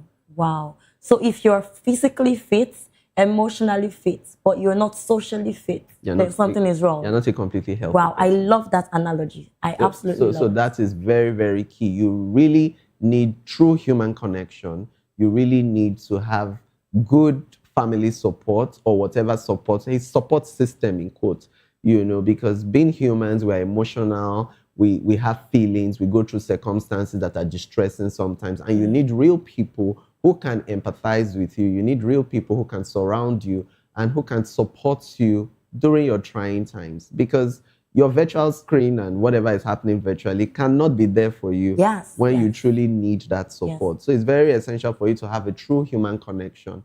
And it's also very important for you to make sure that your mental state is healthy, very stable and healthy. That means that you are able to think clearly, you are able to make decisions clearly, you are able to connect with people clearly, you are able to manage and cope with stress, daily life stress, all the stressors around us. You are able to adapt, you are able to cope appropriately. So because the truth of the matter is a lot of people, they get stretched, they get to their limits and they snap off, because you just find out that the stress gets to a certain level that if you keep bottling it up and you're not allowing it, you just declare depression on yourself. You declare depression on yourself, or you just see somebody who just dies slowly and nobody around is even noticing that anything is already out of place. You know, funny how, okay, concerning what you said earlier about the whole screen thing, I was having a conversation with someone, and this person said, you can lock me up in my room for a week as long as there's internet connection, there is light. Exactly. And I'm like, are you serious? Yeah. Like, you can literally not do life alone. Nobody should live in isolation, for God's sake. And concerning the mental health that you talked about, I hear this a lot. My mental states, and this is not even common between news. Don't stress me. My mental health is stressed and all of that. And I feel like as much as we are saying this jokingly, I feel like it really holds true to some people. They're really going through a loss. They don't know how to even, cope with stress anymore. Everything, they have gone to ChatGPT to look for the solution and all of that. And we've forgotten that there is a place of nature. There's a place of just shutting down your screen and going up to probably take a vacation or something and just be quiet. Absolutely. We cut out that part of our lives and we see it as part of being lazy, as part of being unproductive. The time you are using, to just stay laid back. A lot of people are making money. You don't know how much people made over the weekend, and you just deceive yourself that you're on a vacation. You sleep for 8 hours per night. You're wasting your life away. That translates to how many hours of, or how many years of sleep since you were, all sorts of calculations and all that, really, really in reality are not, they're not true and they're not practicable. And in reality, when it comes to your health, judging your overall well-being, there are going to be detrimental consequences, to your health and well-being. So basically, if you want a stable mental health, your sleep and your rest must be adequate. You need to get enough sleep. You need to be able to detach from the norm, from your routines, to be able to get a clear mind, to rejuvenate yourself, to refresh yourself. That's the only way that you can be at your best and you can be productive. I love that we are talking about this now, because I still had a conversation with someone yesterday, and this person was telling that he thinks he has insomnia. And I feel like that is, for people that don't know what insomnia means, that's chronic sleep deprivation, right? Yeah, so how do they really, some people honestly deal with this and they don't know how to cope with it. And I feel like I used to think that it's all about the screen. The screen has a way of making your mind think that it is daytime, even at night. So when they're going through stuff like this, what do you advise that they do? People going through insomnia and all that. Well, insomnia is actually a condition that we're seeing amongst different age brackets now, and you find out that a lot of people just tell you, it wasn't like this before, I just noticed I can't sleep well. And when you start asking them about their routines, you hear that, they work for long hours, they leave their houses so early, they come back late. When they get back home, they still have a lot of work to complete before going to bed. And they've put themselves in an overdrive mode. Everything is just working. No Always time busy. to shut down, always busy. And at the end of the day, they say they can't understand why they can't sleep. But first and foremost, I would say chronic anxiety is also part of the problem. People have deadlines to meet up. They have objectives and targets to meet up. They have fears. They have So even when they worries. sleep, they think about They this. still keep thinking about those things. They picture in their minds all the things that are left undone, all the targets, all the deadlines. And ultimately, some of them are even thinking of finances. Some of them are thinking of trips they want to make. Some of them are thinking of degrees they need to earn.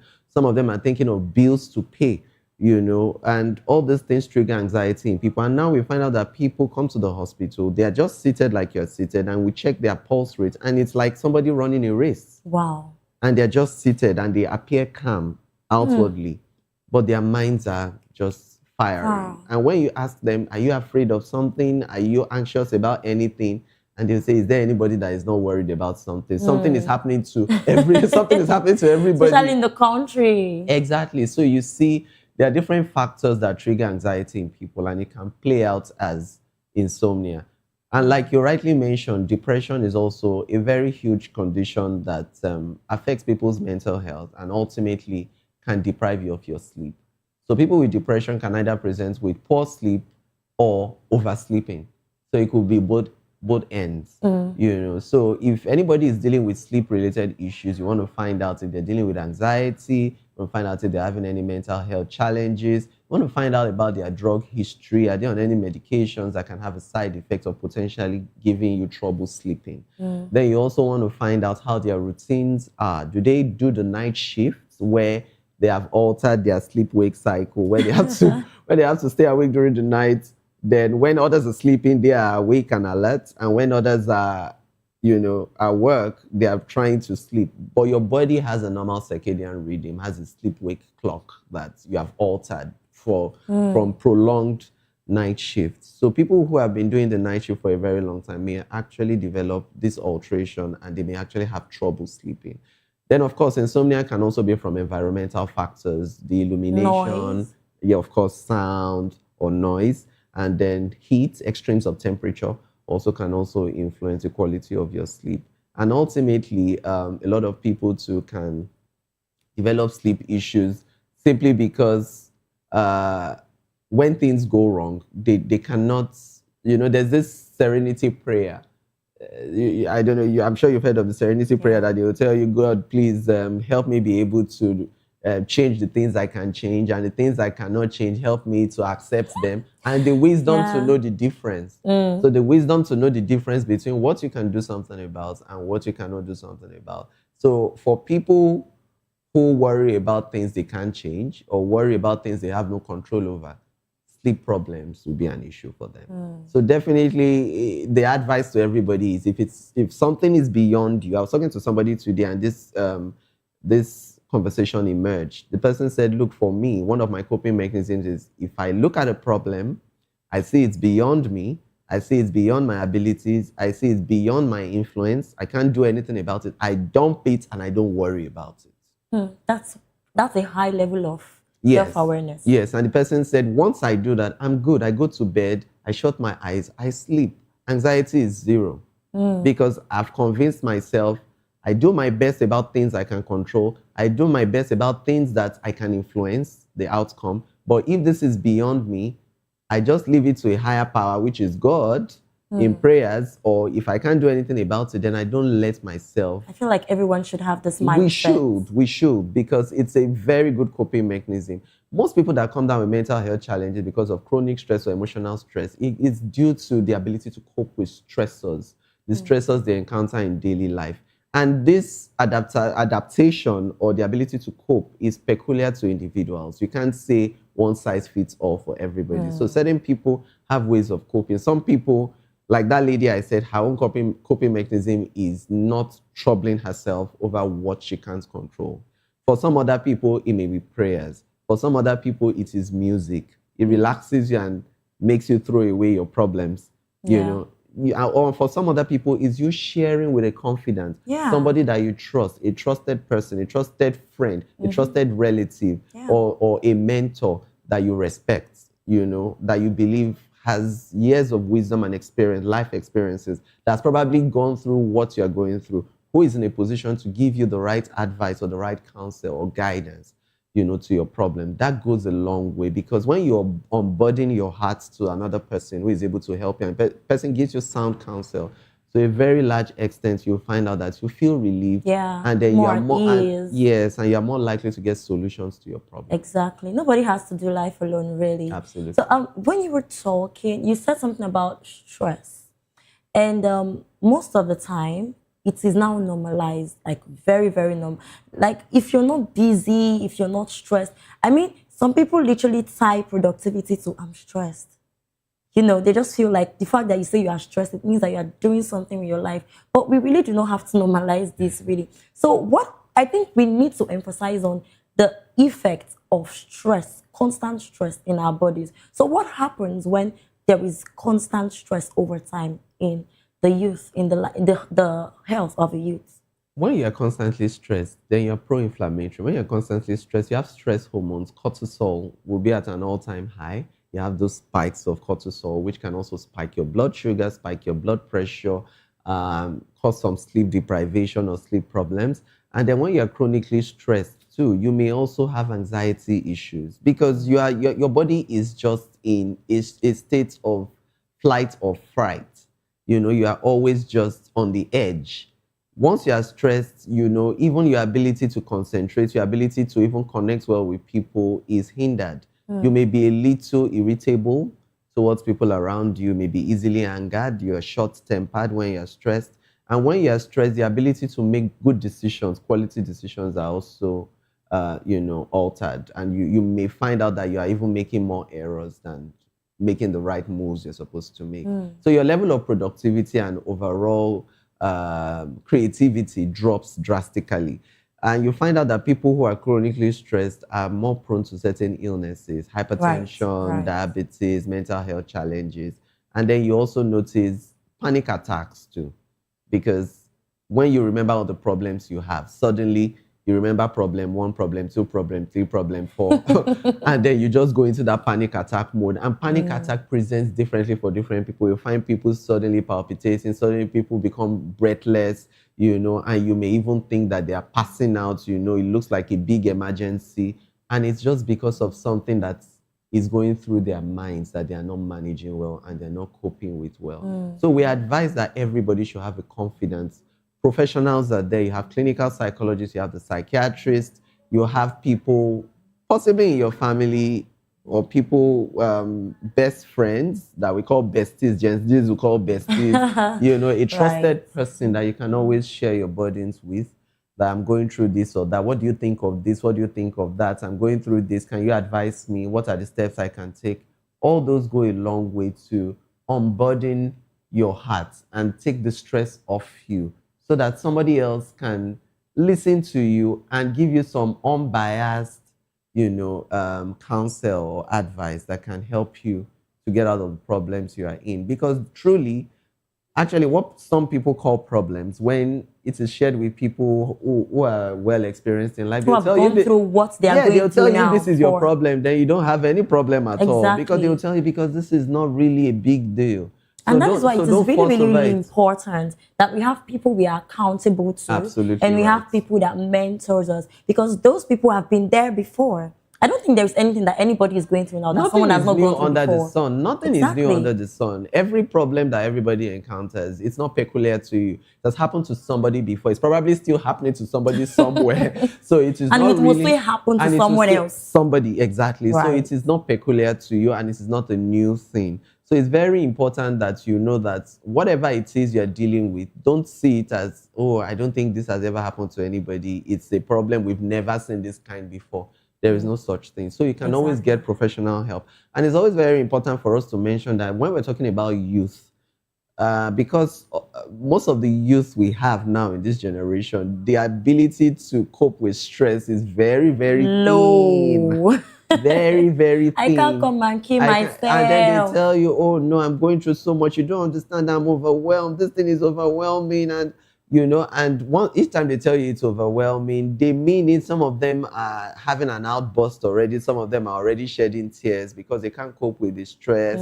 And ultimately, some of them resort to things like alcohol, smoking, recreational drugs, just to distract themselves, which ultimately we know is also detrimental to their well-being. So ultimately, so your coping mechanism is even very important. Yes, your coping mechanism. In fact, don't use the wrong thing to cope. Exactly. So most people that deal with addiction comes from a place of trying to move from a certain issue they're experiencing that seems overwhelming to them, and they're looking for some outlets or quick fixes, and then they resort to things that distract them temporarily from their problems, not realizing that what you're using to distract yourself it's even the problem itself. Yes, gets you stuck, gets you addicted. You think you are in control at the first instance. You think you can control how much of it you are getting, but before you know it, you build tolerance to it quickly. You need to increase the dose of what you are taking to get the same effect each time, and you're addicted. And there you are, you can't come out of it. Even when you desire to come out of it, you can't come out of it. Then you would need help to come out of it, which would involve possibly months or years of rehabilitation if the person is not already having psychiatric issues. Most times you hear it's my life, my rules. My life, my rules. Okay, so I'm moving on to fast lane. We're about wrapping up this conversation. But before we wrap up this conversation, I want us to talk about the main thing, which is the prevention and what to do. So what are the signs we should look out for as youths when our health are beginning to deteriorate? and what should we do about them? So as a young person, if you're beginning to see that you're gaining weight, unintentional weight gain, and it seems uncontrollable, and you're trying your best to lose weight and it's not happening, please seek help. Secondly, you may need to be very disciplined about your diet and your physical activities. Then thirdly, do not joke with your sleep. If you know that you're beginning to have sleep deprivation, or you're having problems initiating sleep or problem maintaining sleep, please get professional help. If you notice you're beginning to have some mental health issues, you're beginning to be overly anxious, you're beginning to have palpitations you can't explain, you're beginning to feel low without any reason, you're lethargic, you're not motivated to do anything, there's apathy towards things you normally do, and then all the activities you enjoy, your hobbies, are not appealing to you anymore, you seek professional help. That may be pointing towards depression. And if you're dealing with addiction issues already in terms of recreational drugs or binging on alcohol or smoking, you should seek professional help, because it's only a matter of time before it takes a toll on your health. So seeking professional help early is one of the best ways to curb the trend of what we're seeing in the youth now. So please don't live in ignorance, don't live in denial. If you see that you're having a health challenge, seek help from the right professionals. And whatever guidelines they give you, whatever counsel they give you, be sure to do your part. Do your due diligence to follow the right counsel, and your path to recovery will be assured. Amazing. That's really, really beautiful. I think with all of this, we don't really have any problems anymore. But lastly, we youths, you know, we are very, very obedient people. So for emphasis purposes, what daily habits should we stop? And what daily habits should we pick in order to improve our health and well-being? So daily habits, nutrition comes first. What you put into your body, you must be very intentional about it, ensuring balanced diet, ensuring good amounts of vegetables and fruits in your diet, adequate hydration, cutting out on junk foods, cutting out on excess sugar, and then making sure that your physical activities, regular exercises, you know, are in place. If you know you are drinking alcohol or you're smoking, you may need to, if you're trying to break off from such. But if you're not so addicted to it, you may start restricting the amount and the frequency of consumption of this. And then it's also important for you to prioritize rest. You know, you can't be working around the clock. Make out time for vacations, make out time for recreation, you know, get on the sport, get on some games, you know, and then connect with people, have true human connections, you know, and then seek counsel where applicable. And then ultimately, if you notice that probably you went for a wellness check and something was off, please don't discard it. Don't say, I'm young, my health will fix it, it's still too early to do this, and you the just body heals disappear. itself. Yes, and you just disappear. Please, things don't happen that way. If your doctor has placed you on a medication, please be sure to go through the complete regimen of treatment. Make sure that you go for your follow-up visits as necessary, and make sure that you follow up all your doctor's recommendations. That's the only way that you can be sure that your well-being is well taken care of.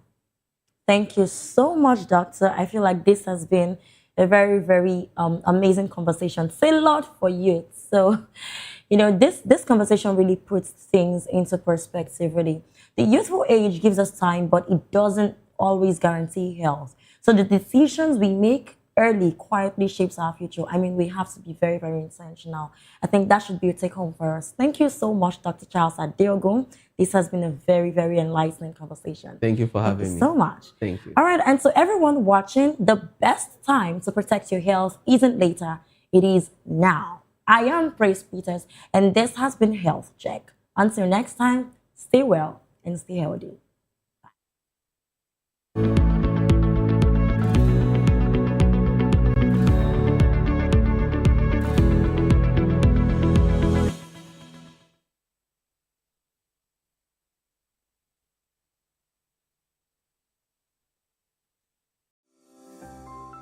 VOP TV. Now you have more than a voice.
VOP TV.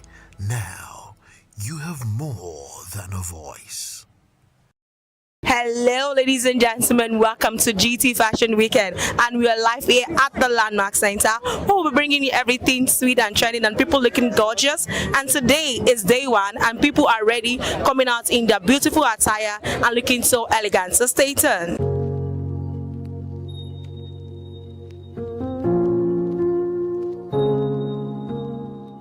Good evening, beautiful lady. Hello. How you doing? I'm fine. As you can see, the energy I expected. You are in GC Fashion Weekend. It's the avenue for you to express yourself. I'm good, as you can see now. I'm so fine.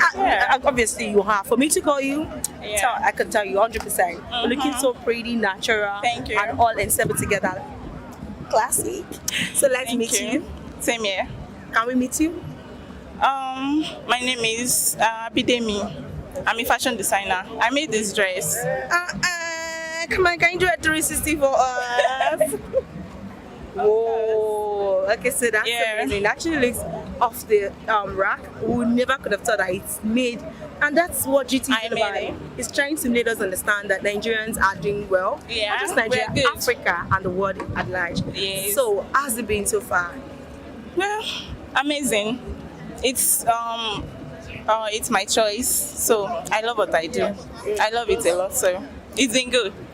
Okay, so your day one at GT Fashion Weekend, how's the experience been like for you? Actually, I don't know. I just got here, but it's been. I like what I'm saying. Did you register for any of the masterclass? No. Okay, so are you looking forward to have a one-on-one in any of the masterclass today? Yeah. I look forward to that.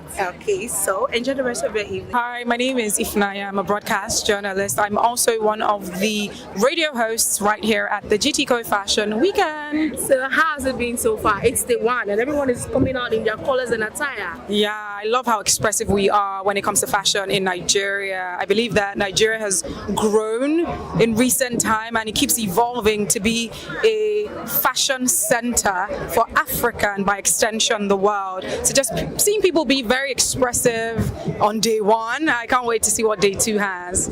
Okay, so looking at the fact that the way GT started, and this program has always been like, okay, come out, express yourself. People have been doing that before now.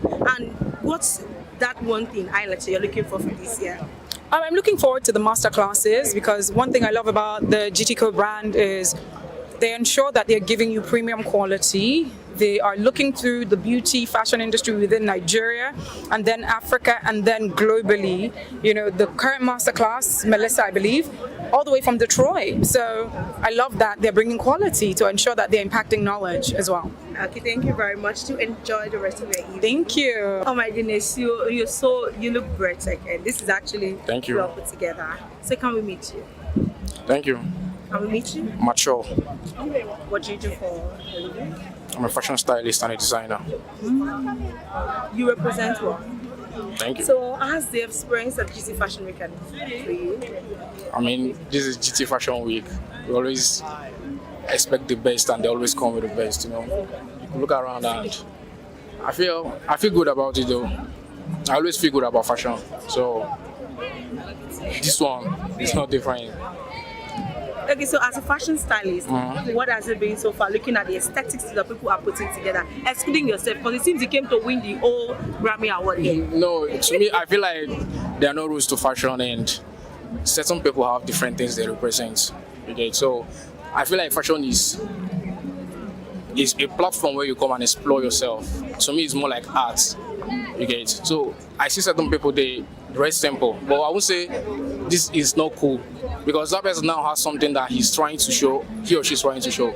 So looking at the whole environment, I think people just do their thing and it really makes sense because we're not here to look alike. Oh, definitely. Yes, we're here to come with our own personalities, you feel me? And you could tell that people's personalities are shining through what they're wearing. Sure. And yours is giving hold money vibe.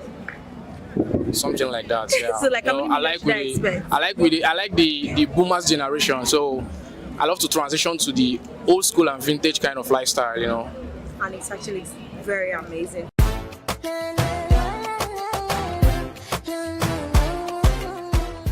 I'm Faith, our fashion designer from Liberia. Oh my God. So you came all the way from Liberia for this program? No, actually not, but I have been witnessing GTCO Fashion Week for years back in Liberia, and this is my first GTCO Fashion Week. It feels like a dream because I've always wished to be on GTCO Fashion Week.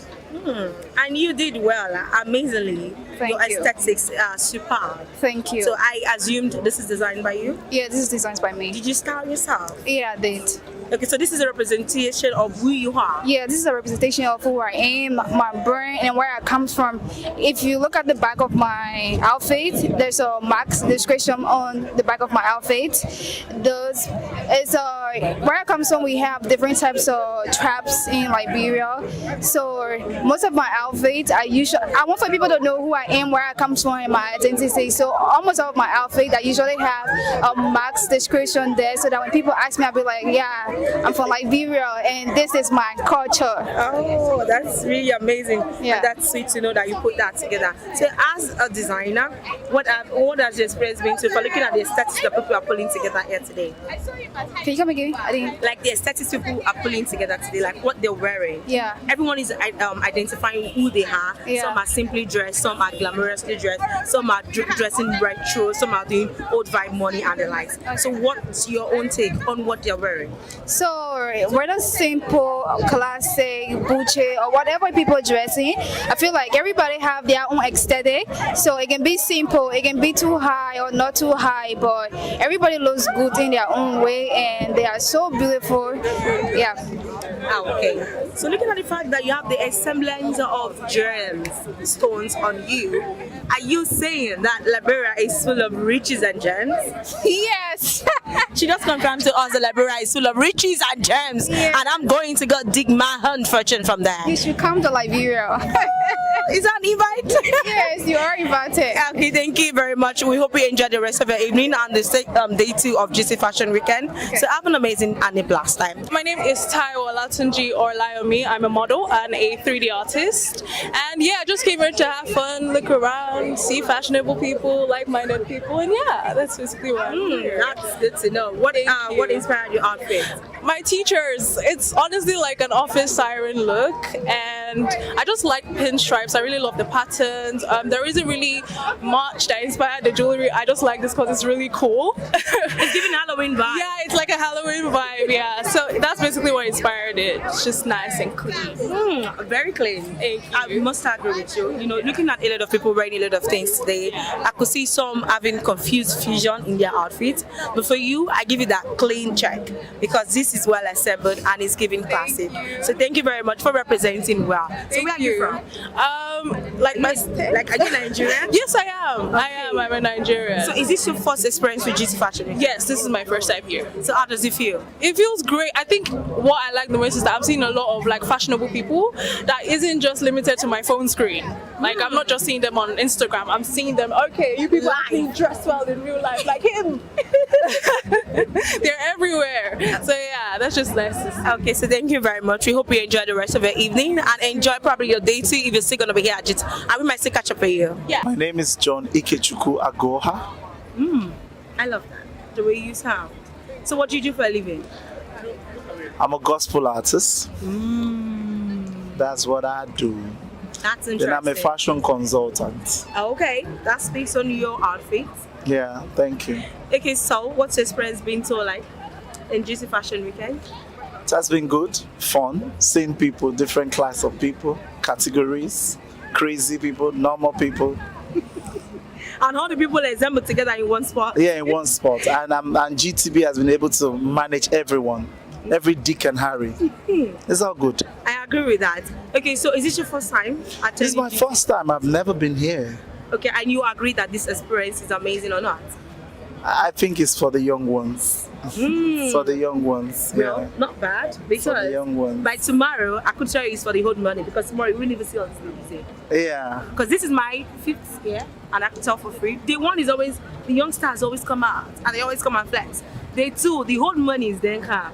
And at that time, even though the young ones, they know they get space like this. So today is a day to shine. Yeah. So let them shine. Okay, so for someone like you, that is a fashion consultant, and you've seen a lot of people's aesthetics so far, what's your take on it?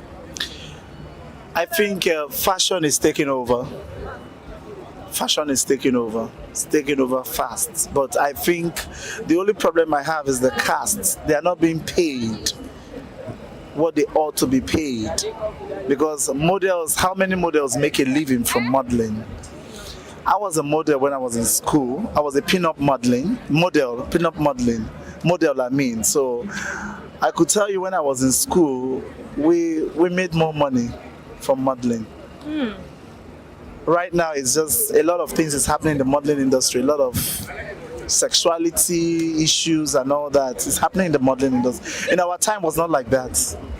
I don't know if they have it, but in our time was not like that. But right, I just feel that models should make money from out of what they're doing. Okay, hopefully the models got to make more money out of what they make. I could tell you for free that this is a crazy industry, and now people don't only pay for you because you have the physique, you have to have something good to offer. Yes. So thank you very much, and we hope you enjoy the rest of your evening at the GT Fashion. My name is Anmol. I'm a content creator and I'm also a chef and a student. So in case you want to eat, you got the right plot, right? Yeah. Okay, so what's your take on the GT Fashion Weekend? Honestly, I'm just coming now, but I'm expecting colorful outfits and creativity and beauty and excellence too. So I mean, there's a lot to actually witness. Okay, so are you, is this your first year or? Oh, this is my second time here. Okay, so if you're going to make a compare and contrast with this, the previous year and this year, what's it? Okay, I came on the Sunday, like the last day, so this is my first time of like coming for the first day actually. So I'm not expecting, I know the last is always very crowded, so it's still it's beautiful. I love the aesthetics and all. Okay, thank you very much. We hope that you get to enjoy the rest of the yeah, day. sure. Thank you. So what inspires your outfit? Basically, my shoe was the main thing, and I used the shoe to be inspired. Oh, that's actually very amazing. So did you have anyone who designed your aesthetics, or you did it yourself? I did it myself. It's all me. Whoa. This is massive, guys. It's not easy. Okay, so today is day one of GT Fashion Weekend and you're here. How's the experience been so far? I just came. I can't say much, but I have been, this is like my 4th year here, and it's always been so good, so I'm expecting better this year.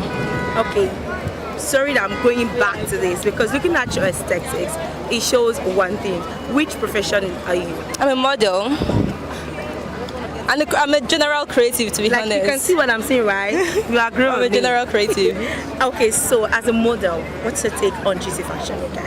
I feel like it's the best thing since sliced bread for us models and creatives. I can't even lie, because you don't get to showcase your style that much in this country, and a place where you are allowed to do that. Anybody can be anything today, and the days where we have the GT Fashion Model Week, it's like one of the best things ever. Okay, so let's kindly introduce yourself. I am bee, like the insect, and I do bite. That's really amazing. Thank you for the wonderful evening. Enjoy the rest of your evening. My name is Liz Fashion. Oh, so what inspired your outfit? I inspired it, and this is actually my brand that I'm wearing. Liz Fashion World. And it's the fact that you're representing the color of GT. Right, like I literally just planned this outfit, but when I was about to leave the house, I said, oh, it's GT's color. This deserves an award. Right. Honestly. GT should give me an award. You deserve it. Thank you. And looking at your aesthetics, well put together, it's actually bold and it's pretty and classic. So if you would say, rate yourself on 1 to 10. I would rate myself 100, of course. 100 out of 10. I agree with you, because this trust me, when I saw you from afar, I'm like, oh my goodness, who is that beautiful, gorgeous lady? And your hair, your aesthetics, your lip especially is quite popping, and it makes it stand out, and it makes me feel like this person understands fashion. Yeah. And I could see from afar. I didn't have to ask you what you do for a living. Right. I could see from what you're wearing that, oh, this is who this person is, and you represented well. So looking at GT Fashion Weekend, how do you feel about it? I feel good. I feel really good, and the fact that I get to see a lot of people, witness a lot of fashion styles, it makes me feel good, honestly. I feel good. Don't mind me. This is not me. Cut. This is the fun part of her. Okay, so for someone like you, would you say you have anything you expect from GT Fashion? What this particular season? I've not even gone inside to see what's happening, but obviously because I expect the best. Is wobbling and it's already really, 100. Yeah, so of course I expect the best. The best is gonna be sad. So we're gonna say enjoy the rest of your evening and enjoy the rest of your day at GT Fashion Weekend. Hello, Your Royal Majesty. Hello, how are you doing? I'm fine, thank you very much. Can we meet you? Yeah, I'm the modeling king. I project fitness, culture, and royalty. I mean, as an African, I represent all the kings in Africa, and in fact, all over the world. You know. Oh, so we have king of all kings in flesh. I agree with that. Okay, so what inspired your outfit? Yeah, you know, it's just the African masculinity. The goal was to project, you know, every African young person or African man are warriors. So it's to project that warriorness, you know, in the public, you know. So and then mixing it with the culture and then with the royalty and all, you know, to just make the vibe more interesting. And that's why they call me the modeling king. So this is like the modeling king brand. Yeah. Okay, that's very nice. Okay, so what do you do for a living? What I do? Yeah. I mean, as I said, I'm a king, so I represent all the kings. And aside from that, I mean, I'm doing into the entertainment, fashion, models, and I mean, I do a couple of things on the side, like business, you know. In case you don't know, it smells rich. It's not just looking rich, it smells rich. So I'm confirming that for my audience. I feel for them to I feel you. So, okay, so is this your first time in GT Fashion Weekend? No, it's not the first time. I was here the last time and it was all crazy. So, I mean, unfortunately, I couldn't make it up here on time, but still, I just wanted to come to show them that the vibe is still actually there, you know. And the vibe is very much accepted by we, the pretty ladies, on the red carpet. So thank you very much. We hope you enjoy the rest of your day. I better pass me my cup. I just want to have fun. I know I worry too much.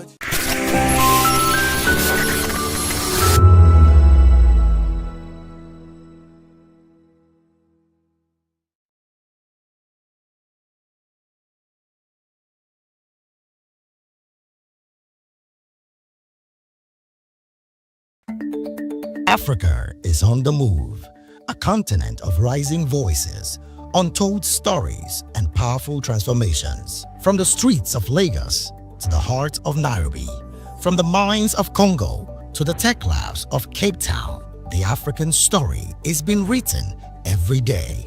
Bold, dynamic, unstoppable. This is African News on Voice of the People Television. We don't just bring you the news. We analyze and bring you Africa's heartbeat, the politics that shapes our nations, the economies that drives our future, the cultures that defines who we are, the voice that must be heard. Africa News, Africa's voice, Africa's future. Where Africa speaks, the world listens.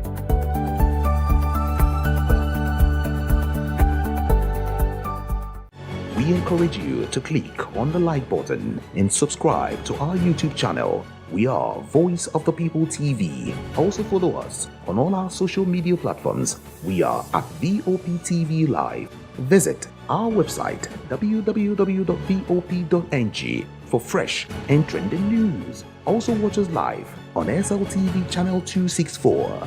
VOP TV, Voice of the People Television. In a world where power shifts with every headlines, news breaks and events happens, we bring you unbiased and explicit information on politics, economy, and state of the nation. We break down the chaos. Facts, not fluff. Truth, not spin. We discuss not just politics, but a glimpse into the future. Voice of the People Television. Now you have more than a voice.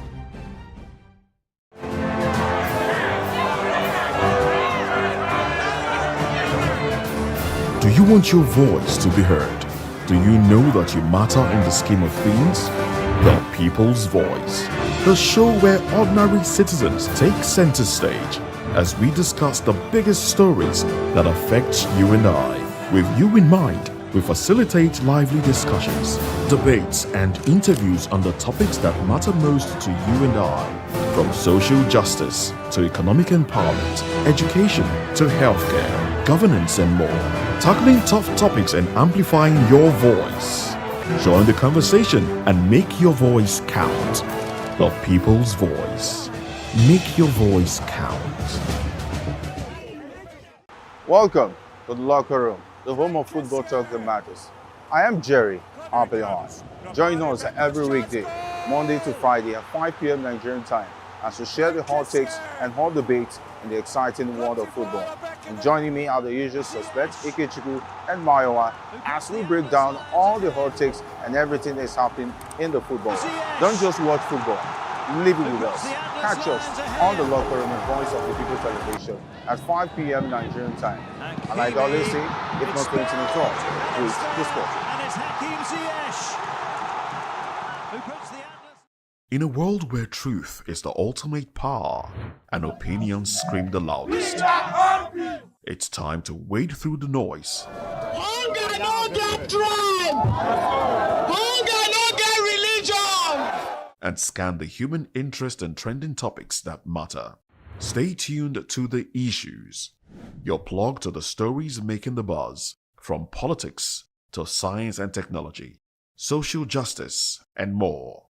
Let's tackle the tough questions and expose the truth. The Issues, on Voice of the People television, Mondays to Fridays, 8 to 9 p.m. The Issues. Don't just react, understand. Hey guys, it's your girl Arika the Dimples, aka Risky Baby, and you are watching VOP TV. Do not go anywhere. Where are you going to? Stay here. Calm down. Stay here if you're not. What's up, everybody? Who's Ariko here, and I'm hanging out on VOP TV. Keep it locked, don't go nowhere. Let's go. Hi everyone, my name is Yvonne Jagade. You are watching VOP TV, and don't change the dial, because I said so. Who's happy to post them and who's happy the most? Because when shit goes south, y'all be happy to ghost. When you make a wrong move, they be happy to roast. But be careful when you win, who's not happy to toast. I am VJ Adams, and you rock with VOP TV. Don't move. Hi people, Bisola here, and you are watching VOP TV. Mwah. Shout out to VOP TV. It's so good to have you on the red carpet of AV.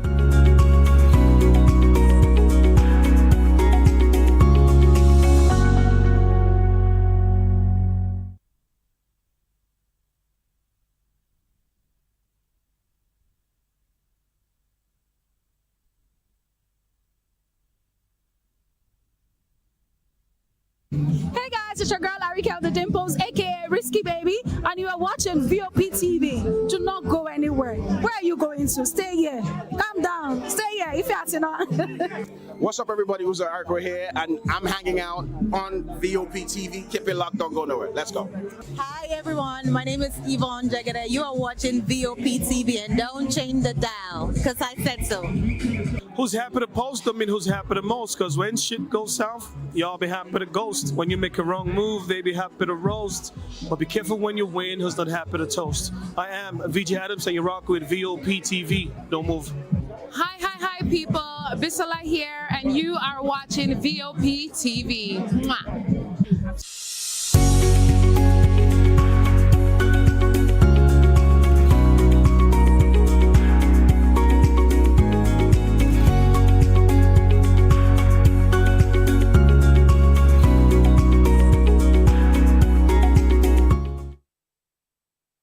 Sir.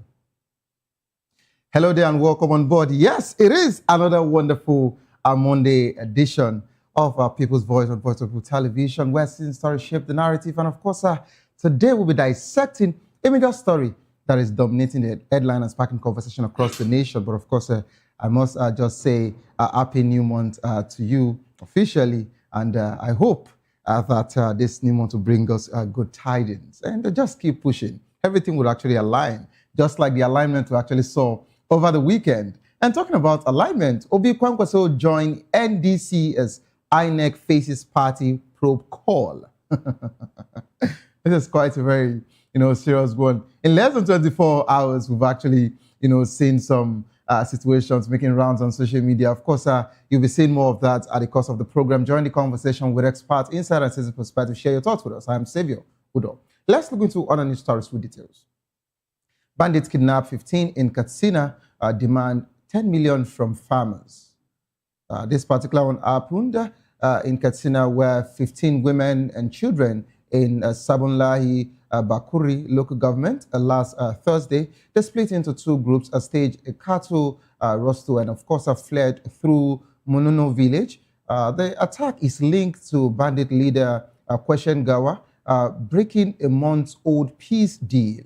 Bandits also imposed a 10 million levy on Faskari and Bakuri farmers to assess their land with this wet season.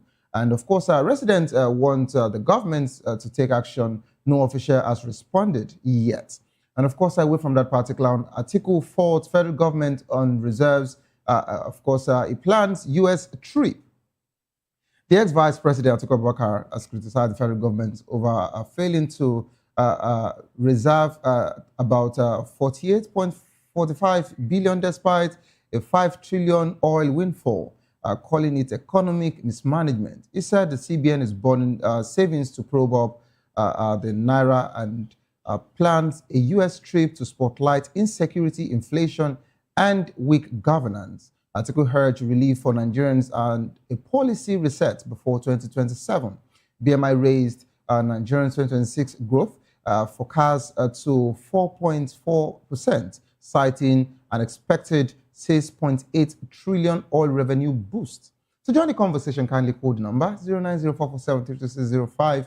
Follow us on social media at VOP TV Live against the hashtag People's Voice on VOP TV. And of course on YouTube with Voice of the People TV. Kindly hit the subscribe button, and together we can make our voices heard. It is time for us to go on a quick break. As soon as we return, we'll be taking this particular conversation and more. Of course, I'll be checking every necessary, conversation as regards to this. Obi Kwangwese joined NDC as INEC faces party probe call.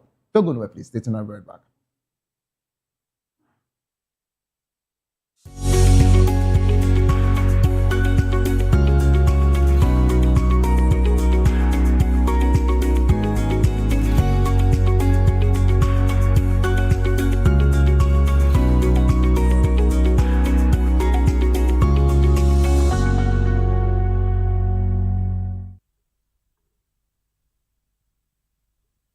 Hello there and welcome back to the program. It is still People's Voice on Voice of People Television. Nigeria's political scene shifted over the weekend as Peter Obi and Rabiu Kwankwaso formally joined the NDC, with Kwankwaso urging supporters to follow. Both left the ADC amid leadership and legal troubles. Ruben Abati said the move was wise given ADC's court cases, while Bayo Onanuga and Reno Mokri mocked Obi, citing repeated party switches and doubting his chances against Atiku and Amici. Ex-PRP candidate Salisu Yaskasi warned that the split opposition could favor President Bola Ahmed Tinubu in the 2027 election, though ADC and NDC may gain national assembly seats. The NDC's rise is strained party structures. Kanu NDC postponed its state congress to accommodate a surge of new members. Separately, NDRA asked INEC to probe Barrister Ruben Guaba for allegedly serving a national legal advisor to both APM and NDC, violating the Electoral Act ban on dual membership. And of course, INEC said Guaba has quit APM and pledged to update its portal. We're now being joined by Dr. Peter Anosike, philosopher, development economist, best-selling author, and is also an erudite commentator on economy, finance, politics, and power. Good afternoon, Doctor. Thank you for having me. This is first of its kind, coming on Monday. All right, and of course, we also have Mr. Dele Fanimo, a seasoned reporter, and of course, a senior political analyst. Welcome on board, sir. Good afternoon. I'm happy that I'm here with my long-time friend. No, this is we might end this fight like a Portugal and a become chaotic. Yes, and I love it that way. I've been rooting for this. Okay, so let me give a little backstory as regards to this. So this two images you're seeing in the studio is like you saying Peter Obi and Atiku Abubakar. Okay, so they were actually come in alliance to say, oh, we want to form a formidable party, but the two parties want to become president, so they have to go their separate ways later. All right, Doctor, let me start off with you. We were together over the weekend as regards to morning buzz. And a bit of all of this, smuggled itself into the conversation, into the fray, but we didn't actually know that these two gladiators were going to take that bold step, into NDC. I remember telling you and asking you that question. I said, NDC gave Peter Obi and Kwankwaso 14 days ultimatum that if they do not come, and after 14 days, that the offer is off the table. The deadline would be... Yes, I remember you said, starting from when, and I said, of course, they've asked them to move before now. Now, is this about ideology? Or it's just about maybe tactical escape from the ADC's legal troubles? One, there's no ideology in Nigeria. No party in Nigeria works with ideology. APC would say otherwise. PDP would say otherwise. There's no ideology in Nigeria political parties, and Nigerians, again, don't vote based on ideology. Understand? So what do they vote based on? Based on sentiment. Understand? Religion and ethnicity. Understand? Just like in 2023, a prominent Yoruba indigene told me, look, that he did not like Tinubu, but he cannot leave his brother and vote for another candidate. Understand me? What ideology is that? So there's no ideology. But for me, the coming together of Kwankwaso and Obi, I see it as a very positive move because, one, I don't see ADC has 4 cases in court as we speak. Understand? And the INEC deadline is May 10th, which is on Sunday. So how can they upturn or win those 4 cases under 5 days, which is practically impossible? And if they don't do it, they may not be able to, one, send their membership registration. And the other parties can also send their own, which means the litigation will continue. So for me, NDC is good, and these two people are very popular. Kwankwaso in the north and P2B in the south. So I see it as a smart move. Okay. Today, I'm surprised you're calling it a smart move. And now I'm about to cause the chaos between both of you. I think for some months, you've been a very strong supporter of the ADC. And Atiku. And Atiku. Now, you've supported the ADC and you said, oh, and I remember on Saturday, you were on that particular chair where you told me that if the primary is free and fair, and Atiku clinches the tickets, the primary is that you would also support him. Yes, That was a statement you mentioned. Sure. Now, for you to say it was a smart move for Peter Obi and Kwankwaso to leave the same ADC that you felt was a formidable political party. And ADC may not be on the ballot. Well, you told me they were going to be on the ballot, regardless. That was what you said. I say they have the Supreme Court complicated their case. Understand? Okay. Because Supreme Court, instead of ending that case there, they filed them back to the High Court. When are they going to finish with the case in the High Court? Okay. Now, let me come to you, Mr. Dele. When the Supreme Court judgment came for PDP, of course, PDP were also put in this particular, will I call it disarray, where confusion is surrounding Wabara is out now saying that, oh, everything is back to them. We can still feel they still have the structure. Now, when we heard that of the ADC, everyone were jubilating that, oh, thank God Dave Mark has been recognized. But I remember that Atiku Abubakar said as at the time that it's not yet over. It's not yet over. You shouldn't be jubilating over just this. That everyone should focus. Now, as at the time that people were actually celebrating the ADC, it looked like they were celebrating the party. In less than 48 hours, sir, NDC got about 9.6 million members registered.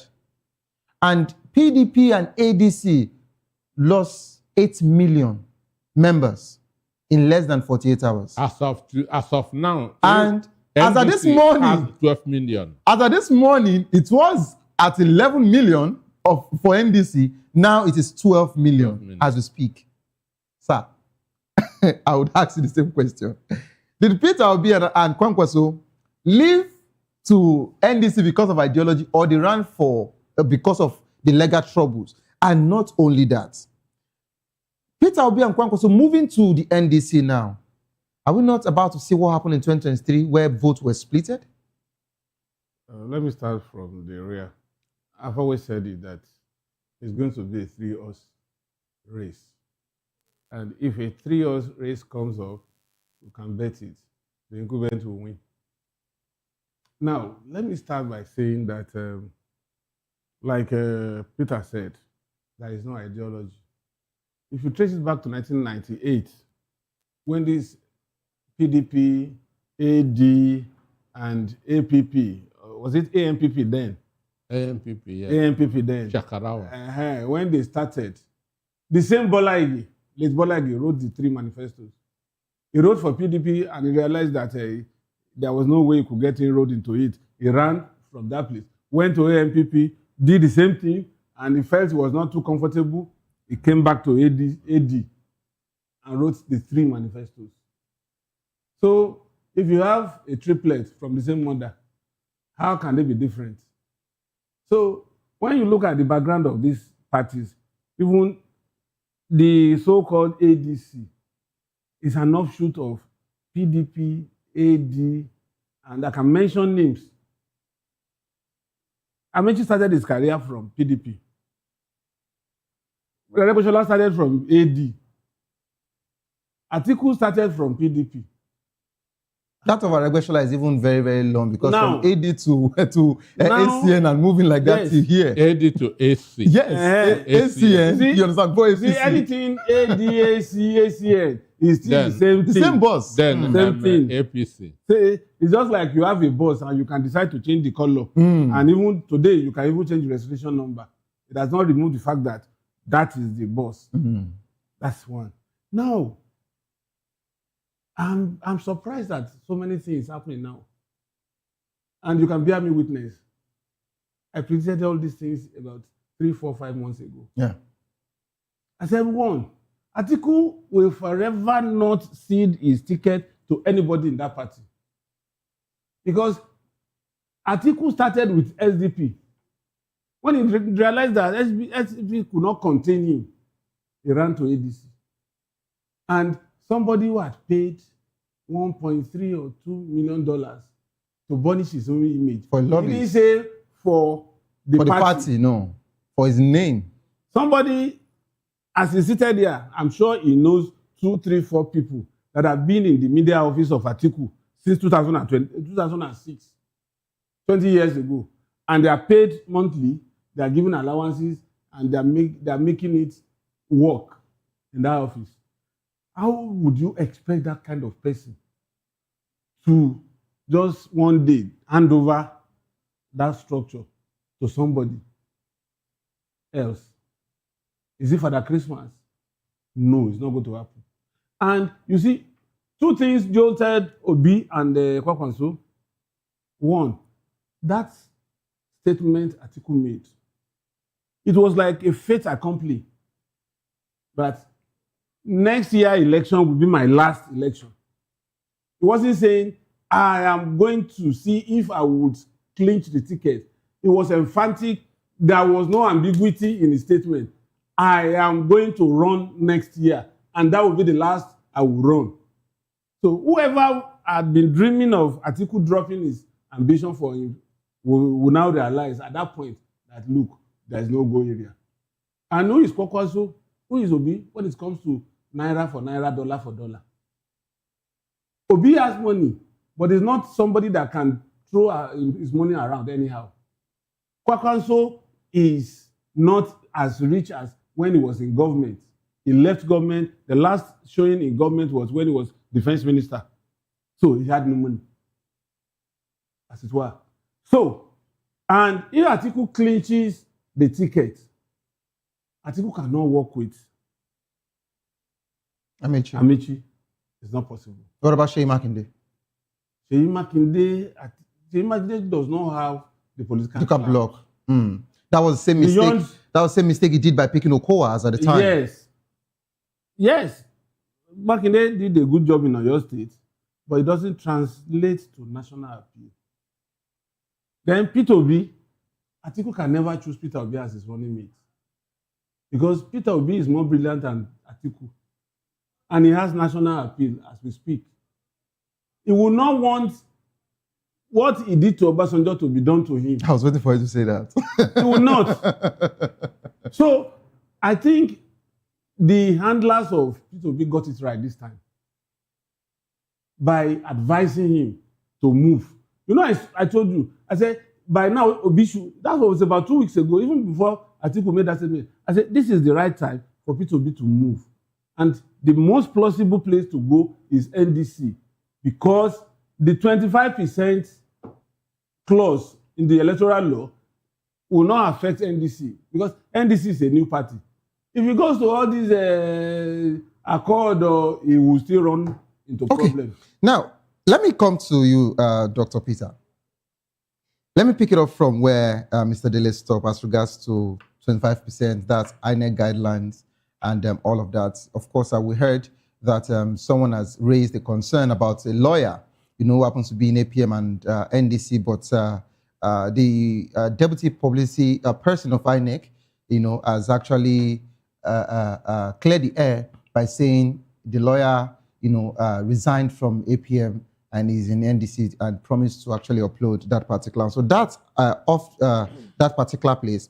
Now, the likes of Bayo Nonuga and the rest, they actually criticize Kwankwaso and Obi, but they stood on Obi's case more by saying Obi cannot fight Atiku and Amechi as regards to primaries. Hence, he had to leave. And the former aide to the former president of the Federal Republic of Blessed Memories, President Muhammad Buhari, he asked a very serious question on Twitter, on X. He said that if Atiku decides to go to NDC today, will anybody stop him? Does it mean that Obi would have to run again from NDC to where exactly? Now, this is bringing me to that particular conversation where Siriake Dixon, the national leader of that party, said, we don't have any litigation. So he said, I believe you saw that, you watched that video, Doctor. He said, we don't have any litigation. And Obi also said, please don't let us go to court. He mentioned it, with that subtle voice and calm voice.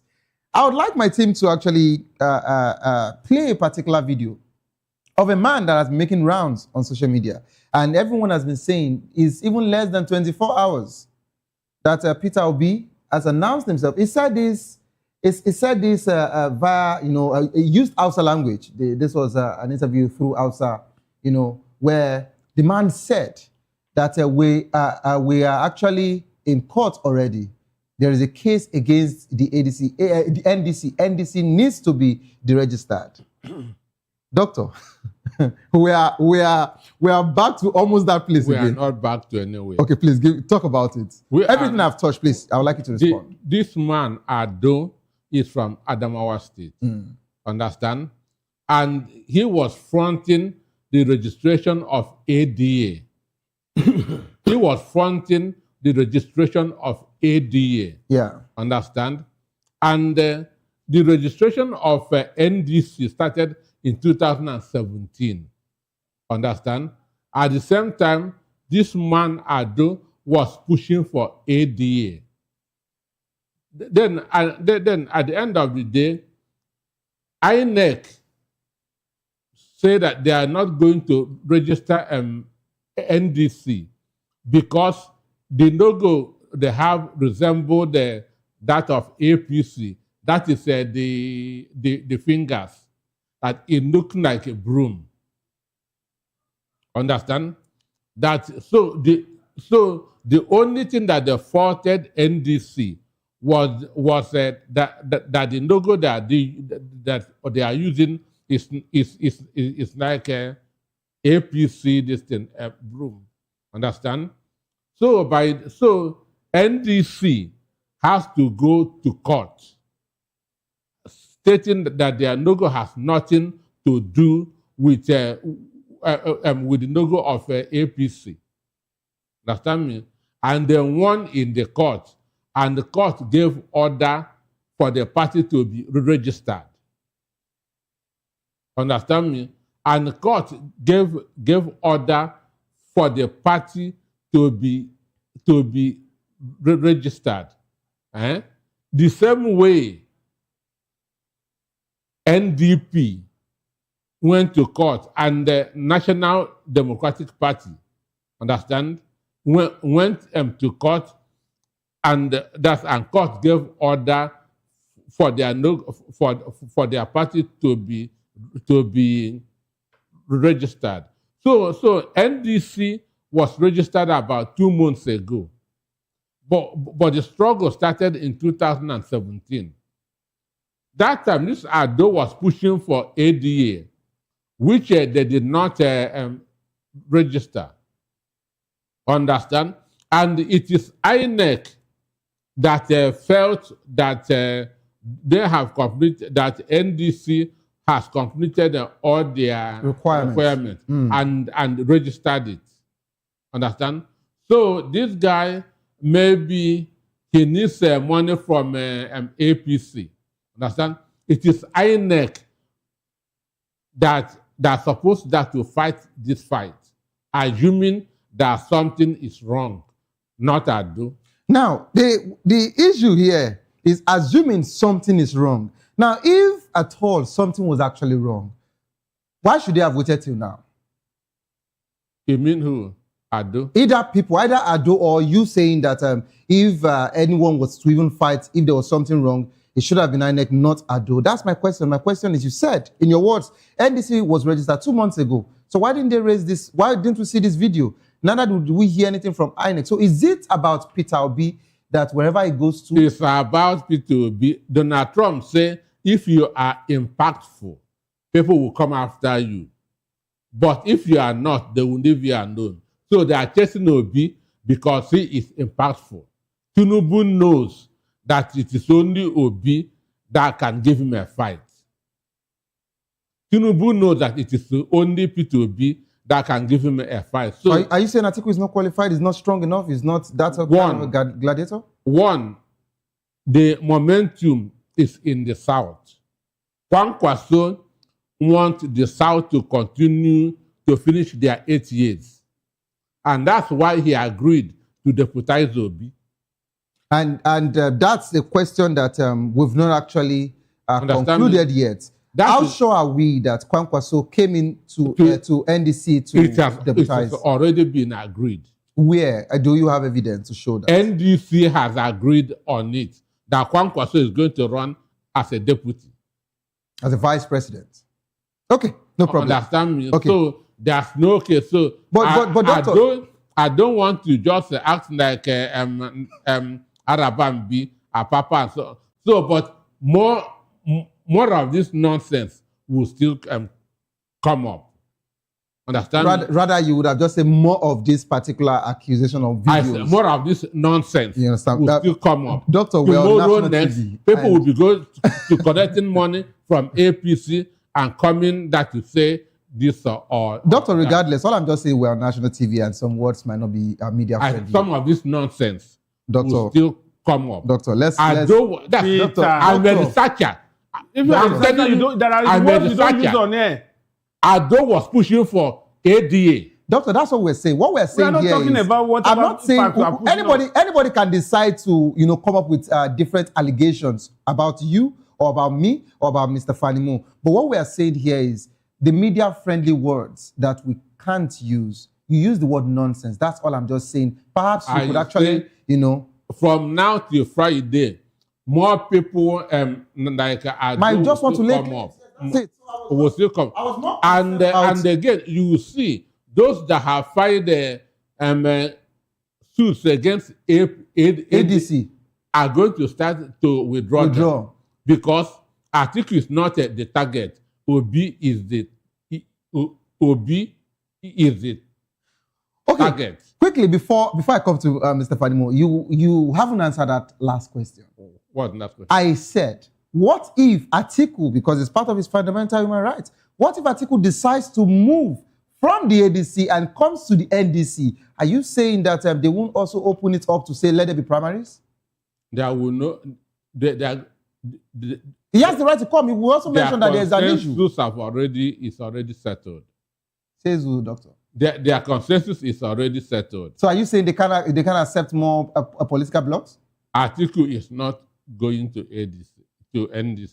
He's not going to NDC. Yeah. All right, let me come to you, Mr. Dile Fadimo. Now, I have over the years, you know, and we've seen that politics has been quite dynamic in the Fourth Republic, where some people are not or should not be taken by their words. I remembered in 2019, I heard the former vice president say that after this particular race, you know, he might not even bother himself and all of that. You know, we heard the same thing in 2023, where he said he's now becoming an elder statesman, you know, so he might have to be supporting the young ones to come up. But, sir, we're surprised that he said, this one next year, I am going. And I remembered that my colleague that actually granted that media pally asked him, he said, are you saying that in 2031 you will not run? He said, we can't say, but for now, I am only telling you that I will be on the ballot and I'm contesting next year, meaning that we cannot predict the future, anything can happen. Usually that has been his modus operandi, but let me move from there, or perhaps if you also want to answer that particular conversation as regards to if Atiku wants to, you know, move to NDC, is it visible? But aside from that, let's talk about NDC political structure. You know, when we hear one of the biggest pain of the Obedient and that of the Labour Party, they said as at the time that they didn't even have people at polling units, enough party agents to actually monitor some of these things. Now, NDC is looking like it's a party that was registered 2 months ago. And not only that, they barely have enough member, you know, that can actually, you know, go round in the United States of Nigeria. This is presidential election first. So, with this structure, are they competitive enough? Do the machinery, you know, NDC, you know, acquires or that they have? Is it strong enough to face that of the ruling party as a formidable opposition, if I may say? See, let me say, before I come to your question about structure and formidability of the current party as it is now. Now, the question is, nobody can shut the door against another person to come to NDC. It's a political party. It's a political party. And they have not announced any ticket as we speak. There could be some arrangement on the ground.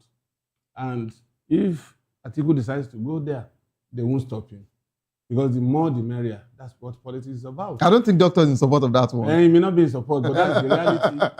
That's the reality. Doctor, do you want to respond? NDC has already gone to the south. Because he owns the party and he has the NDC has already gone to the south. But they've not said anything yet. NDC has already gone to He has the key to the party, so he's holding it in his pocket. So he has shot it against any other person. Now, you see, about structure. Same way there are no ideological bents in political structure in Nigeria. In fact, we don't even have a political structure. We have only platforms. That's why people can just move from A, B, C. If you look at the pedigree of these people that are gladiators today, you'll see that they have very good track record of jumping from one point to another. And that is to tell you that there's no ideology. For instance, if you are a Republican in the US, they know what you represent.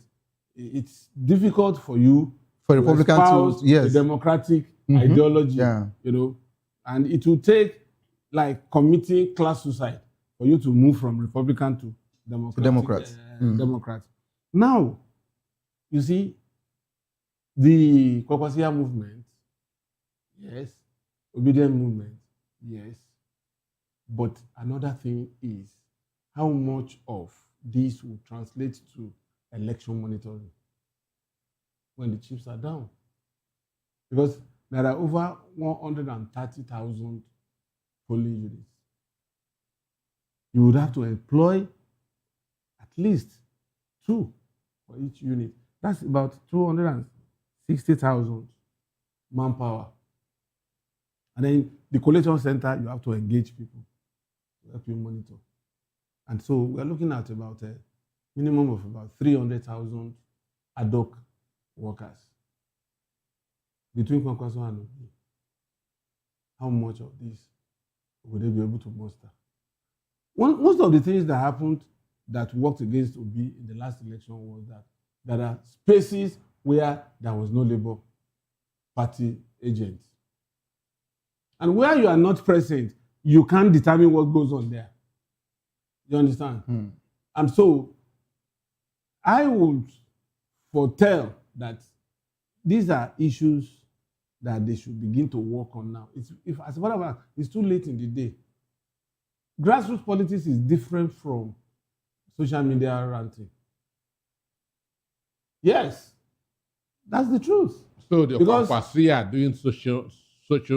No, I think the governor of Kaduna actually said it. He said, as of today, if elections are being conducted on Instagram, X, TikTok, Facebook, that the president would lose.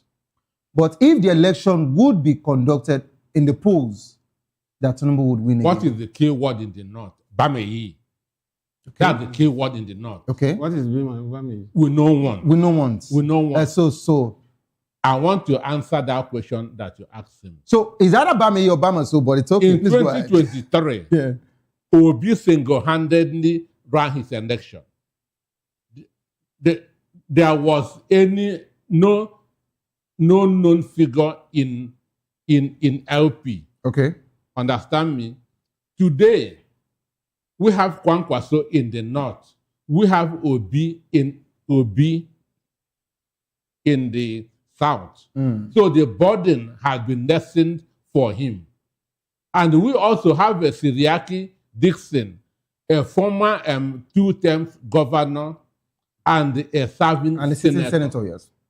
Understand me? So Obi is not going to carry all the distance on his head anymore. And whoever tells you that the Kwankwasia is doing a social media politics, then you don't know what is going on. Now, let me correct this. I want to even stand before he takes away that impression. Okay. When I said social media, the point is, what is the fraction of Kwankwasia beyond Kano? Let's be realistic. And even the Kwankwasia in Kano had been further decimated by the governor moving to APC. But we saw a breaking news in Katsina where APC members, flood of APC members, moved from APC to the NDC as we speak. Listen, I'm not that's saying, for just you see, that's for Katsina. Movement is a fundamental right. Okay. Do you understand? I am not going to argue to get a 12 million. I've not come here to campaign for anybody. For NDC. You are even allergic to it. No, you know me. Let's lay the fact without emotion. Let's lay the card on the table. Because whatever we are doing here, we are not campaigning. Yes. We are not supposed to campaign. We're not supposed to bring emotion to it. If Peter Obi wins the election, it doesn't decimate whatever I will be in Nigeria. If Tinubu becomes the president, if Atiku becomes the president, it may not matter to somebody like me. I'm a professional. But what we are saying is anything I say here could be a form of advice for people to know what to do at the right time. Because right from the day some people were rooting for ADC, it was because of certain interests they have in ADC. But like hot lead, as soon as that interest exited... There's a new bride now. As soon as it exited, that party is no longer relevant. It's a bad party. You understand? But that's not the way to come and analyze here. The reason is because... It's to inform When we come here, we inform and educate. No. Mr. Dele. And if you want to inform and educate, put facts on the table. Now, Mr. Dele, emotion. no one is actually talking against as regards to what you said. Kwankwaso or the Kwankwasias movement is in Kano, largely owned in Kano, and the base in Kano. Yeah, Good. exactly. Now, but I just want to pick up from what both of you are right. I want to pick up from what Doctor also said. You know, aside from having a Kano, you know, if you notice what happened yesterday, Obi and Kwankwaso did not just move to NDC alone. Did you see Binani there? She was there. Binani, of Adamawa? Adamawa, yes. The woman that contested governor. She contested and she won. And it was twisted. She won, but of course it was overturned. She won. And she's also there. Meaning that gradually, this time around, perhaps they have more gladiators that might join, you know, that they might even say, okay, you have your state, give us your state, you have your state, give us your state. But now let me come to you, Doctor. Since you've said that, you know, in 2023, Obi did it alone. Sure. And this time around. Who helped him in 2023? But so many people said they did in the Labour Party. And Labour Party said they already had their structure. And they only gave him a platform. So they said. They had a structure and they don't have even a councillor. Okay. Excuse me. P2B. Mimiko won election on 2010. But he won. And abandoned it in Ondo. I said he won. In Ondo. Is it a national election? Is it a national election? That was not a national election. It's on. He won. No, the way you are saying it, as if they've never had anything. No. Excuse me. Okay. ADC never had anything. LP was a carcass. And Doctor, why do you keep using the word carcass for Labour Party? That's what it is. And P2B breathed into it. It became a living being. Wow. It became hot. ADC was also a carcass? Nigerians are tired of Atiku. So when people were rooting off ADC, you, in less than 2 months, 2 weeks, you are saying the article is I think we have to play back all this. All what you said about article. I think at some point we have to be having records. Less than 2 weeks ago. Now just that why ADC is caught because of P2B, and now P2B have left take millions that they come within 48 hours. So your support for Peter for Atiku was not Atiku, was Peter Obi. In ADC. I keep on saying it, that the best ticket ever in this country is 2019 Atiku Obi. I have said it over and over. You have mentioned it over and over. Yes. And now that so Atiku is not. Okay. Now let me. You know, I mentioned it before that these gentlemen were going to go into it, but I'm loving it. Now, Doctor, let me stay on you on this. When you look at what the NDC said in Kano, they said they had to postpone their Congress because the influx of members from ADC alone, you know, was overwhelming. And as at 12 a.m. this morning, the website of NDC was down because they could not accommodate enough members. Now, let us look at the other side of this particular situation. The word said a lot of ADC members moving from ADC to the NDC. PDP will join. Same as PDP. Of course, I said as at less than 48 hours, PDP and ADC has lost 8 million deregistered from their platform.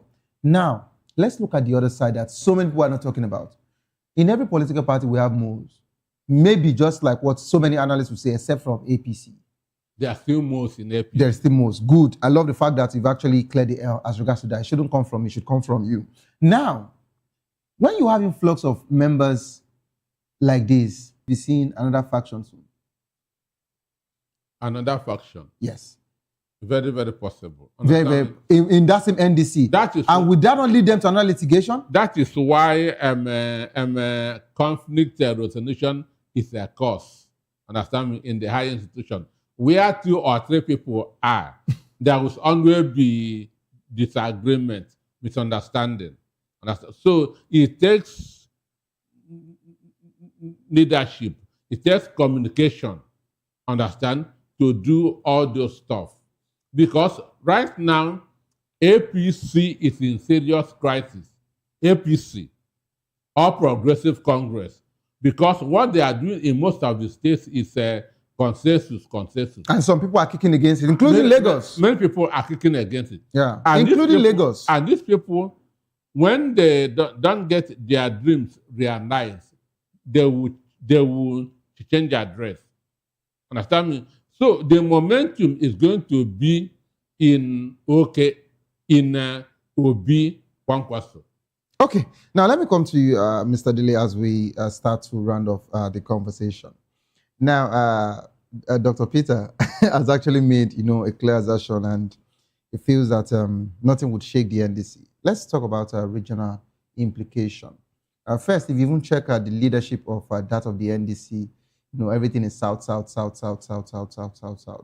And some people, like Yakasai, he mentioned, he said this party might end up, looking like a regional party. Don't you think that might be another deficiency? Buba, no, Ganadema. You were asked this question, or was I asked? I just love these two men. You see, talking seriously. Well, at the formative years, a lot of people may not want to touch that party, but suddenly now it has become a beautiful bride. So what I would expect is that maybe they should hold a Congress, an emergency. The Constitution allows it, emergency Congress, where the fate of the party will be discussed. You can have a Southerner as chairman of the party, the national leader, South, BOT. Yes. You have to make it look national in outlook for us to begin to see how best one can relate with it. You understand? So I'm sure if Dixon has a hold on that party, he should be talking to the leadership of the party now for them to understand that they must also appeal to the sensibilities of all Nigerians and make it a pan-Nigerian political party and not what it used to be. Okay. Doctor, give me your concluding thought on this, please. Well, the Nigeria needs to be okay. Doctor, I want to act like I don't understand what you mean by that, because I wouldn't take any campaign speech on my show. We have suffered enough. Nigeria needs to be okay. All right, sir. Thank you so much, Dr. Peter Nosiki, for being part of the program. Thank you so much, Mr. Dele. I only took exception to the fact that he said we. Peter is not one of those people that are suffering in Nigeria. He's not one of those people that are suffering in Nigeria. I'm private to his private account. So should we write for any probe or something? Well, don't worry, EFCC will go after. No, I wouldn't want EFCC. I would prefer ICPC. ICPC. Yeah, because they take their time. They're strong on the head. Yes. So, okay. This is how we can actually go on the program. Thank you so much for being part of the show. Yes, coming up next is a locker room. If you love the world of football, I'd like you to stay put to enjoy that particular one. Don't give up, because it is not over. Tough time doesn't last, but tough will last. Whatsoever you face will soon be over, and you will definitely smile again. My name remains Xavier Udo. Have a good evening. Rest.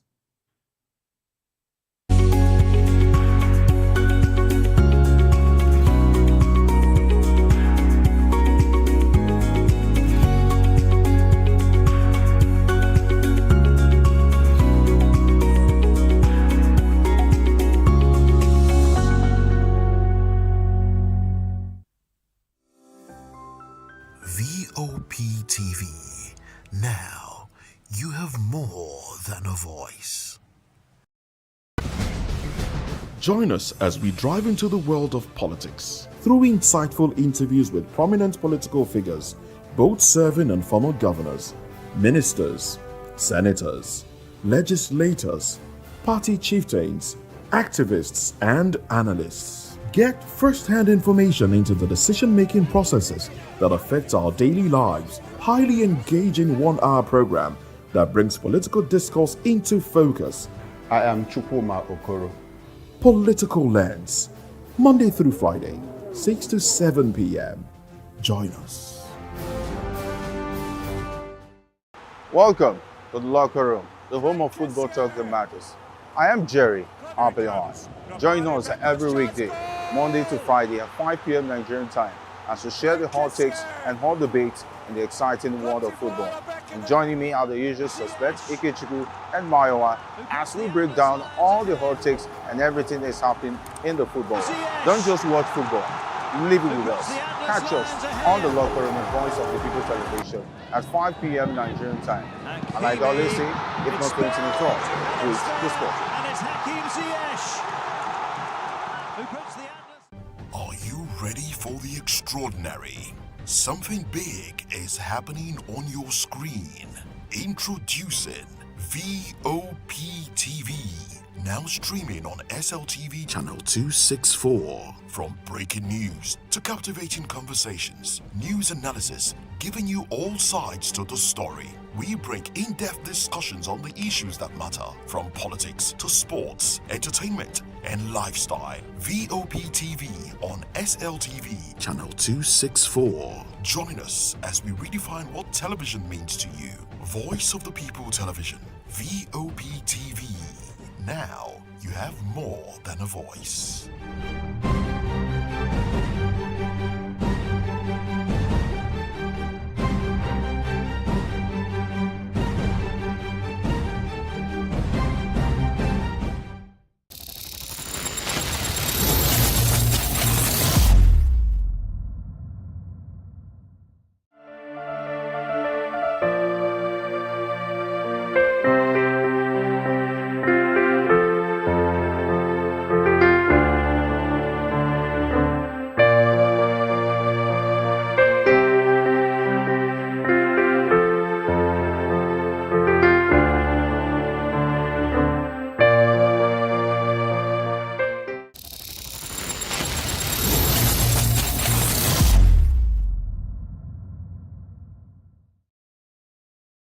We encourage you to click on the like button and subscribe to our YouTube channel. We are Voice of the People TV. Also follow us on all our social media platforms. We are at VOP TV Live.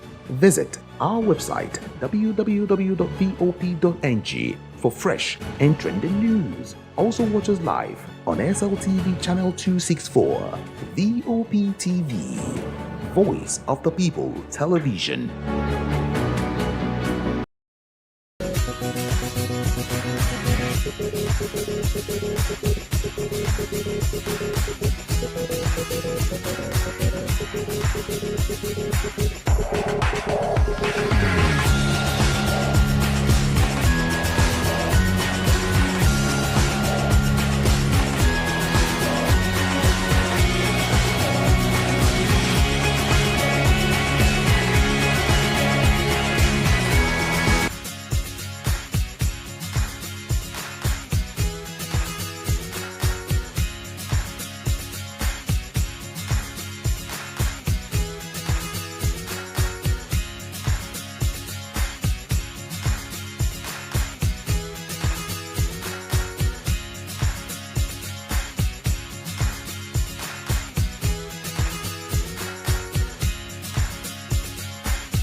The red carpets, awards, the razzmatazz, music, fashion, interviews, and more. Spotlight on Voice of the People Television. Let's feed you with all the juicy stories in the global entertainment space, bringing you the glitz and glamour as it is hot. Stay tuned to Spotlight, 1 p.m. Monday to Friday. Spotlight on VOP TV. Entertainment like never before.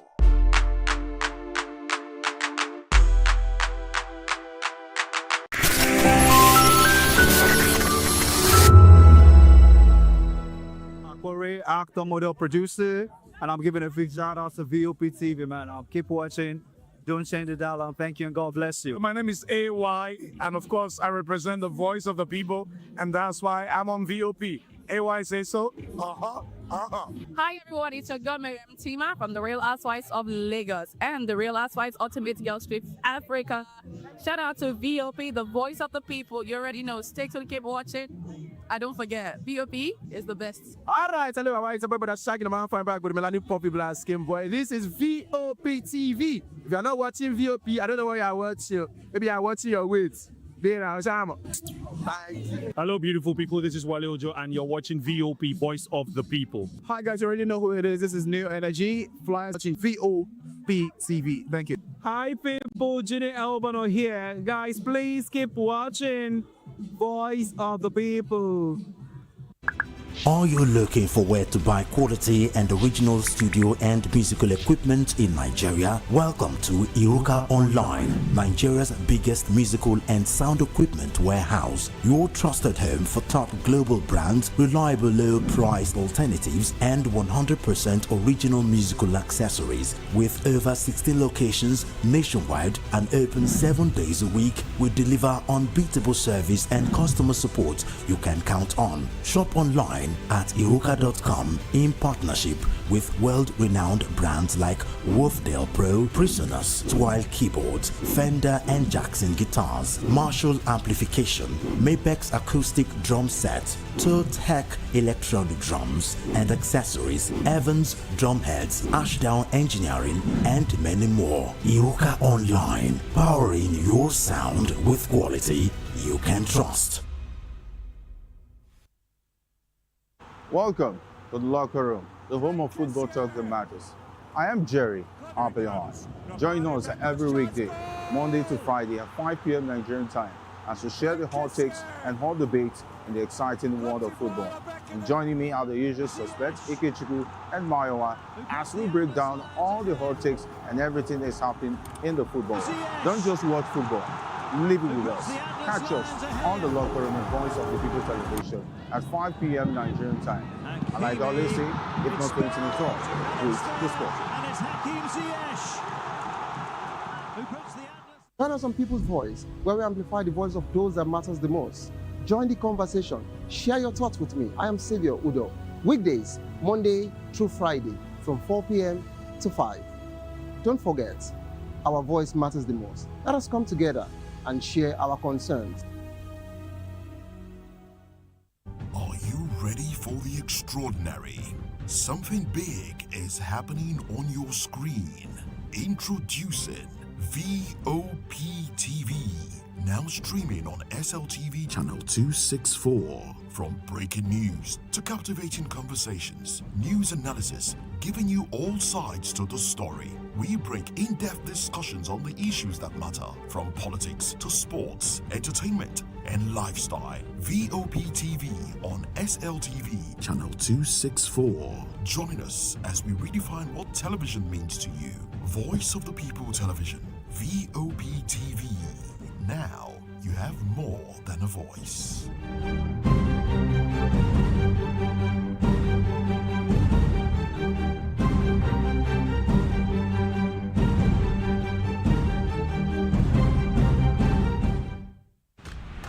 Yes, obviously everybody knows the game is beautiful and that's why I love sports. My name is Kizzy K, you're welcome to my republic. But remember, there can never be a transfer without a window. Just like there can never be a deep thinking without a Pep Guardiola in football. You can't say tennis without talking about Djokovic. So why not give me attention on the show so I can run your race on the TV like Lewis Hamilton Formula 1 star. Don't forget, when God have mercy on you, you can achieve your goals like Cristiano Ronaldo. I am a proud Nigerian, and right here, we talk NFF. For every sports updates, commentaries, live interviews on the game, we got you on this, because right here at Voice of the People TV, the Sports Public Show has got everything just for you to be part of it. I love the beautiful game, and that's why Kizzy K loves sports. In a world where truth is the ultimate power and opinions scream the loudest, it's time to wade through the noise. Hunger no get tribe. Hunger no get religion. And scan the human interest and trending topics that matter.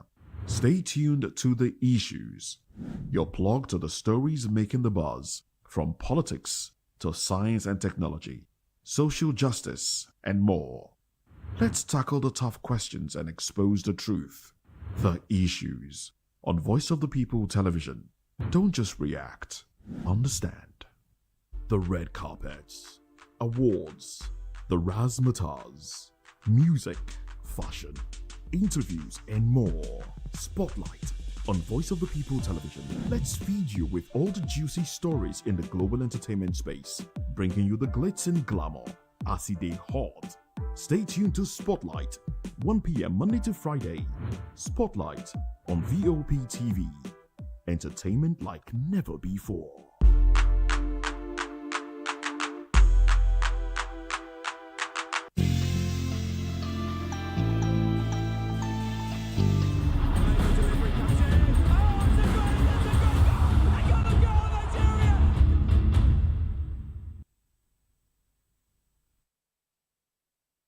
All right, welcome back to the locker room on Voice of the People Television, where we break down football's biggest moment, raw and unfiltered.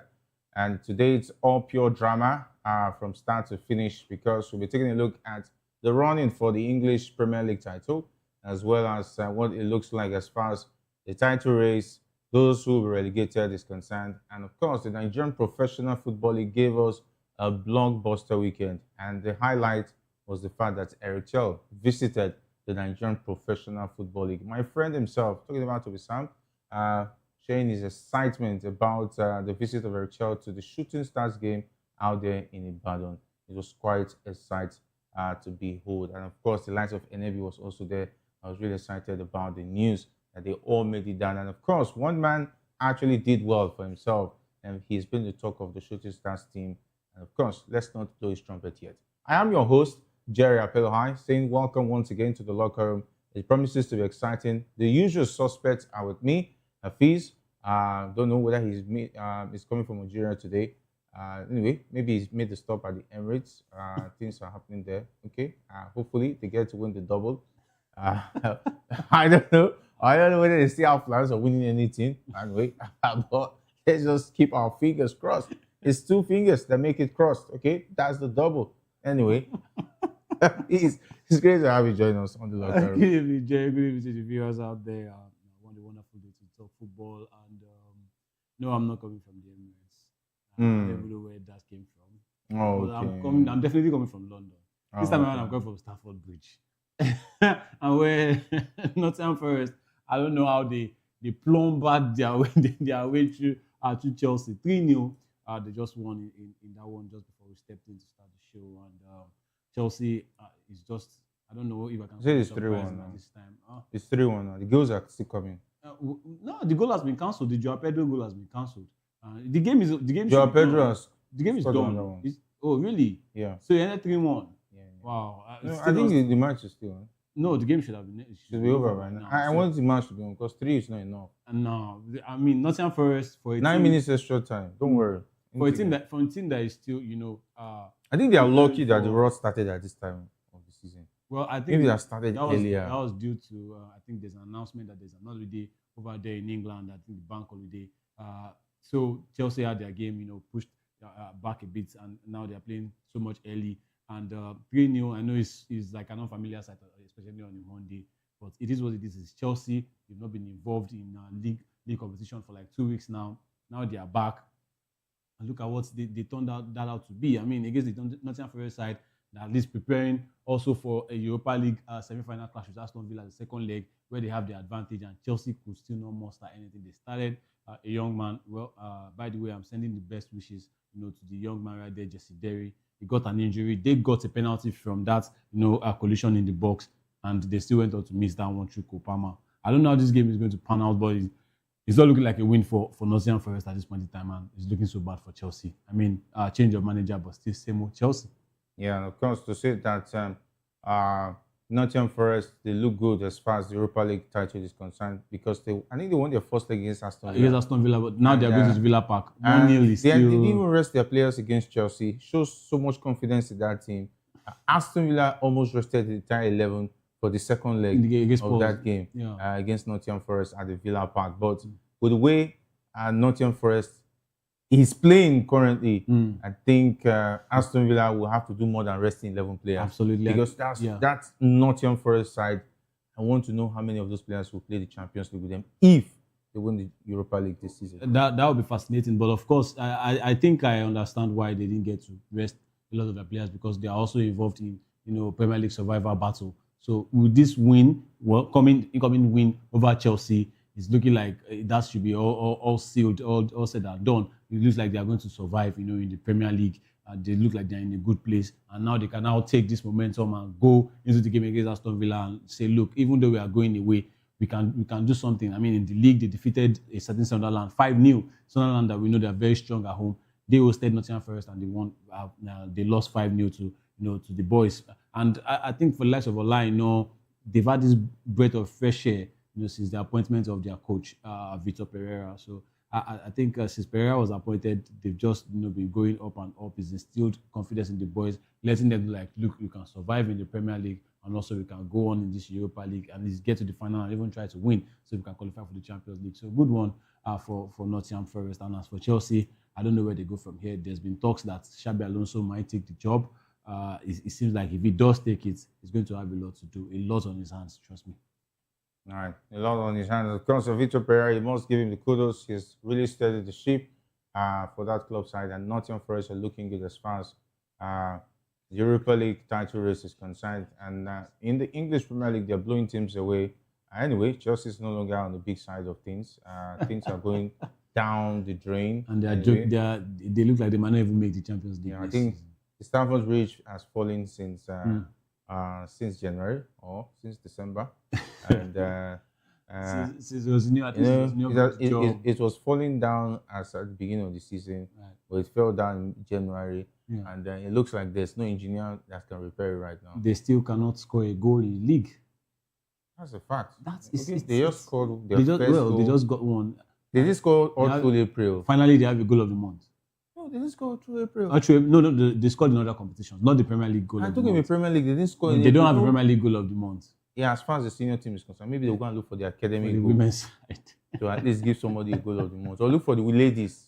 No, of course, the ladies are also involved. And speaking of the ladies, Sam Kerr just broke all-time Chelsea top scorer record. So she has it now. Maybe one of her goals can be given here.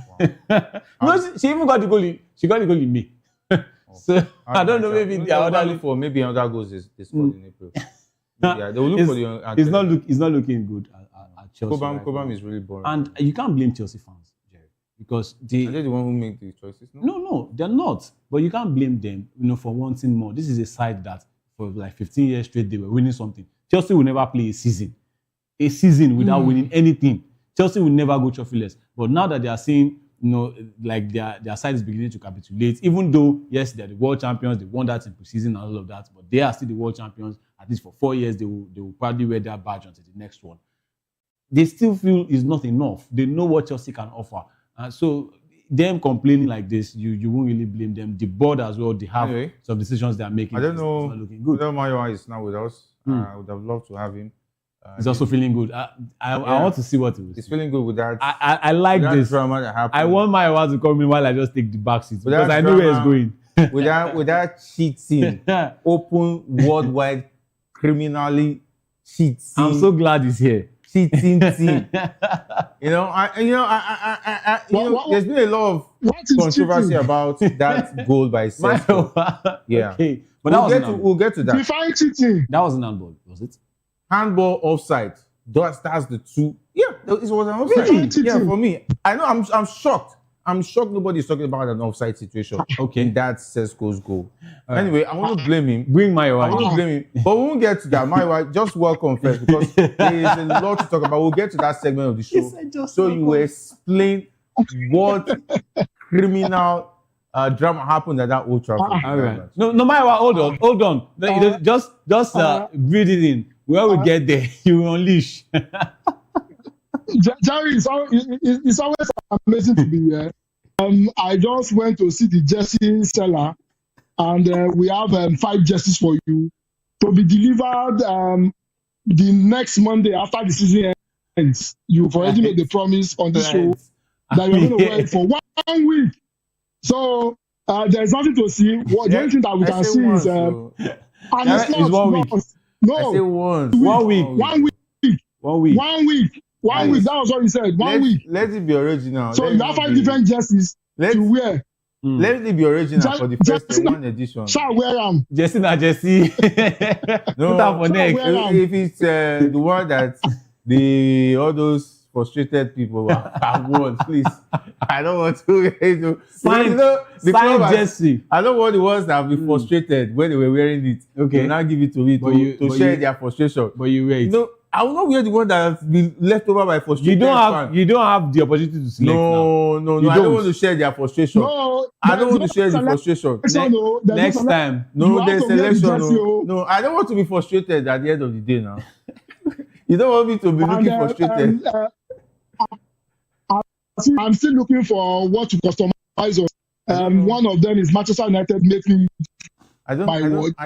That thing that you can add so that you can. I don't. Somebody should take me back that day when I made this bet. Well, because I don't know what I was thinking. No, at the time, Liverpool were looking good. No, they were never looking good. Beginning of season. I just had beginning of season, right? Man U is an unfortunate team too. That's why I made the bet. It was not that Liverpool was okay. Okay. But I know that Man U is more unfortunate than Liverpool. But the aura, I didn't know that. It was under Amorim at the time. Yes. No. Exactly. No, it was not under. Carrick just came in. I thought the aura was going to. No, Carrick just. Carrick just came. Okay. Oh, yeah. So I thought. But unfortunately, Liverpool has chosen to continue the unfortunate. But I think anybody who has a plan on keeping an slot needs to answer my question. He needs to come on locker room and answer questions because I need to know why and his slot should be there by Monday, by today Monday. Why is you still be the coach of Liverpool by this time? He won the league, that's why. He won the league, that's why. Coach. He won the league, that's why. Whoever called him a world-class coach? Did you call him a world-class coach? was that an error? We need to speak that. World-class coach, Manchester United, Oman, the way victory. He's a world-class coach now. World-class don't come that way. Anyway, let's not get to that because I don't want to be infuriated. I don't want to be. We'll get there. Let's keep it simple. But let's talk about the Nigerian Professional Football League. Something good is eventually happening with the NPFL, where the head coach of the senior national team of Nigeria, Chel, was in Ibadan yesterday to watch the Nigerian Professional Football League game between Shooting Stars and Nasarawa United.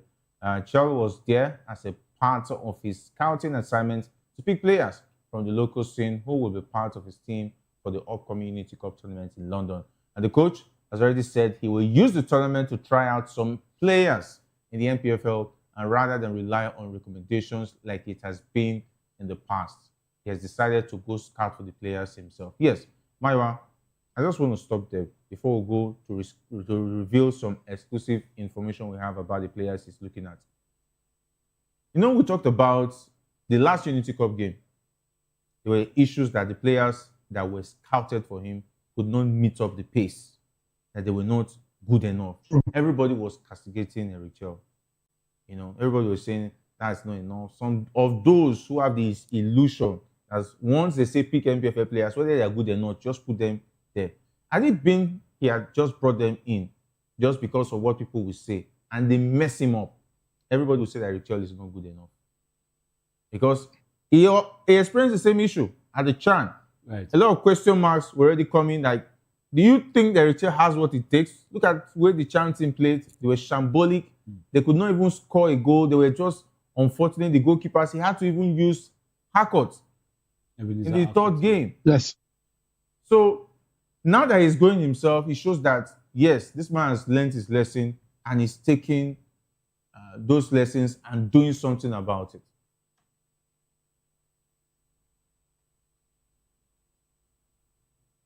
Yes, Maiwa.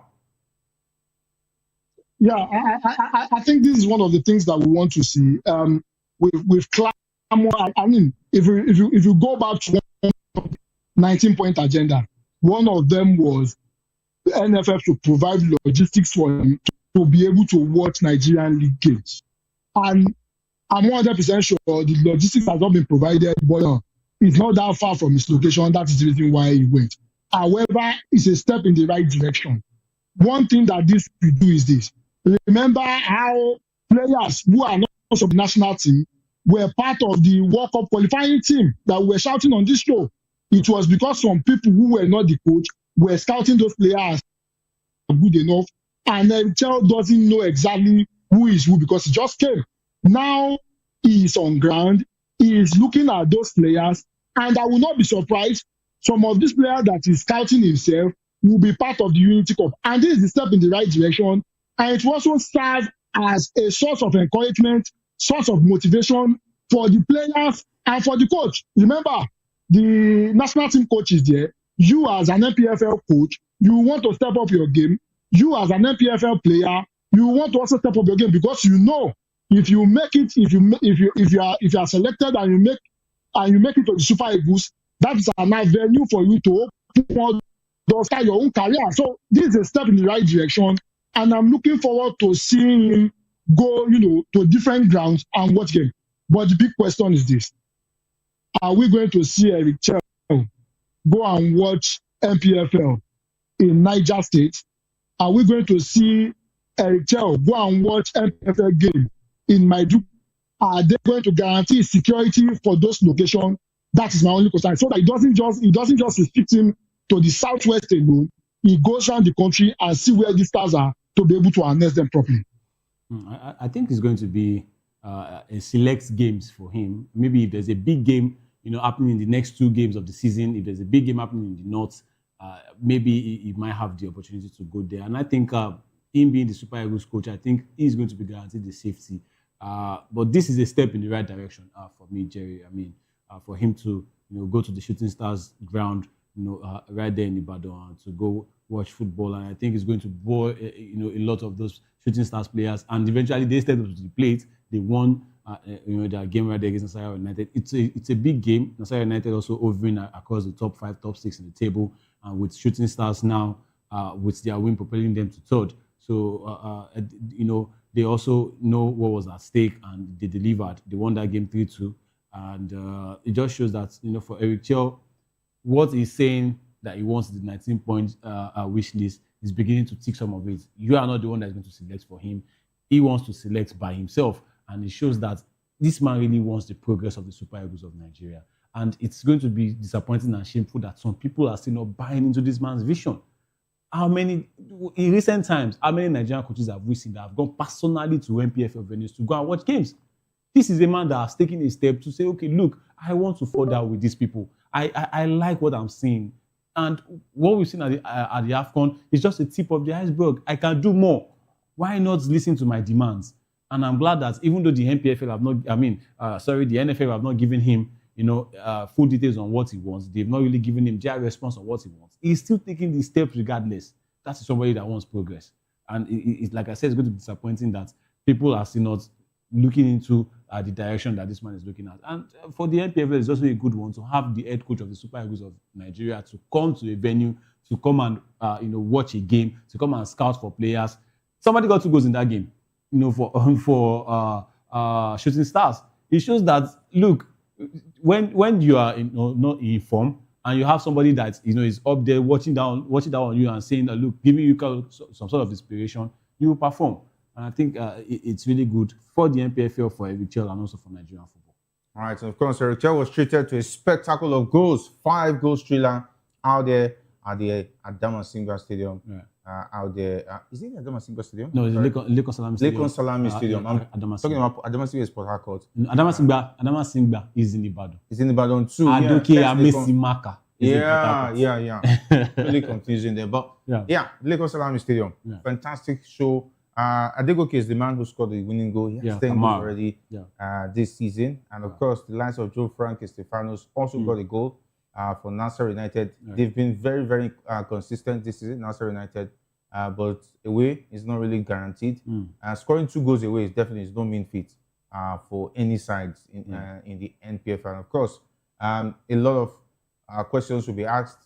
Who is he going to look at? Definitely, Adegoke will surely be in his books because he has been in tremendous form this season. Absolutely.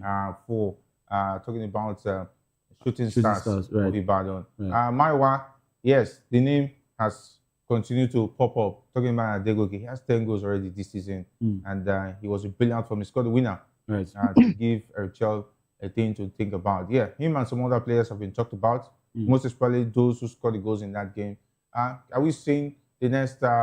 I think we used to have Dele Ayedungba at some point in time from the NPFL. And I think I'm trying to remember the striker right now. We used to have in the NPFL who was coming in before he made the move to Europe. If I remember that name, I will get it to you. But Maiwa, I think he was also a shooting stars player at the time. Yes, there was a time he even fought in the NPFL. His name was Salami. Can't remember. Oh yes, Salami. I'm trying to get his name. Yeah, it was quite a stubborn guy too. Yes. Salami. Bolan Salami. Bolan Salami is the man. Yes. Yeah, big man. Yes. Big man of film. The man with the hot head. Wow, shooting stars have a record with the NPF with the Super Eagles. Final. I mean, later actually Ekini also showed up for Shooting Star.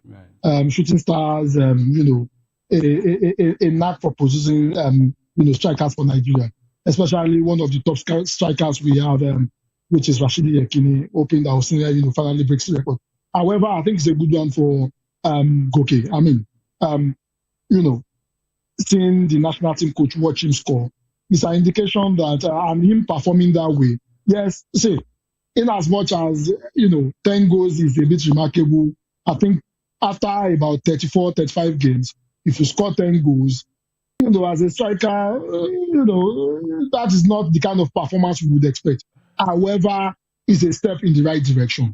The kind of performance he has put in place, does it give him a shouting chance to be able to make an NHL team? Yes, because he has been impressive and he was impressive in that particular game. Sometimes when this head coach watch your game, it only takes one game to convince them to see the vision that probably you'll be able to fit in and they can correct one or two things for you to be able to fit perfectly. The striking position, if you take away, Victor Osimhen, take away Anako Adam, yes, the last tournament we've been able to move away from Victor Osimhen FC. We saw other people contribute to goals. However, we still want competition in that front line. If somebody from the NPFL, the shooting star striker, can be able to, make his name, put himself in that position to be looked at as somebody that can come into the team, I think it's a step in the right direction. And I will not be surprised if you see the likes of Oyegoke in the next, Unity Cup. Remember the last time Erichel complained that majority of the players do not fit exactly what he wants because he was not the one that picked them. Now he is seeing them. I will not be surprised when the Unity Cup comes in June. I will not be surprised if you see the likes of Oyegoke showing up there. It's a step in the right direction, and I'm hoping Oyegoke steps up and make a name for himself in the Super Eagles. We also must talk about Lucky Emmanuel. He got a brace for shooting stars in that game as well. Quite a fantastic showing from the young man as well, though everybody will be talking about Adegoke because he has 10 goals this season. Of course, we hope to see him subsequently. As we speak, he's currently in Kenya watching the Nigerian National League Super 4 tournament. Hopefully we'll get to be there this weekend. Hopefully we'll get a glimpse of Erichel. I also hope that we'll also get a glimpse of him when he comes to Lagos to see the Ikorodu City game against Wiki Tourist. That will be tomorrow, Tuesday. We'll try as much as possible to be there to get a glimpse so that our viewers will understand. I really like that. I really like that for Ikorodu City. Because, they are currently the Lagos State FA champions. They won that against G12, 1-0, and they also have a game. I think good one for Ikorodu City. They're really doing well, and you know, a lot of discussions are already going on that will any of Inter Lagos or Sporting Lagos come and topple Ikorodu City, because it looks like the team of Lagos now is Ikorodu City. Yeah, and it used to be Sporting Lagos. It used to be Sporting Lagos where they came at the time. Now it's Ikorodu City. So I'm looking forward to that rivalry when they all come in. You can't top the Oga boys. When they say your Oga, definitely your Oga. Yeah. And the Ikorodu and the Oga boys, they are the Oga of Lagos. I still want to speak on you know, that game between Shooting Stars and Nigerian United. I mean, there's another player right there that did well for himself. He got 2 assists, and by doing so, he has now equaled the all-time assist record since they started tracking data actually though in the NPFL. So is it Bruno Fernandes of the NPFL? Yeah, Ayobami Jr. The record was set by Sadiq Ismail in 2023-24 season. Right now, Ayobami Jr. has equaled that, and it's just 1 assist away from breaking the record. And I think that might also be a player that Eric might look at and look for you to be getting this much assist in the NPFL. Come on, because even the likes of Kamara Adegoke is not even the top. Is not in the top scorer list of. It's part of them, but there are like 4 players with 12 goals. So he has 10 goals. Good one for him. Season still has 2 games to go. I'm beginning to like this you know, climax to the NPFL. I just like the fact that the NPFL is ending this way. It's still a battle at the top between Rangers and Rivers United. Both teams got wins over the weekend. And let's see how that will pan out. The Ikorodu City now, they also have to win their game, you know, tomorrow so that they can be back in the top 3. All right, let's wait and see how that pans out for the NPFL. And we'll just talk about, we'll try as much as possible to give you pictures of Rachel if we can from the Ikorodu City Wiki Tourist game on Tuesday. And of course, let's talk about one man, Victor Osimhen.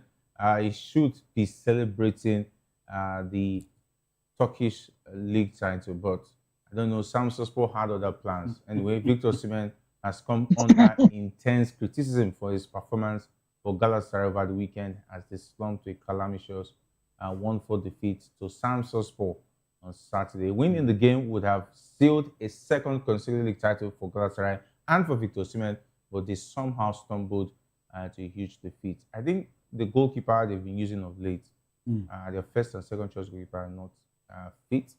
And then they have to make use of those ones. So you want to blame that on the goalkeeper? Yeah, the goalkeeper was the reason why they crashed out of the cup. What of the 4 defenders in front of you? Yeah, the 4 defenders decided to copy from Van Dijk and Konate's book this season. It can't always go your way. Wow. It can't always. We are not there yet, too.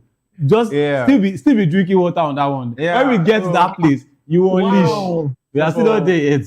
For Osimhen, I think it's rather unfortunate that they decide to start stumbling at this time of the season. I won't call that a stumble. There are some teams that they know that you are going for something, and they just decide to be party poopers. For me, I believe if you're a good team and you're going for the title, you should beat everybody. Strong. No, finish strong. I'm not saying you should beat everybody. Finish strong. You shouldn't show weakness at the most important time of the season. Right. That shows that you just somehow just escaped. When you are going for the title. Look at when it comes to top sides. Though, it shows that the league is competitive, but it shows weakness eventually when you win the league. Everybody looks at you like, okay, it's not like you were the best that season. Okay. But look at Man City. If Man City gets to win the league this season, it's not like they were the best team this season. Okay. They just somehow found the form at the tail end of the season. Because if you look at from the beginning of the season, they were not even a contender. They were looking like a top 4 side. When Arsenal became a marker. And Man City shouldn't be talking about the league title. They have no business talking about the league. Well, that's true. Right. Yes, they have no business. That's how unfortunate it is. But you don't rule out a team like Man City from title contention. Man City should be ruled out if Arsenal had played their role. I understand. Look at imagine Bayern Munich leading by that point.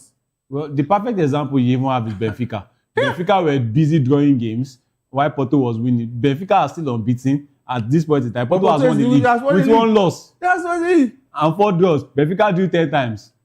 Jose Mourinho will still cover that question. He will still cover that question. But I think for Jerry, if you are going for a title, every game towards the end of the season is a potential banana peel. But you should be ready for you should be mentally ready. But there are some teams that will it's just against you that they will come out strong. A typical example is in Italian Serie A, it's happened. Between Juventus and Verona. Verona has already been relegated, and they came up against a Juventus side that is chasing the Champions League, And they were so dogged. They played 1-1.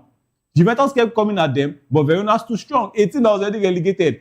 If you knew that 1 point was going to save you, you will have been doing well throughout the course of the season. Why now? So every game is a potential banana skin. And I think Samsung Sport, they just had too much for Galatasaray at that time. And they were at home. So I won't blame the goalkeeper or the defenders or anything. I just feel like it can happen like that, where a team might just want to threaten your title charge. It's just like a little blip. They will take it and move on. And I think they are still going to land the title. Jerry. So good, not so good, for Galatasaray, but they will bounce back. They are still the best team in Turkey at this point. All right, still the best team in Turkey. My do you still anyway? They look good for the title, but the way things are going, the way they are going about it, it's pretty disappointing. And of course, for Victor Osimhen, some of the fans were not happy with his performance. I still say he was rushed back from that injury. Yeah. Really? Yeah. He's still not really. He's not the Osimhen we used to know. But he's needed for a title charge now. Yeah. So they will use him still. The thing is that he's just using the vibe of Osimhen. But if he's you look he's not coming for the Unity Cup, so they will use him now. If you watch the games he has played, you know that Osimhen is just half average, because that pain is still there. It's not the Osimhen. After praising his performance against Fenerbahce, now he's average. And it was aura now. What's the going Fenerbahce on? game was aura. Why can't you just be in one place? It was not. Anyway, that's for you. That's for you. That's where you Let's see. just be in one place. No, that's where you see. He was not called average after performing against Fenerbahce. He returned to the team. He brought back his aura. The team is now gelling. Now I know. Now I know. He's average. I know you always have something about the original Victor. No, but if it's a Boniface, I know how the Boniface, you will be giving us stats. Don't do that. You will be hyping it. Me? But now we're talking original Victor now. Let Mayowa come in here. It's not what it is. Anyway, this is what but the thing is this. He played very well against Fenerbahce. And the reason why is that it's more like a derby. There is a rivalry there. And when it comes to that kind of game, even if you are in your worst shape, you want to show up and do so well. Since he has come back, he has not been the same Victor Osimhen. And to be honest with you, he is not 100% fit. That's number two.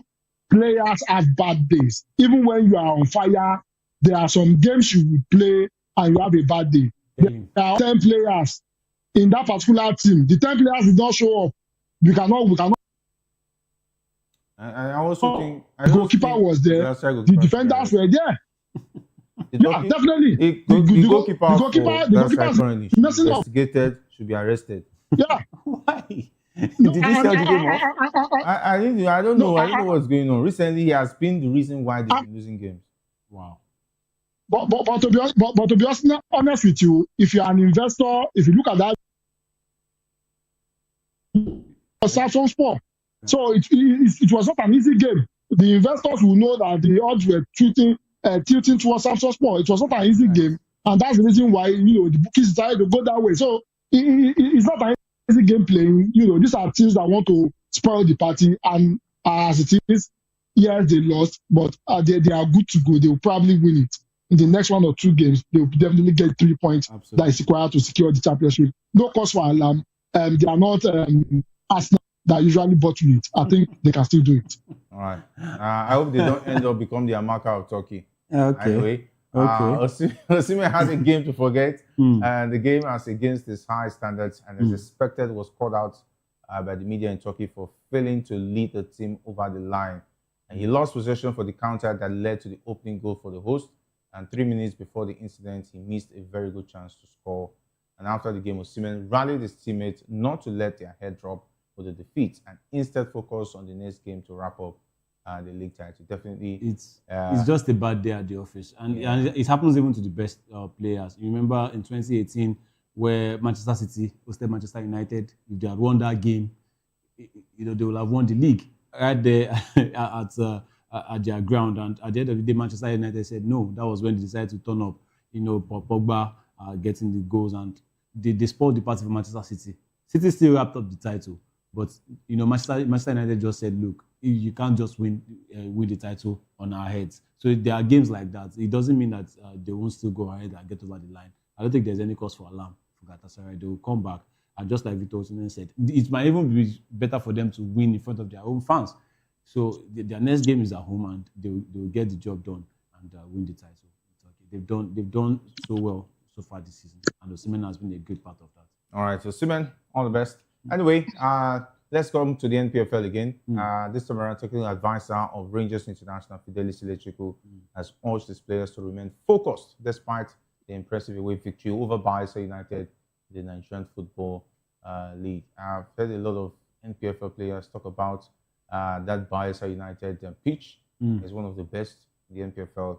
Lush green, very exciting, free flow football. I see a lot of teams enjoy themselves there. I don't know whether Bayern'S United will be excited again, knowing that a lot of teams feel comfortable when it comes to Bayern'S, and 3 points is always an option for away teams. Right. I don't know, maybe they'll think of ways to frustrate their Well, away fans, away teams this time, maybe next season. I don't know. Yeah, but it's a good one for Rangers, and we said it on Friday when I was with Maiwa, when I said, look, I don't think Rangers want to let go of this title this time around. Now that Rivers United has given them Rivers, and Rivers still has games. Yeah, but when you allow a team like that, to overtake you not doing your job after 4 rescheduled games, and you couldn't get enough on that one to put your to tighten your grip on the league table. I think a team like Rangers under Fidelis Luchuku would they will grab the opportunity with both hands, and they won't let it slip this time around. They led earlier before, now they slipped to second place. Now they are back on top. And I think with just 2 games left of the season, I think they will wrap this up. They will do everything in their power, to wrap this up. Rangers, they will be back in continental competitions. So a good one for Fidelis Luchuku and the Flying Antelopes. They've also done well for themselves. You would have said earlier before now, you'll have said, look, this league is for Rivers United. The way they were going, especially after they were knocked out of the Champions League, you'll have said, okay, Rivers United will keep going. But then Rangers, they are a side that when it comes to the NPFL, they are always in the title running. When we Rangers are not in top 2, top 3, top 4, you will say Rangers are having a poor season. But now they are back on top, and I think they will finish at the top of the table come the end of the season. Because the way they've been playing their football, you don't want to play Rangers right now. Home or away, they will play you, and I think they have all it takes to go on and get the title over the line. All right, they have all it takes to get the title over the line. Fidelis Luchuku wants to do the Pep Guardiola against Finidi George, who's now the Arsenal of the NPFL, the Amaka himself of the Nigerian Professional Football League. I hope that was not the case, because it's looking more like it, Maiwa. Well, I think I've said it. If Finidi George ends up losing that particular league, he deserves to be fired. How do you squander 4 opportunities to wrap up the league and try to squander it? So, as far as I'm concerned, he messed up. He should have wrapped up the league since, and he has handed the initiative back to Enugu Rangers, and they're in pole position. Yes, 1 point separates them. Even the game Rivers United won, they left it very late. They started scoring in the 75th minute. The game was very difficult for them. So I think it's much more the way they are playing. Rangers is much more likely, to scale through the remaining 2 games. Rivers United, they seem a bit dodgy, and probably I see a draw in their future again. As far as I'm concerned, I've said it again. Finidi George really disappointed me. And if I were the owner and I'm looking at this, if he doesn't find a way to win the league, then he should probably leave Rivers United and probably go and do something else. All right, probably going to do something else. And speaking after the match, Electrical praised his team's performance, but warned against complacency in the remaining fixtures of the campaign. And we'll wait to see what happened at the end of the season. And of course, that takes us to the English Premier League, where the game just ended between Nottingham Forest and Chelsea. It looks like Chelsea have decided to be the giver. Yeah, there's this, what they used to call those who are cheerful givers, charity, back in the day. They are the charity of the English Premier League. And of course, Nottingham Forest took their pound of flesh. 3 goals. Good one to prepare them for the second leg Europa League game against Aston Villa, who benched a variety of their team against Tottenham, who look like as if they've done something very excellent in terms of surviving the drop. I think those who are battle relegation alongside will not be happy with Aston Villa and will wish them ill luck at the Villa Park when they take on Nottingham Forest this time around in the Europa League second leg. But let's talk about what happened at Old Trafford. There was early drama at Old Trafford, and Benjamin Sesko found himself right at the center of it all. Controversy and all. Manchester United doubled the advantage against Liverpool inside the opening quarter, but not without raising eyebrows. Sesko bundled the ball home after a chaotic sequence that started with Bruno Fernandes' cushioned header, took a heavy deflection off Freddie Woodman. I don't know, Freddie Woodman, I don't want to see him high tension games again. That guy is not just fit for high tempo games. And of course, it's not a ball playing goalkeeper. I kept seeing Liverpool players putting pressure on this young man that has no experience. They kept on passing the ball to him. They wanted him to commit. It's like they had a thing against him. Like, okay, you want to take Alice's Chelsea. It's not going to happen on our watch. We're going to spoil that. That was what he was looking like. The guy could not lay any pass. He could not even string any up ball. The guy was just hopeless. Even Lamens, had it been Lamens too made a lot of mistakes too. He showed that he's not a ball-playing goalkeeper. And that's one thing about goalkeepers. I don't know why they don't prepare themselves to be ball-playing so that in future they will have the skill set. Take a look at goalkeepers like Alisson. Even Mane Neuer struggles with the ball playing too. There are very few goalkeepers who are good with ball playing. And we used to have for De Gea too, to point the time. The Schmeichels. De Gea was shipped out by Man United, under Ten Hag because he wanted to bring the disaster. Because he wanted to bring Andre Onana. Onana. Yes, Andre Onana. Man United has suffered. Andre Onana, maybe he forgot that. Look, it's not about being ball playing alone. You also have to use your hands. That's why you are a goalkeeper. He was interested in ball playing. But he's surprisingly doing well at Trabzonspor. There's a course at Old Trafford. There's something about really. Yes, there's something about Old Trafford and goalkeepers. It's just that Lamens is well covered. Right? No, there are some games. There are some games where goalkeepers can be crazy. Goalkeepers can be crazy, and I think that was what Let's look at that situation. Maiwa, honestly, yes. What VAR supposed to have first checked for offside even before the handball situation.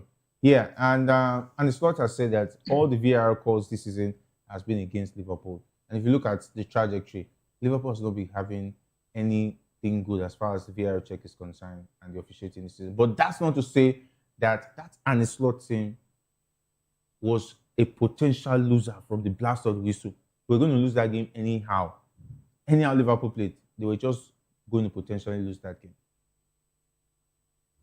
Well, it's very simple. Banters aside now, if you look at that replay again, we had the luxury of looking at it over and over again. Sesko actually handled the ball. But if you look at it from how the VAR angle, it was very difficult to see. And if you are being honest, if you zoom that, after zooming it and looking at it critically, Sesko actually handled the ball. And according to the rules, when you're about scoring the goal, irrespective of whether it's a mistake, whether it's intentional or unintentional, if your hand touches the ball, that is the end. I think that goal should have been chopped off. I think VAR should have done better.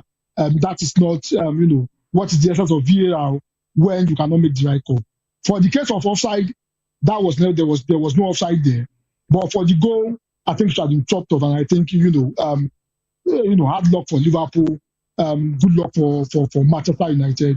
If I've been sincere, that should never stand because of the invention of VAR. It's unfortunate. But that Liverpool side was they just capitalized on Man United's errors. That game was a controlled game for Man United. They already won that. That Man United team is not good now. It's just that Liverpool. Really? Liverpool is worse. The Man United team. What did you say? That team was good. What did you say? See, if what did you say? Is that what? Side, that Man United team is not that fantastic at the back. So with two losses in 14 games. You know what? Let me cut Man United some slack. That Man United team. That Man United team going into that game. Wait, that Man United team going into that game, they had a lot of injuries too at the back. Okay. I think it was only Maguire that was actually the major first team player at the back. I saw a lot of strange faces. Aiden Evan was there. He's a natural left back line. And still, Liverpool was looking anyway. It was Gakpo that was their top 9. But this is a team that defeated Arsenal at home. They beat Chelsea. They beat Manchester City. Yeah, you must give it to. You must give it. You must give it to. Must give it to I think Michael it's Carrick. Carrick. It's Carrick. And like I said, I don't know. There's still a debate. Maybe it might be the one that will lead them going forward. It might not be the one. I think this is the easiest decision you can make. It will be their loss. A lot of people have been comparing it to the likes of Ole Gunnar Solskjaer, but when Solskjaer took the job at the time from Jose Mourinho, it was not as bad as it was under Ruben Amorim. Everybody thought Manchester United lost their identity. If you look at that goal, what was Woodman's plan? Was it that he was going to for use the his first back? goal or the second goal? No, the goal that Sesko was he going to use his back to stop that? No, I feel like with the way the ball came in, it looked kind of far from from Woodman, and Sheshko just had to improvise and put his body in. And I'm going to go against what Manuel said. I'm going to disagree. I think that was not handball. They replayed it in the game. It was so slow, and it looked like it was very close to his hand. That was a very, very tight call, but I don't think it was handball. It was handball. And for me, that was a goal. It was 2-0. But even at that, if that Sheshko incident did not happen, United were still going to score. They were always going to score. Definitely. And Liverpool were so poor. The first goal was a poor pass from Ahmad, which was capitalized by Szoboszlai. Good goal eventually because of that run that he made into the box. Good goal. But look at the second goal. And since then, the question is, when is Leon Gumua going to start getting minutes? The game was obviously lost when the young man was on the bench. If it is, and you brought him in to come and do what? If he did not suit his Dutch players, did you see Frimpong? Is that guy a footballer? Frimpong was on the right wing for over 70 minutes. I was asking myself, is that guy actually a footballer? How did he make it? What dummy did he sell? And his slots and his decisions have just been very, very poor. Why would you put a certain Curtis Jones at right back? See, you put Jones at right back. Is right back not a position for Frimpong? That Frimpong is a fraud. He's a fraud. That Frimpong is a total fraud. One of the flops of the season for me. It's very simple. It's not flop of the season, the fraud of the season. Jerry, listen. Why are we ailing Michael Carrick? We are ailing Michael Carrick because he did the basic things.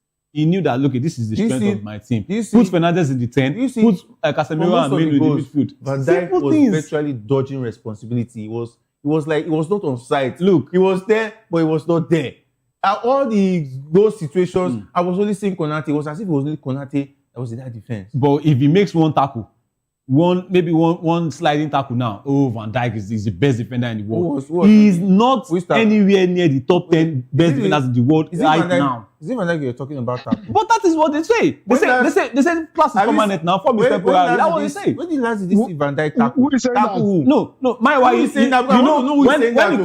when it comes to agenda, they will tell you that, okay, form is temporary, class is permanent. And we fans, we know that, we football fans, football lovers, we know that we are so fickle and momentary. If anything happens, even if it's going through a bad time, and he does something good, they will bring back the old, this man is one of the best in the world. No. I think that's the wrong perspective. Because there was a time Van Dijk was number one.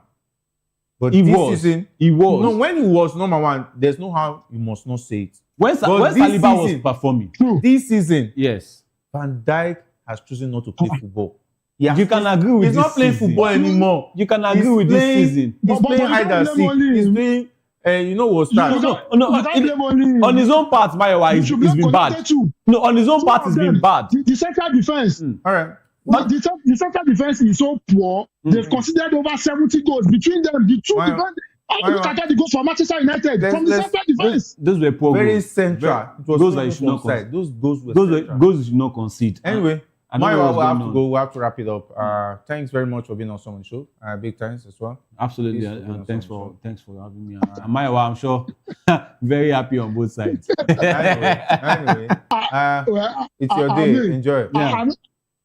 I said it. He was going to wear Manchester United jersey. He was arguing. Yeah. Now he's going to wear it, and he wears it with pride. Please, don't give me any frustrated copy of my United jersey, please. Please bring it. I will have to vet it. I will ensure the delivery. Mayo, thanks very much. Thanks to guys behind the scenes, likes of Victor, as well as Hassan for being on some of the show today, and of course Jerry.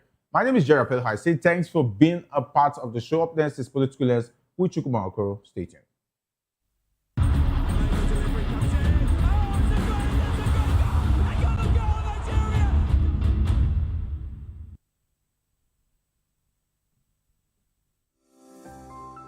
VOP TV. Now, you have more than a voice.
We encourage you to click on the like button and subscribe to our YouTube channel. We are Voice of the People TV. Also follow us on all our social media platforms. We are at VOP TV Live. Visit our website www.vop.ng for fresh and trending news. Also watch us live on SLTV channel 264. VOP TV, Voice of the People Television.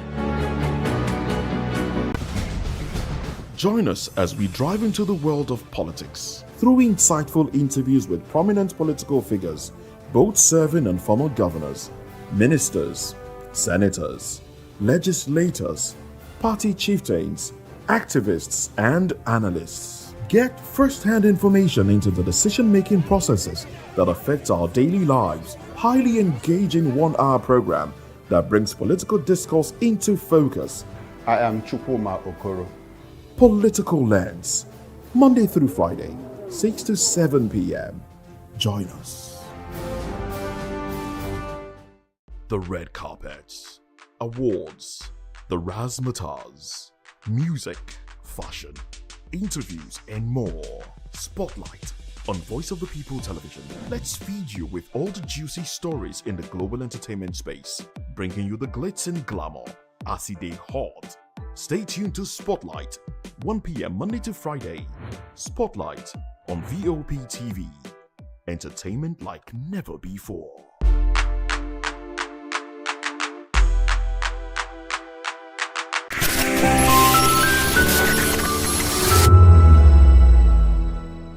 Welcome to Romeo Pizza.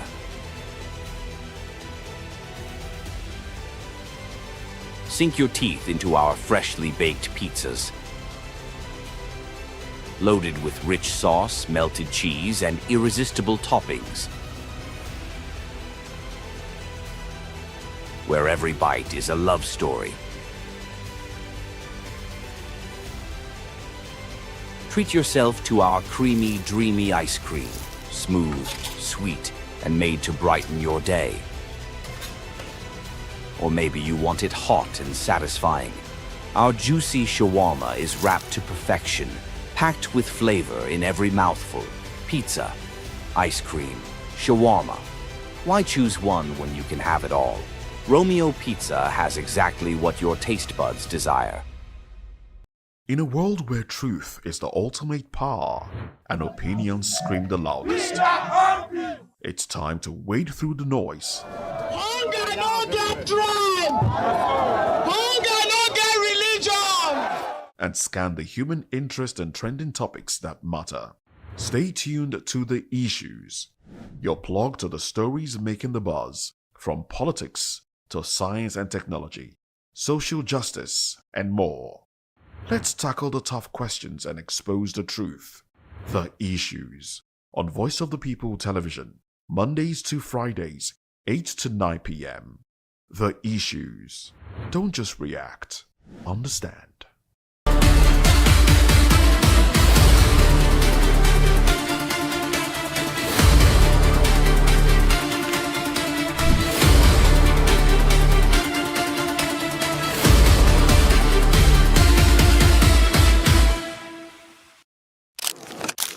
In an industry full of noise, one voice cuts through with clarity. Simi Sola Kosoko. Simi is a singer, songwriter, storyteller. From Tiff to Jeremy, she redefined modern Afropop from women. Her pen is sharp. Her tone is unmistakably. Love don't care. Do you care? Woman, she sings what we feel but can't say.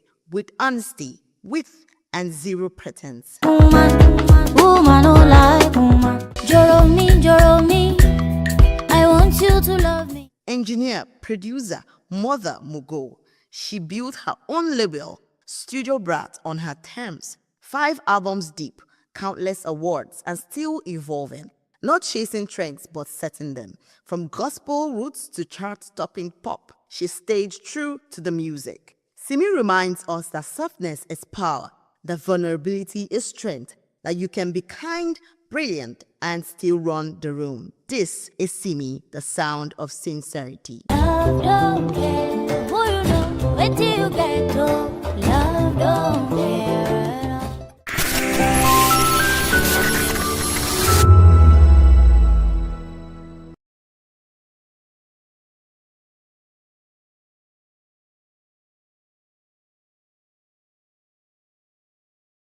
st century media, and now a new baby is born.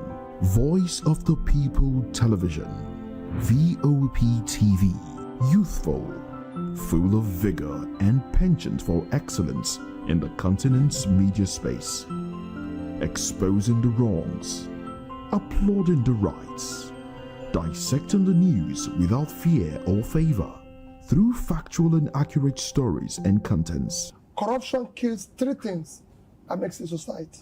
Representing the interests of the people and giving them a voice. Voice of the People TV is here to stay towards building a fair society. VOP TV, Voice of the People Television, truly a voice for the people.